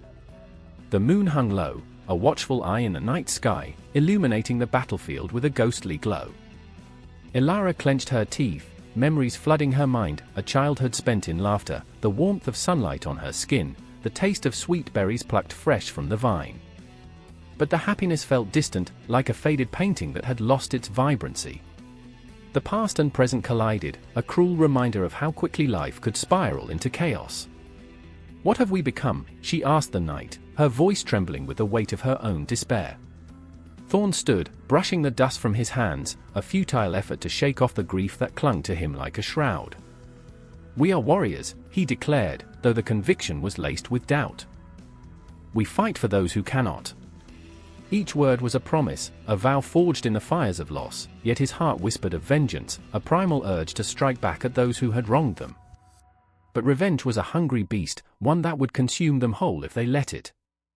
I remember the feeling of inevitability, the slow creep of destiny wrapping around their throats. The air crackled with tension, a storm brewing just beyond the horizon. With each passing moment, the night thickened, shadows stretching and twisting, taking on forms that felt both familiar and grotesque. The legend spoke of spirits wandering the battlefield, seeking justice for the wrongs committed in life. Ilara shivered at the thought, the idea that they were mere pawns in a game played by forces beyond their understanding. "Do you hear that?" Lyra's voice cut through the silence, a whisper laced with dread. It was the sound of distant drums, an echo of an ancient war song that reverberated through the bones of the earth. They were being summoned, called to confront their fates. The urge to flee clawed at her, but the pull of destiny tethered her to the ground. Ilara's heart raced. "It's time." The words fell from her lips like a prayer, a spark igniting the fire within. They had fought too hard to turn back now. The stories of their ancestors filled the air, and she could almost feel their presence, urging them forward, a silent army ready to march into the unknown. The battlefield loomed before them, an altar of sacrifice where legends would be rewritten. With each step, the weight of their choices pressed down upon them, the gravity of their decisions intertwining with the myths that shaped their world. They were not just warriors, but the embodiment of every story that had ever been told, a tapestry woven from blood, sweat, and unyielding spirit. I remember the moment they crossed the threshold, a leap into the dark abyss of uncertainty. The world around them blurred, the line between past and present dissolving into a haze of emotion and memory. They were no longer just Ilara, Thorn, and Lyra, they were the sum of every heartbreak, every triumph, every whispered legend that echoed through time. The night was alive with the sound of battle, a symphony of chaos that resonated deep within their souls. They were not alone, they were part of a larger story, one that would leave echoes long after their names faded into obscurity. And as they stepped into the fray, they could feel the weight of the past pushing them forward, the promise of a new legacy waiting to be forged in the fires of their courage. The confrontation awaited, but the end was not in sight. Just as shadows danced on the periphery, so too did hope flicker in the depths of their hearts, a fragile ember in a world set ablaze by war, a testament to the resilience of those who dared to fight. Together, they would carve their names into the annals of history, not as mere footnotes, but as a relentless force of nature, etching their legacy into the very fabric of existence. The air was thick with dread, clinging to the skin like damp fog. Shadows danced, twisting with a life of their own, as Maria stood at the edge of the ancient burial ground, her heart pounding a frantic rhythm. She could almost hear the whispers of the forgotten souls, their ethereal voices merging with the rustling leaves, a haunting lullaby that beckoned her closer. Tonight, the moon was a slice of silver, a sharp reminder of what lay beneath, the underworld they spoke of in trembling tones, where the dead roamed unbound by earthly chains. "I can't do this," she muttered, but the words felt hollow against the backdrop of her fears. The truth was, she had to. The weight of her family's legacy pressed down on her like a shroud, a history steeped in belief and superstition, each generation faltering beneath the burden of the unseen. She glanced at her brother, Daniel, standing a few paces behind, his hands shoved deep into his pockets. His face was a mask of uncertainty, but his eyes glowed with something fierce, an unyielding spark she couldn't help but envy. "Maria!" His voice shattered the silence, raw and urgent. "We owe it to them, to understand." Understand. The word hung in the air, heavy and foreboding. What could they possibly understand about the liminal space between life and death? The stories passed down were riddled with fear, cautionary tales meant to keep them in line, like children afraid to venture into the dark. But here, beneath the moon's watchful gaze, the darkness was alive, pulsing with an electric hum that sent shivers down her spine. "I remember when Grandma used to tell us stories by the fire," Maria whispered, her thoughts spiraling back. About the souls that lingered, waiting for offerings, waiting for recognition. The memories were kaleidoscopic, vivid flashes of warmth and dread interwoven. Do you think they're watching us now? Daniel shifted uneasily, his eyes scanning the shadows. Maybe. He took a breath, deathly quiet. Or maybe they just want us to leave. But they couldn't leave, not now, not when the past clawed at them with such ferocity. The clock in the old church tower chimed, and with each echoing note, time seemed to stretch, folding in on itself. The weight of it pressed against Maria's chest, a relentless reminder that they were not just visiting graves, they were stepping into a narrative that whispered secrets of the underworld. Do you believe they're really there? Her voice was barely a whisper, lost in the rustle of the wind. Daniel shrugged, a gesture that felt too casual, too flippant for the moment. Belief is just a story we tell ourselves to make sense of the chaos. His gaze intensified, and for a moment, Maria saw the boy who used to hunt for ghosts in the attic, not the man weighed down by cynicism. But what if there's something to those stories? Something real. The silence that followed was thick enough to suffocate, wrapping around them like a serpent. In that stillness, the shadows seemed to stretch, creeping toward them with an insatiable hunger. Maria shivered, the chill of their surroundings seeping into her bones. She remembered the old man from the village, his eyes glazed with the weight of untold tales. The underworld, he had said, isn't just a place. It's a memory, a reflection of our fears, our regrets. And there it was, that flicker of truth. She felt it stir within her, a deep-rooted fear that had been buried along with the ancestors. The notion of being forgotten, of fading away into obscurity, clawed at her insides, a primal fear that made her want to scream. If we do this, she said, voice trembling, we have to promise to remember them. Not just tonight, but always. Always, Daniel echoed, but there was a tremor in his voice too, as if the promise was as fragile as the gossamer threads of memory that held their family together. The ground beneath them shuddered, and for a breathless moment, Maria thought she saw something stir in the darkness, a figure, perhaps, or the fleeting glimpse of a memory long buried. Her heart raced, pounding against her ribcage like a caged animal desperate to escape. Did you see that? Daniel's hand shot out, grabbing her wrist. No, just stay close. The shadows danced around them, mocking their fear as they stepped deeper into the burial ground, where time seemed to hang suspended. Each grave was a story, a heartbeat lost to the ages, and as they walked among the stones, she could almost hear the pulse, the collective thrum of lives once lived. A sudden wind howled through the trees, a wailing sound that resonated with something deep inside her, urging her to remember, to acknowledge. The offerings, Maria breathed, recalling how they had placed flowers and food at the graves to appease the spirits. What if we forgot? What if they're angry with us? I don't want to be haunted by ghosts, Daniel said, his voice breaking. Not now. Not ever. But they had already crossed the threshold into something they could not control, into a realm of shadows and whispers, where the past bled into the present. The air thickened with the weight of what was unsaid, each step reverberating like a heartbeat in the void. I remember, Maria's voice trailed off, her mind racing with thoughts, with echoes of laughter and loss. I remember Grandma's stories, the way she spoke of the underworld like it was a friend. I remember her hands, the way they trembled as she spoke of the ones who lingered. The darkness deepened, the chill wrapping around her heart like a vice. What if we become one of them? The question slipped from her lips, barely a whisper, yet it hung between them, heavy and foreboding. Daniel's grip tightened, grounding her in reality even as the shadows curled around them, whispering secrets in a language only the dead could understand. We won't. We'll make sure their stories are told. We'll make them live again. And as he spoke those words, a flicker of warmth ignited within her, pushing back the encroaching cold. They were here, alive amidst the dead, a flicker of light against the dark. She could almost feel the weight of the ancestors pressing against her, urging her to remember, to acknowledge the sacredness of their existence. In the stillness of the night, she took a breath, drawing in the essence of their shared history, the sacred bond that intertwined past and present. They were not alone. The energy of the forgotten pulsed in the air around them, embracing them in a haunting dance, a heartbeat echoing through the silence, threading through their souls, the beginning of something profound. And then the shadows seemed to sway, whispering ancient secrets, a promise of remembrance that would bind them eternally, drawing them into the depths of the underworld they both feared and craved to understand. The clock struck midnight, its toll slicing through the suffocating silence of the abandoned cathedral.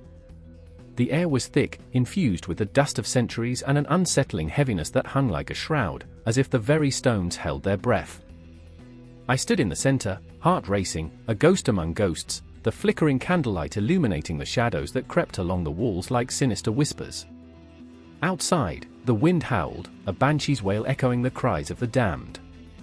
"Do you think they see us?" said Mara, her voice trembling, a frayed strand of desperation lacing through her words. She was a wild spirit, eyes like stormy seas, haunted yet fiercely alive. Her hands gripped the worn edges of a tattered map, the ink smeared, but the destination clear, down, deeper into the underworld that beckoned with dark promises. "Only if we let them," I replied, my own voice barely a whisper, the words clinging to the air like cobwebs. I could feel the weight of the past pressing down on us, the stories of countless souls trapped within these crumbling walls.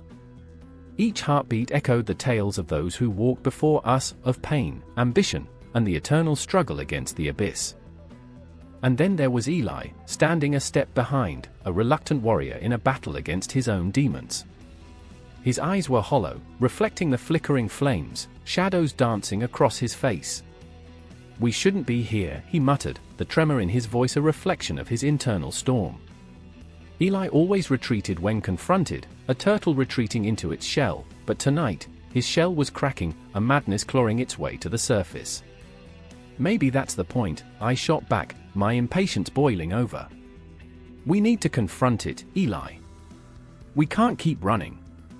His gaze fell, and I felt the weight of his silence, a confession unsaid, a fear that gripped him like chains of iron. He was burdened by a past that wrapped around him like a suffocating fog, memories of choices made in desperation. I saw the trembling in his hands, the way he fidgeted with his collar as if it were a noose. Mara stepped forward, her eyes fierce, igniting a spark of courage between us. "The underworld isn't just a place, you know. It's a mirror, reflecting our fears, our scars. To confront it is to confront ourselves." Her words hung in the air, thick with truth. The underworld loomed beyond mere myth, a realm that bundled together the pieces of our shattered selves. The clock chimed again, and the echo reverberated through the stone, pulsing like a heartbeat. I remember feeling the call of the abyss, a law that was both intoxicating and terrifying. The map trembled in Mara's hands, guiding us toward a spiral staircase, worn by the passage of time, darkness pooling at its base. Each step we took resonated with the echoes of those who had dared before, and I could almost hear their whispers, warnings tangled with seductive calls. With every creak of the wood, every gust of cold air that kissed my skin, my heart raced faster. I felt the push and pull, an insatiable hunger for truth. But what could we handle? The darkness began to seep into our bones, an invisible fog that threatened to drown us. It was intoxicating, this fear that fueled us, a shared vulnerability that ignited an unexpected intimacy. As we descended, the walls closed in, shadows elongating, reaching out like fingers desperate for connection. I could see Mara falter, her bravado slipping like sand through an hourglass. "What if we're just feeding the shadows?" she breathed, a hint of panic creeping into her voice. "What if we're finding ourselves?" I countered, but I felt the tremor in my own conviction.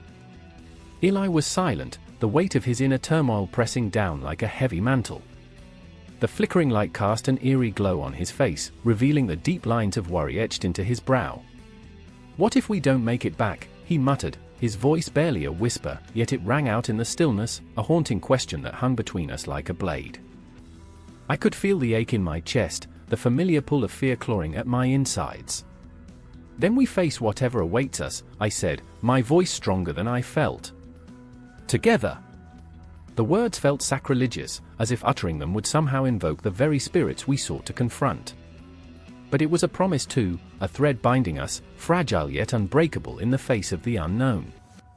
The staircase opened into a cavernous chamber, the air thick with the scent of damp earth and despair. Shadows flickered across the walls, their shapes morphing into grotesque figures that danced in the candlelight.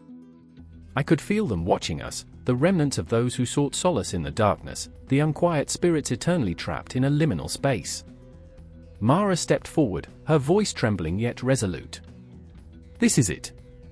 The heart of it all, where the underworld meets our souls," she declared, her eyes glimmering with an intensity that stole my breath.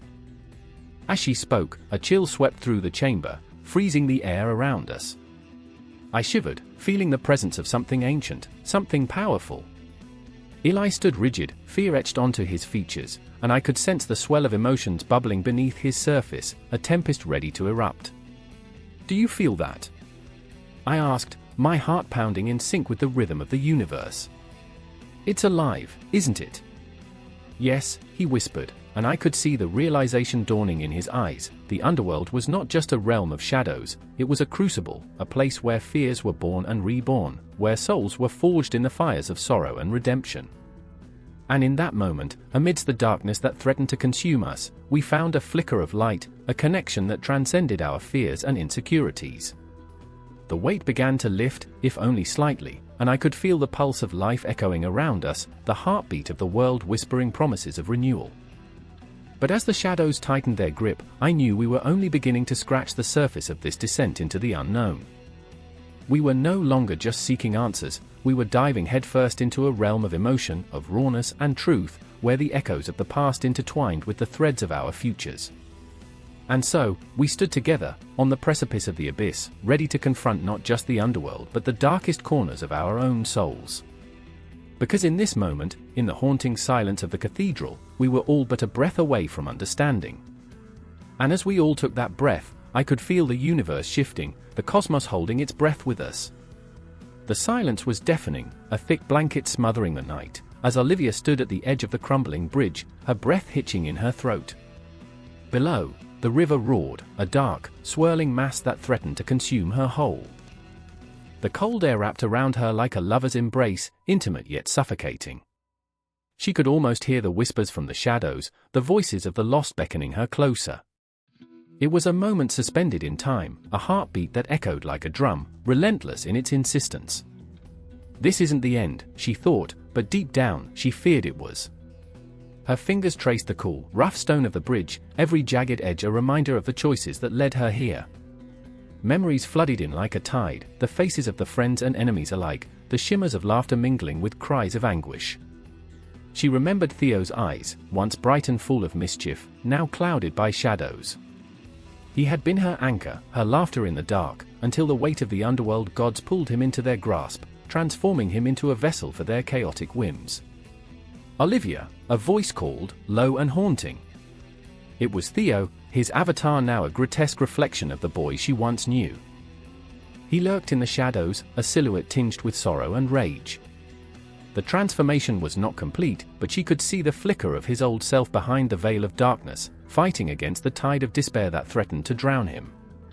"I remember the stories," she whispered, her heart pounding against her ribcage, "the tales of Hades, of Persephone, of gods who danced upon the graves of mortals. They were just stories, Theo. They can't be real." But she knew they were. The underworld was alive and thriving, a realm hidden beneath the skin of the world, where gods played with lives like a child with dolls, pulling strings for their own twisted amusement. "Not real."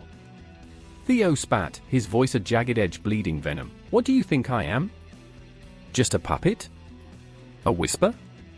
I'm still here, Olivia. I need you to believe. Believe in me." Desperation tinged his tone, and for a moment, she saw him, the boy who had shared his dreams under starlit skies, who had promised they'd conquer the world together. But the weight of the underworld pressed down on them both, a suffocating reminder of the darkness that surrounded them. Olivia felt her resolve waver, the fear creeping up her spine like icy fingers.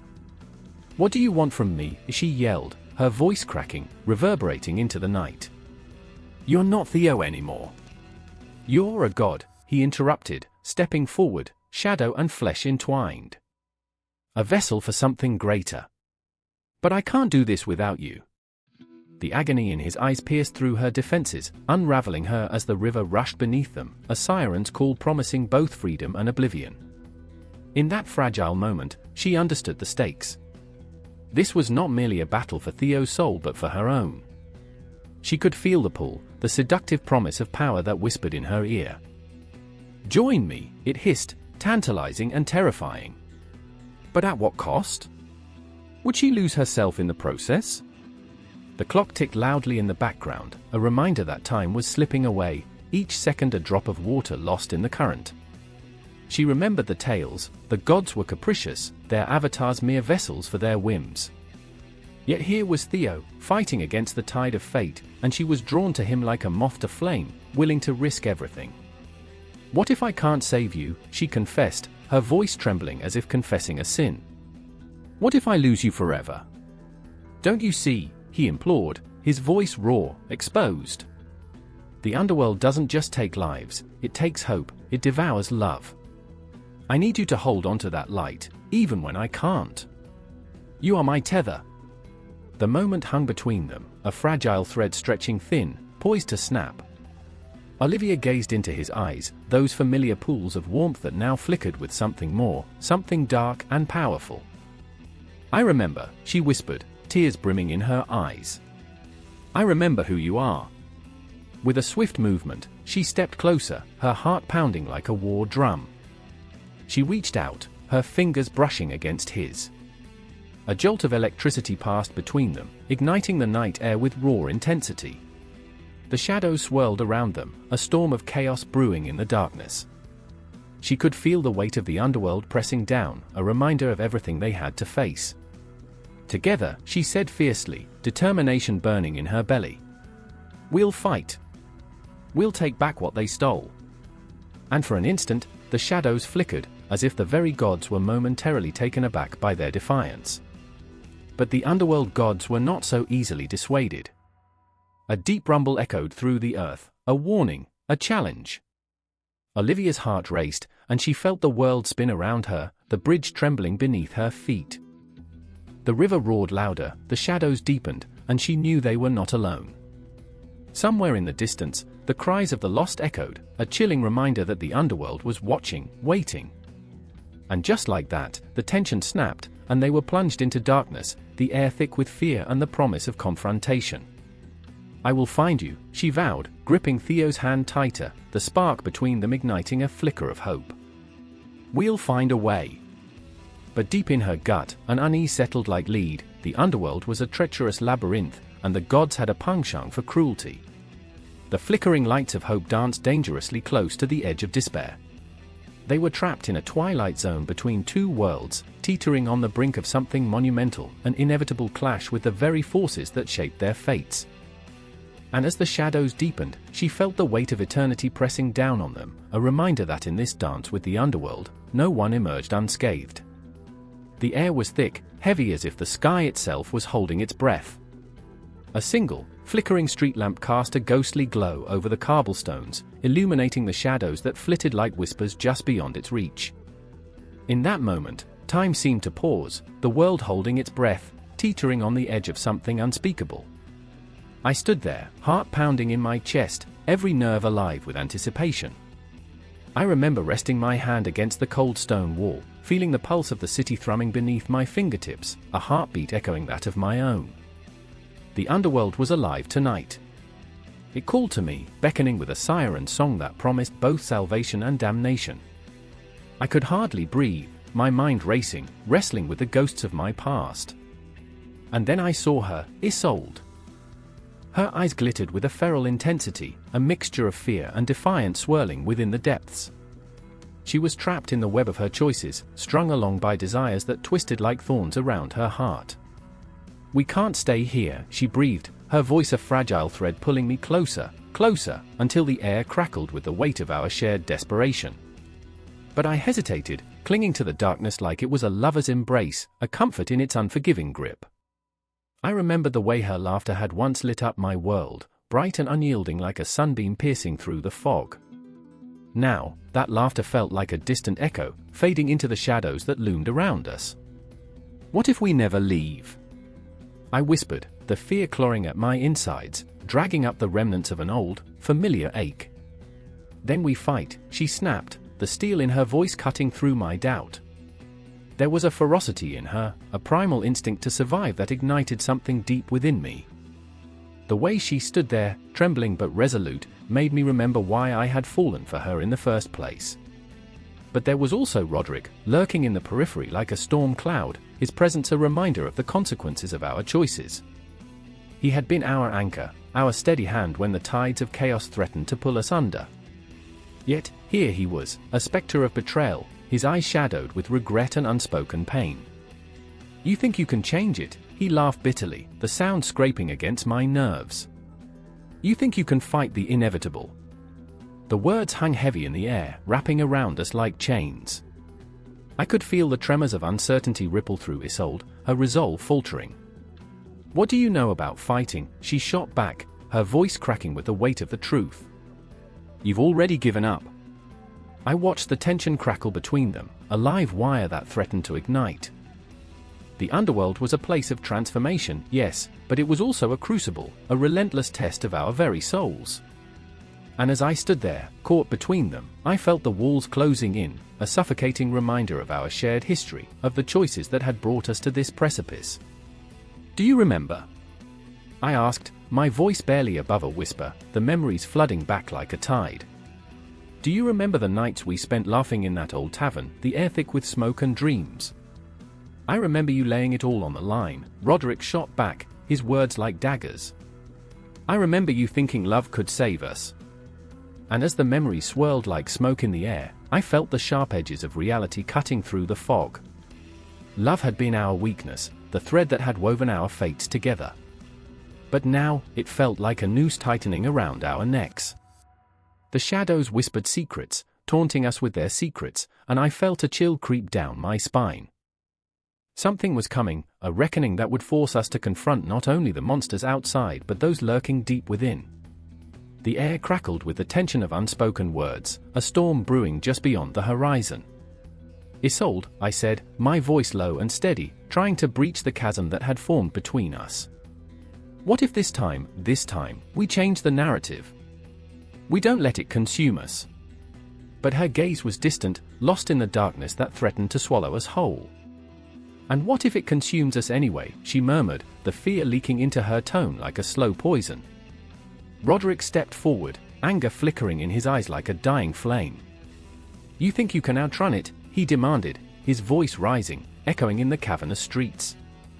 "You think we can rewrite our fate just like that?" I felt the ground tremble beneath us, a tremor of fate, a reminder that the Underworld demanded sacrifices.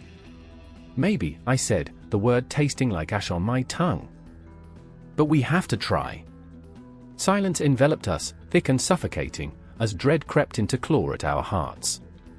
In that moment, the clock struck midnight, the chime echoing like a death knell, and everything felt suspended in time, a moment that would define us, that would tear us apart or bind us together.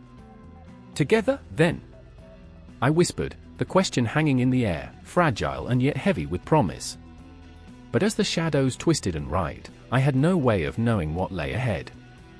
Only that we would face it together or not at all. The Underworld awaited, its transformation looming like an unrelenting tide, ready to swallow us whole or spit us back out, forever changed. And as I looked into Isolde's eyes, I saw not just fear but the flicker of hope, the possibility that we might just carve our own path through the darkness, even if it meant facing the ghosts of our past. But Roderick's gaze was a storm, turbulent and unyielding, a reminder that the battle was not just outside but within us. The Underworld, with its cruel and seductive allure, would not let go easily. The air hummed with tension, a symphony of emotions that danced between us, vibrating with the weight of choices yet to be made. And in that electric silence, we stood on the precipice. The Underworld called, a siren song that promised transformation and terror in equal measure. It was only the beginning, and I could feel the tide rising. The air was thick with the stench of ash and sorrow, a funeral pyre for dreams long extinguished. Beneath an oppressive sky, stained with the hues of a dying dusk, shadows danced like memories caught in a web of despair. I stood on the precipice of the world, where heaven brushed against the earth, and the Underworld beckoned with its grotesque allure. The ground trembled, a heartbeat beneath my feet, echoing the anxiety that clutched at my throat like a vice. "Mom!" The scream shattered the silence, a primal wail that sent ripples through the air. I turned, my heart racing, to see Lena, my sister, her eyes wide with terror, hands reaching out as if to grasp something only she could see. Her once brilliant laughter had been snatched away, replaced by this haunting cry that clawed at the very fabric of my soul. I sprinted toward her, the world blurring around me, a cacophony of chaos enveloping everything in my path. "Lena!" My voice was raw, barely my own. I could almost feel the weight of the cosmos pressing down, a reminder of the delicate balance that hung by a thread. My chest heaved as I reached her, the warmth of her small frame grounding me. "What is it? What do you see?" She pointed, trembling, toward the horizon where the sun fought to reclaim its spot but was drowned beneath an unyielding tide of darkness. It's coming for us," she stammered, her voice barely a whisper, but laden with more weight than I could bear. I glanced over my shoulder, feeling the cold breath of something ancient creeping in, an imminent dread that slithered into my bones. Across the clearing, Thomas emerged from the shadows, his presence a balm yet a burden. Guilt washed over me as I remembered the promises made in softer times, promises I now feared I couldn't keep. He had been my anchor, but even he seemed adrift, eyes clouded with the same trepidation that gnawed at my insides. "What do we do?" he asked, his voice a tremor against the encroaching darkness. I didn't know. I could only feel the pulse of the universe around us, and in that moment, the weight of our choices loomed like a specter. I remembered our nights beneath the stars, laughing and dreaming of adventures beyond the horizon. Now, the sky felt like a mocking reminder of what we had lost, a cosmic balance tipped toward chaos. "Lena, stay close," I managed, my voice steadier than the storm brewing within me. I took her hand, small and fragile, and squeezed, a lifeline in a tumultuous sea. "We need to find shelter." As we moved, the ground quaked beneath our feet, a vicious rhythm that felt like the heartbeat of the world unraveling around us. The trees whispered secrets, their branches clawing at the sky, and the wind howled like a banshee, mourning the fracture between heaven and earth. I could sense the underworld, a churning void hungry to swallow us whole. "Do you remember the story?" Thomas spoke suddenly, his voice cutting through the chaos like a blade. I turned to him, bewildered. "What story?" I asked, my pulse racing. "The one about the balance," he said, his eyes locked onto mine, searching for understanding. "Heaven, earth, and the underworld. They said if one fell, it would pull the others with it." I felt the colors of our memories bleed together, the laughter, the warmth, the dreams that had once bloomed like wildflowers. "But it can't end like this," I whispered fiercely, a plea to the universe itself. I fought against the encroaching darkness, the inevitability of fate clawing at my sanity. Lena's grip tightened on my hand. "I don't want to go to the underworld," she said, her voice trembling with fear. I knelt to her level, desperation pooling in my chest. "Neither do I," I breathed, the truth slipping out raw and unfiltered. But the ground trembled again, a warning that kept echoing in my mind, a sinister reminder that our choices were about to become irrevocable. The shadows were drawing closer, a tide of fear and uncertainty, and the air crackled with an energy that felt almost sentient. "What if it's too late?" I murmured, half to myself, as the walls of our reality began to tremble. I could feel the cosmos shuddering, time fracturing as if the universe itself were holding its breath. "No," Thomas said, his gaze fierce, igniting something within me. "We can't give in. We have to fight." I could see the determination in his eyes, a flicker of hope amid despair. It rekindled my own spirit, and together we stood, united in our resolve. "Then we fight," I declared, my voice breaking the suffocating silence, a rallying cry against the abyss. As the shadows swelled, I could see the outlines of figures emerging, twisted and grotesque, drifting like smoke. "What do you want?" I shouted, anger mixing with fear, desperation lacing my words. The shapes coalesced, revealing themselves as the lost souls of the underworld. Their eyes, black as endless night, bore into my soul, and I felt the weight of their despair pressing against my heart.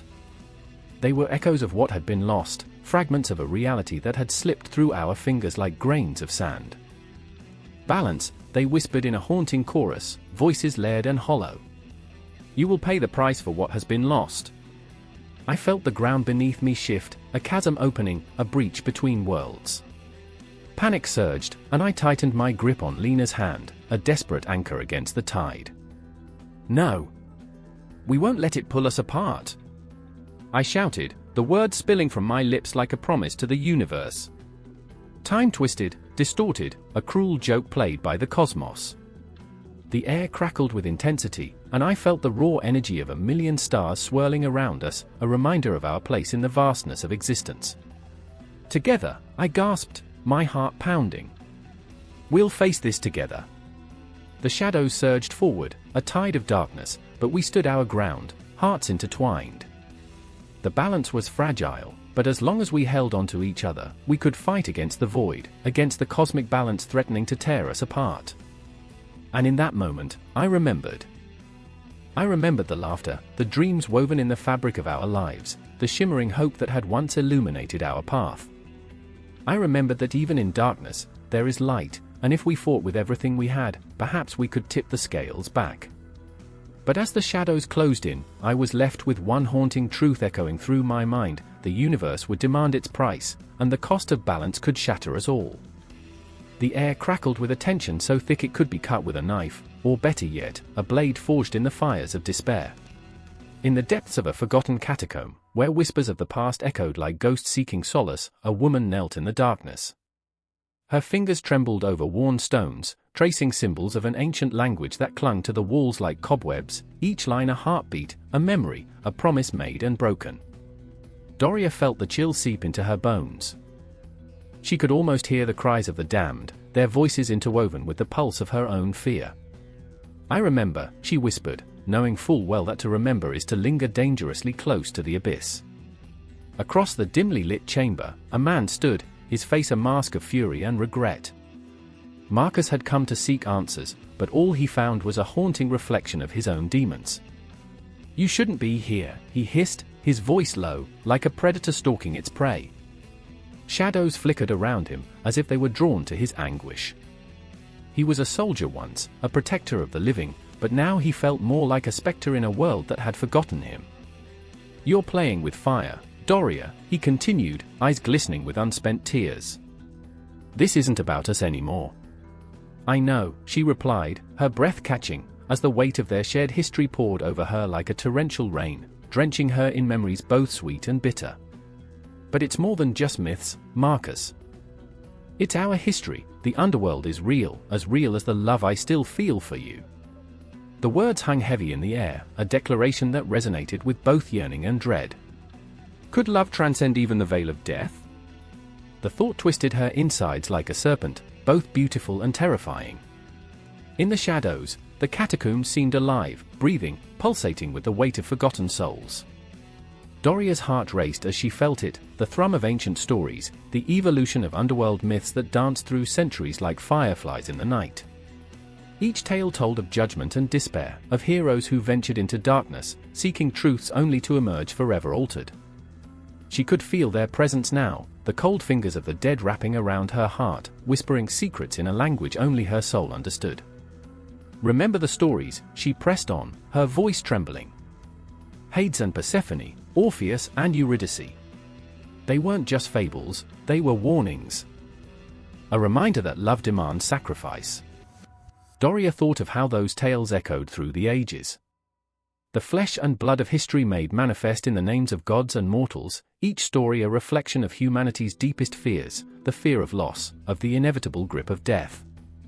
Her thoughts spiraled, drifting between reality and myth, as she tried to grasp the truth that eluded her like smoke through her fingers. Marcus clenched his fists, his jaw tight with unspoken sorrow. "You think they care? You think those who have crossed over are waiting for us? They're gone, Doria. Just gone." The weight of his words landed heavily, like stones dropped into an abyss. And yet, she could see the flicker of hope in his eyes, a spark buried deep beneath layers of pain. He wanted to believe, despite the shadows that clung to him like a shroud. "I can feel them," she insisted, her voice rising, desperation spilling into the silence. Their stories are etched in the very fabric of this place, like scars on the earth, begging to be remembered. Don't you see? Doria's heart raced with the intensity of her conviction. She could almost hear the echoes of the ancient ones, as if they were watching, waiting for their story to be told once more. We have the power to rewrite the myths, to give them the endings they deserve. But Marcus shook his head, the shadows deepening around him. And what of us? Can we rewrite our own story? His eyes glimmered with painful honesty. You're chasing a dream, Doria, and I'm afraid it'll consume you. Might already be. The tension between them thickened, a raw wound exposed for the world to see. With each shared glance, they danced on the edge of something profound and terrifying. I remember, her voice faltered, but she pressed on. When we were young, we believed in things, monsters under the bed, the magic of the stars. We thought love could conquer all. But now? Doria's voice trembled, caught between hope and despair. Now we're adults, shackled by reality, and it terrifies me. What if the underworld isn't just a story? What if it's real, and waiting for us? The shadows shifted, swirling around them like a tempest, and Doria felt her pulse quicken. They could feel the weight of the stories pressing in, as if the very walls were closing around them. What if we could face that darkness together?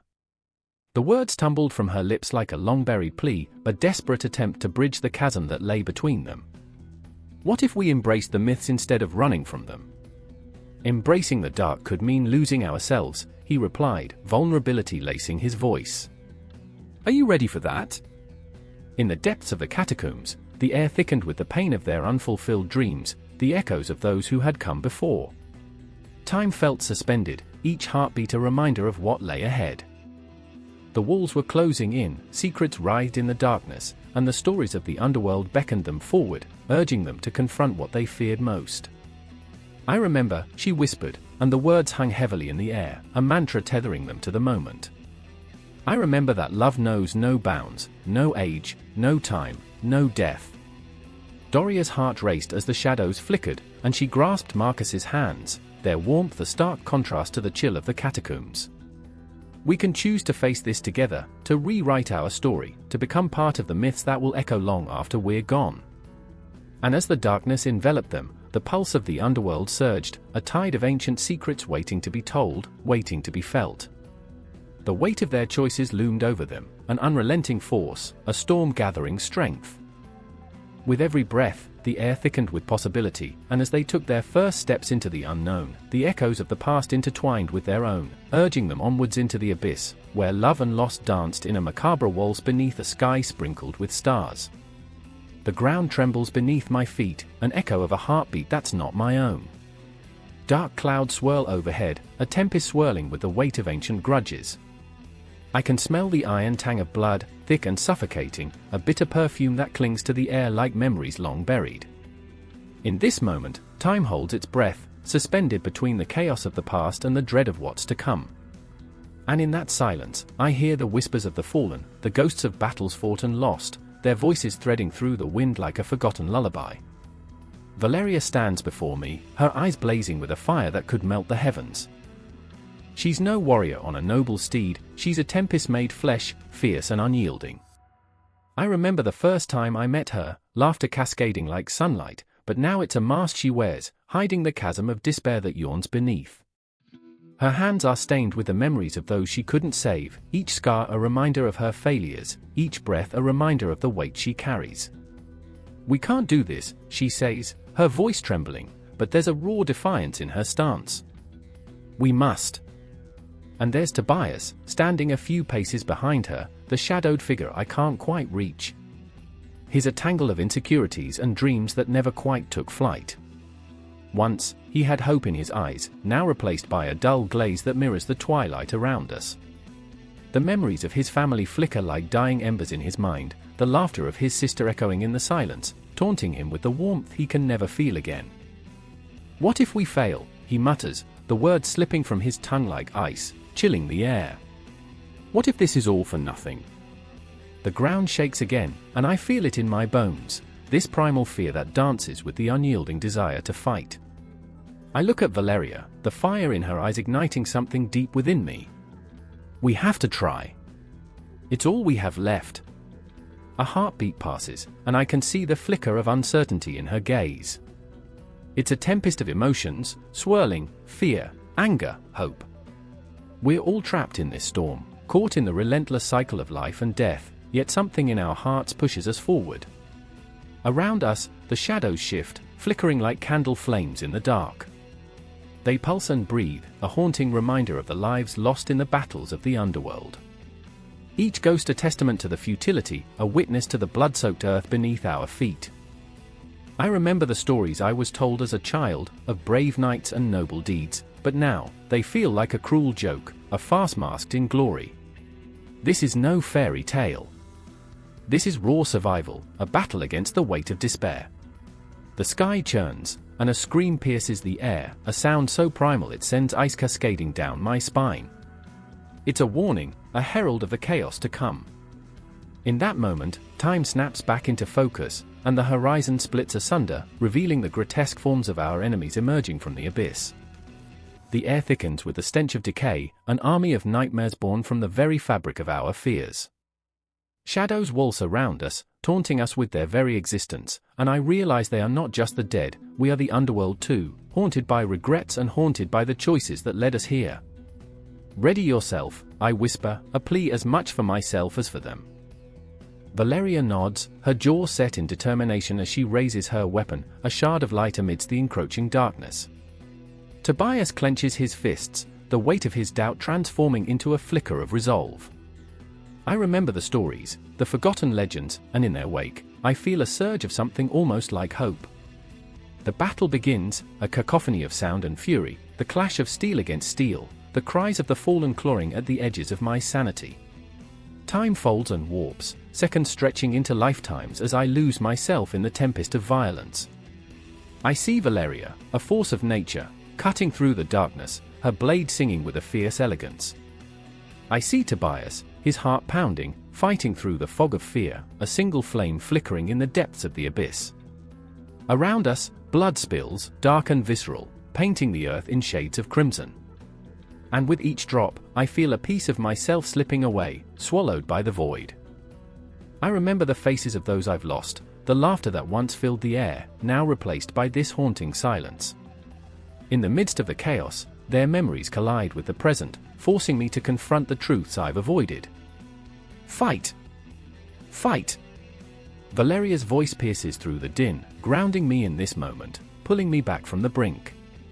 I look at her, and I see the weight of 1,000 burdens in her eyes, a fierce determination that ignites a fire within me.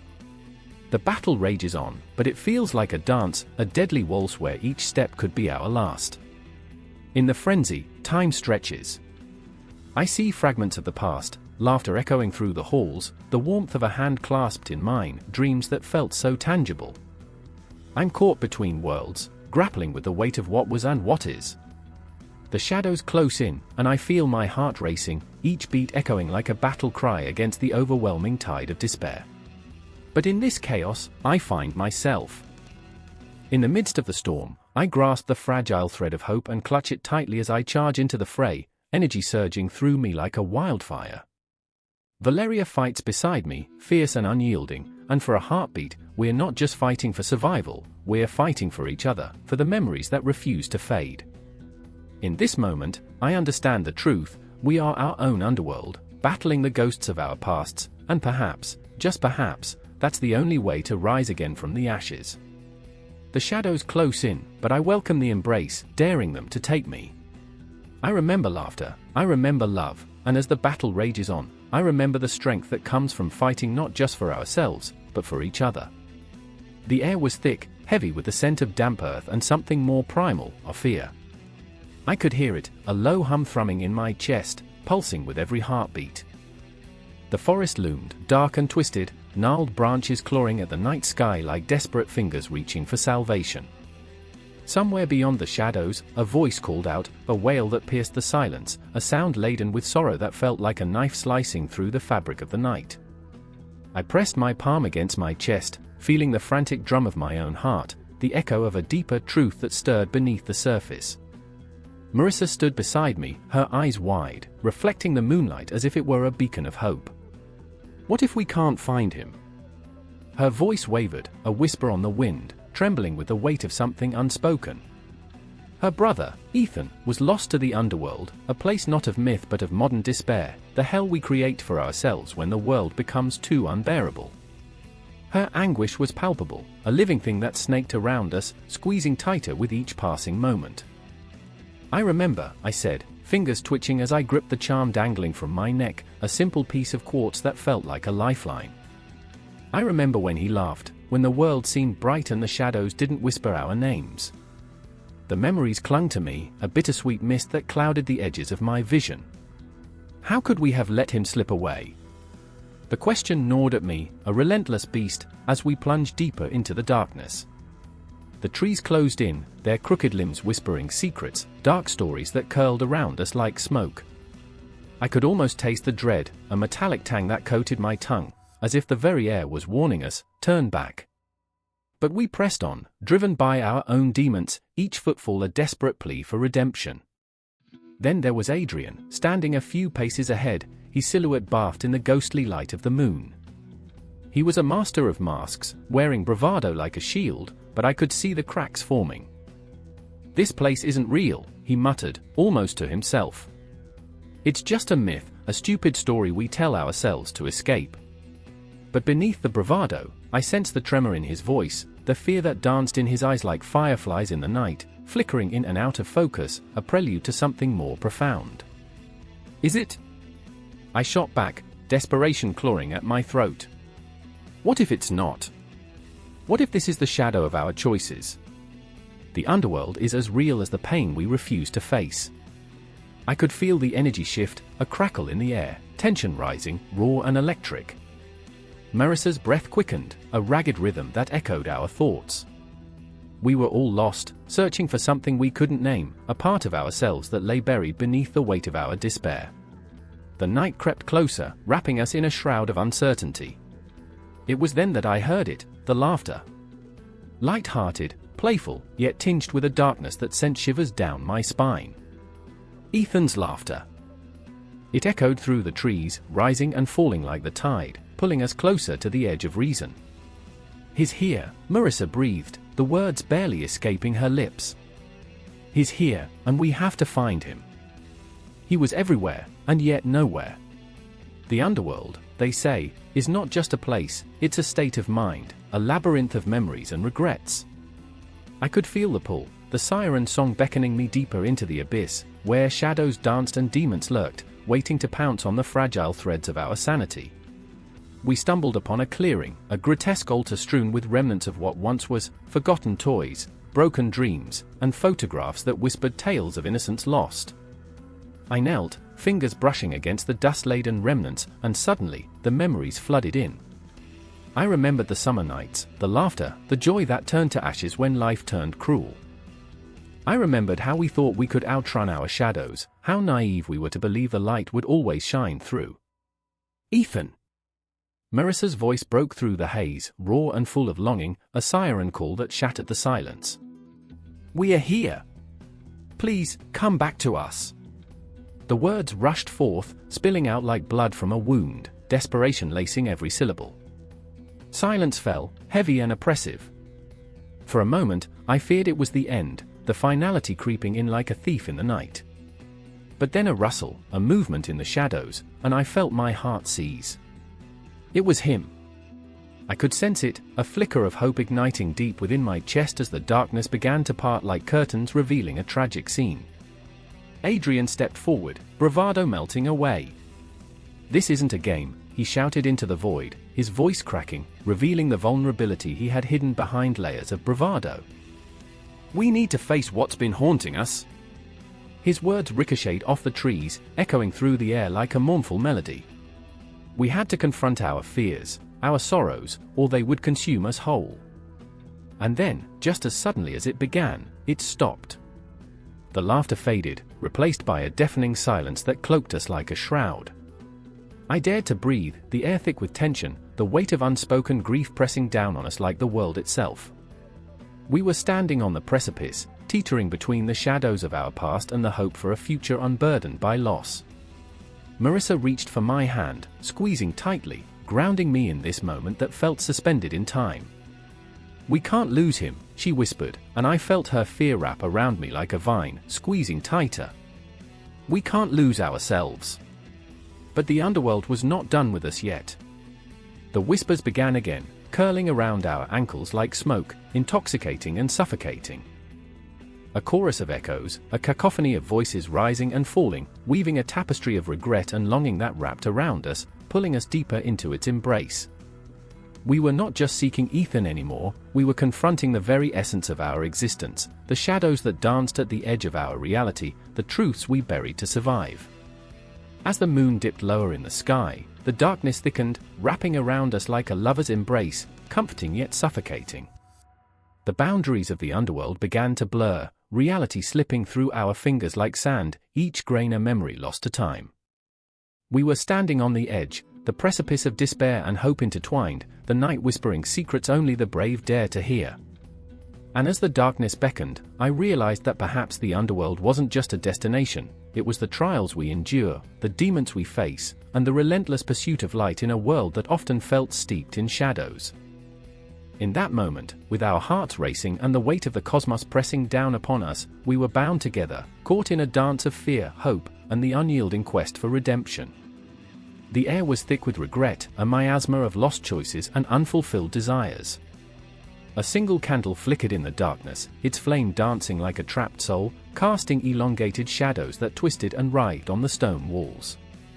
I could hear the whispers of the damned, echoing through the cold corridor where I stood, heart pounding like a war drum in my chest. This was the underworld, a place where power and morality clashed like titans, leaving only the broken in their wake. I remember the icy grip of fear, not just for my own fate, but for the fate of those I loved. Ava, with her wild, fiery spirit, was not far from me. She had always been the light in the darkest corners of my life, a relentless spark against the encroaching shadows. But now, there she stood, blood-staining her once bright dress, her eyes wild and searching, as if they could pierce the veil of dread that cloaked our reality. "Do you feel it?" she shouted, voice cracking against the weight of the impending doom. The power swirling like a tempest around us. Her hands trembled, not from fear, but from an adrenaline-fueled rage that coursed through her veins. "We can change it. We can reclaim what's ours."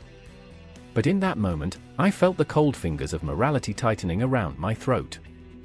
How much power could we wield without losing ourselves? How many lives would be shattered beneath the weight of our ambitions?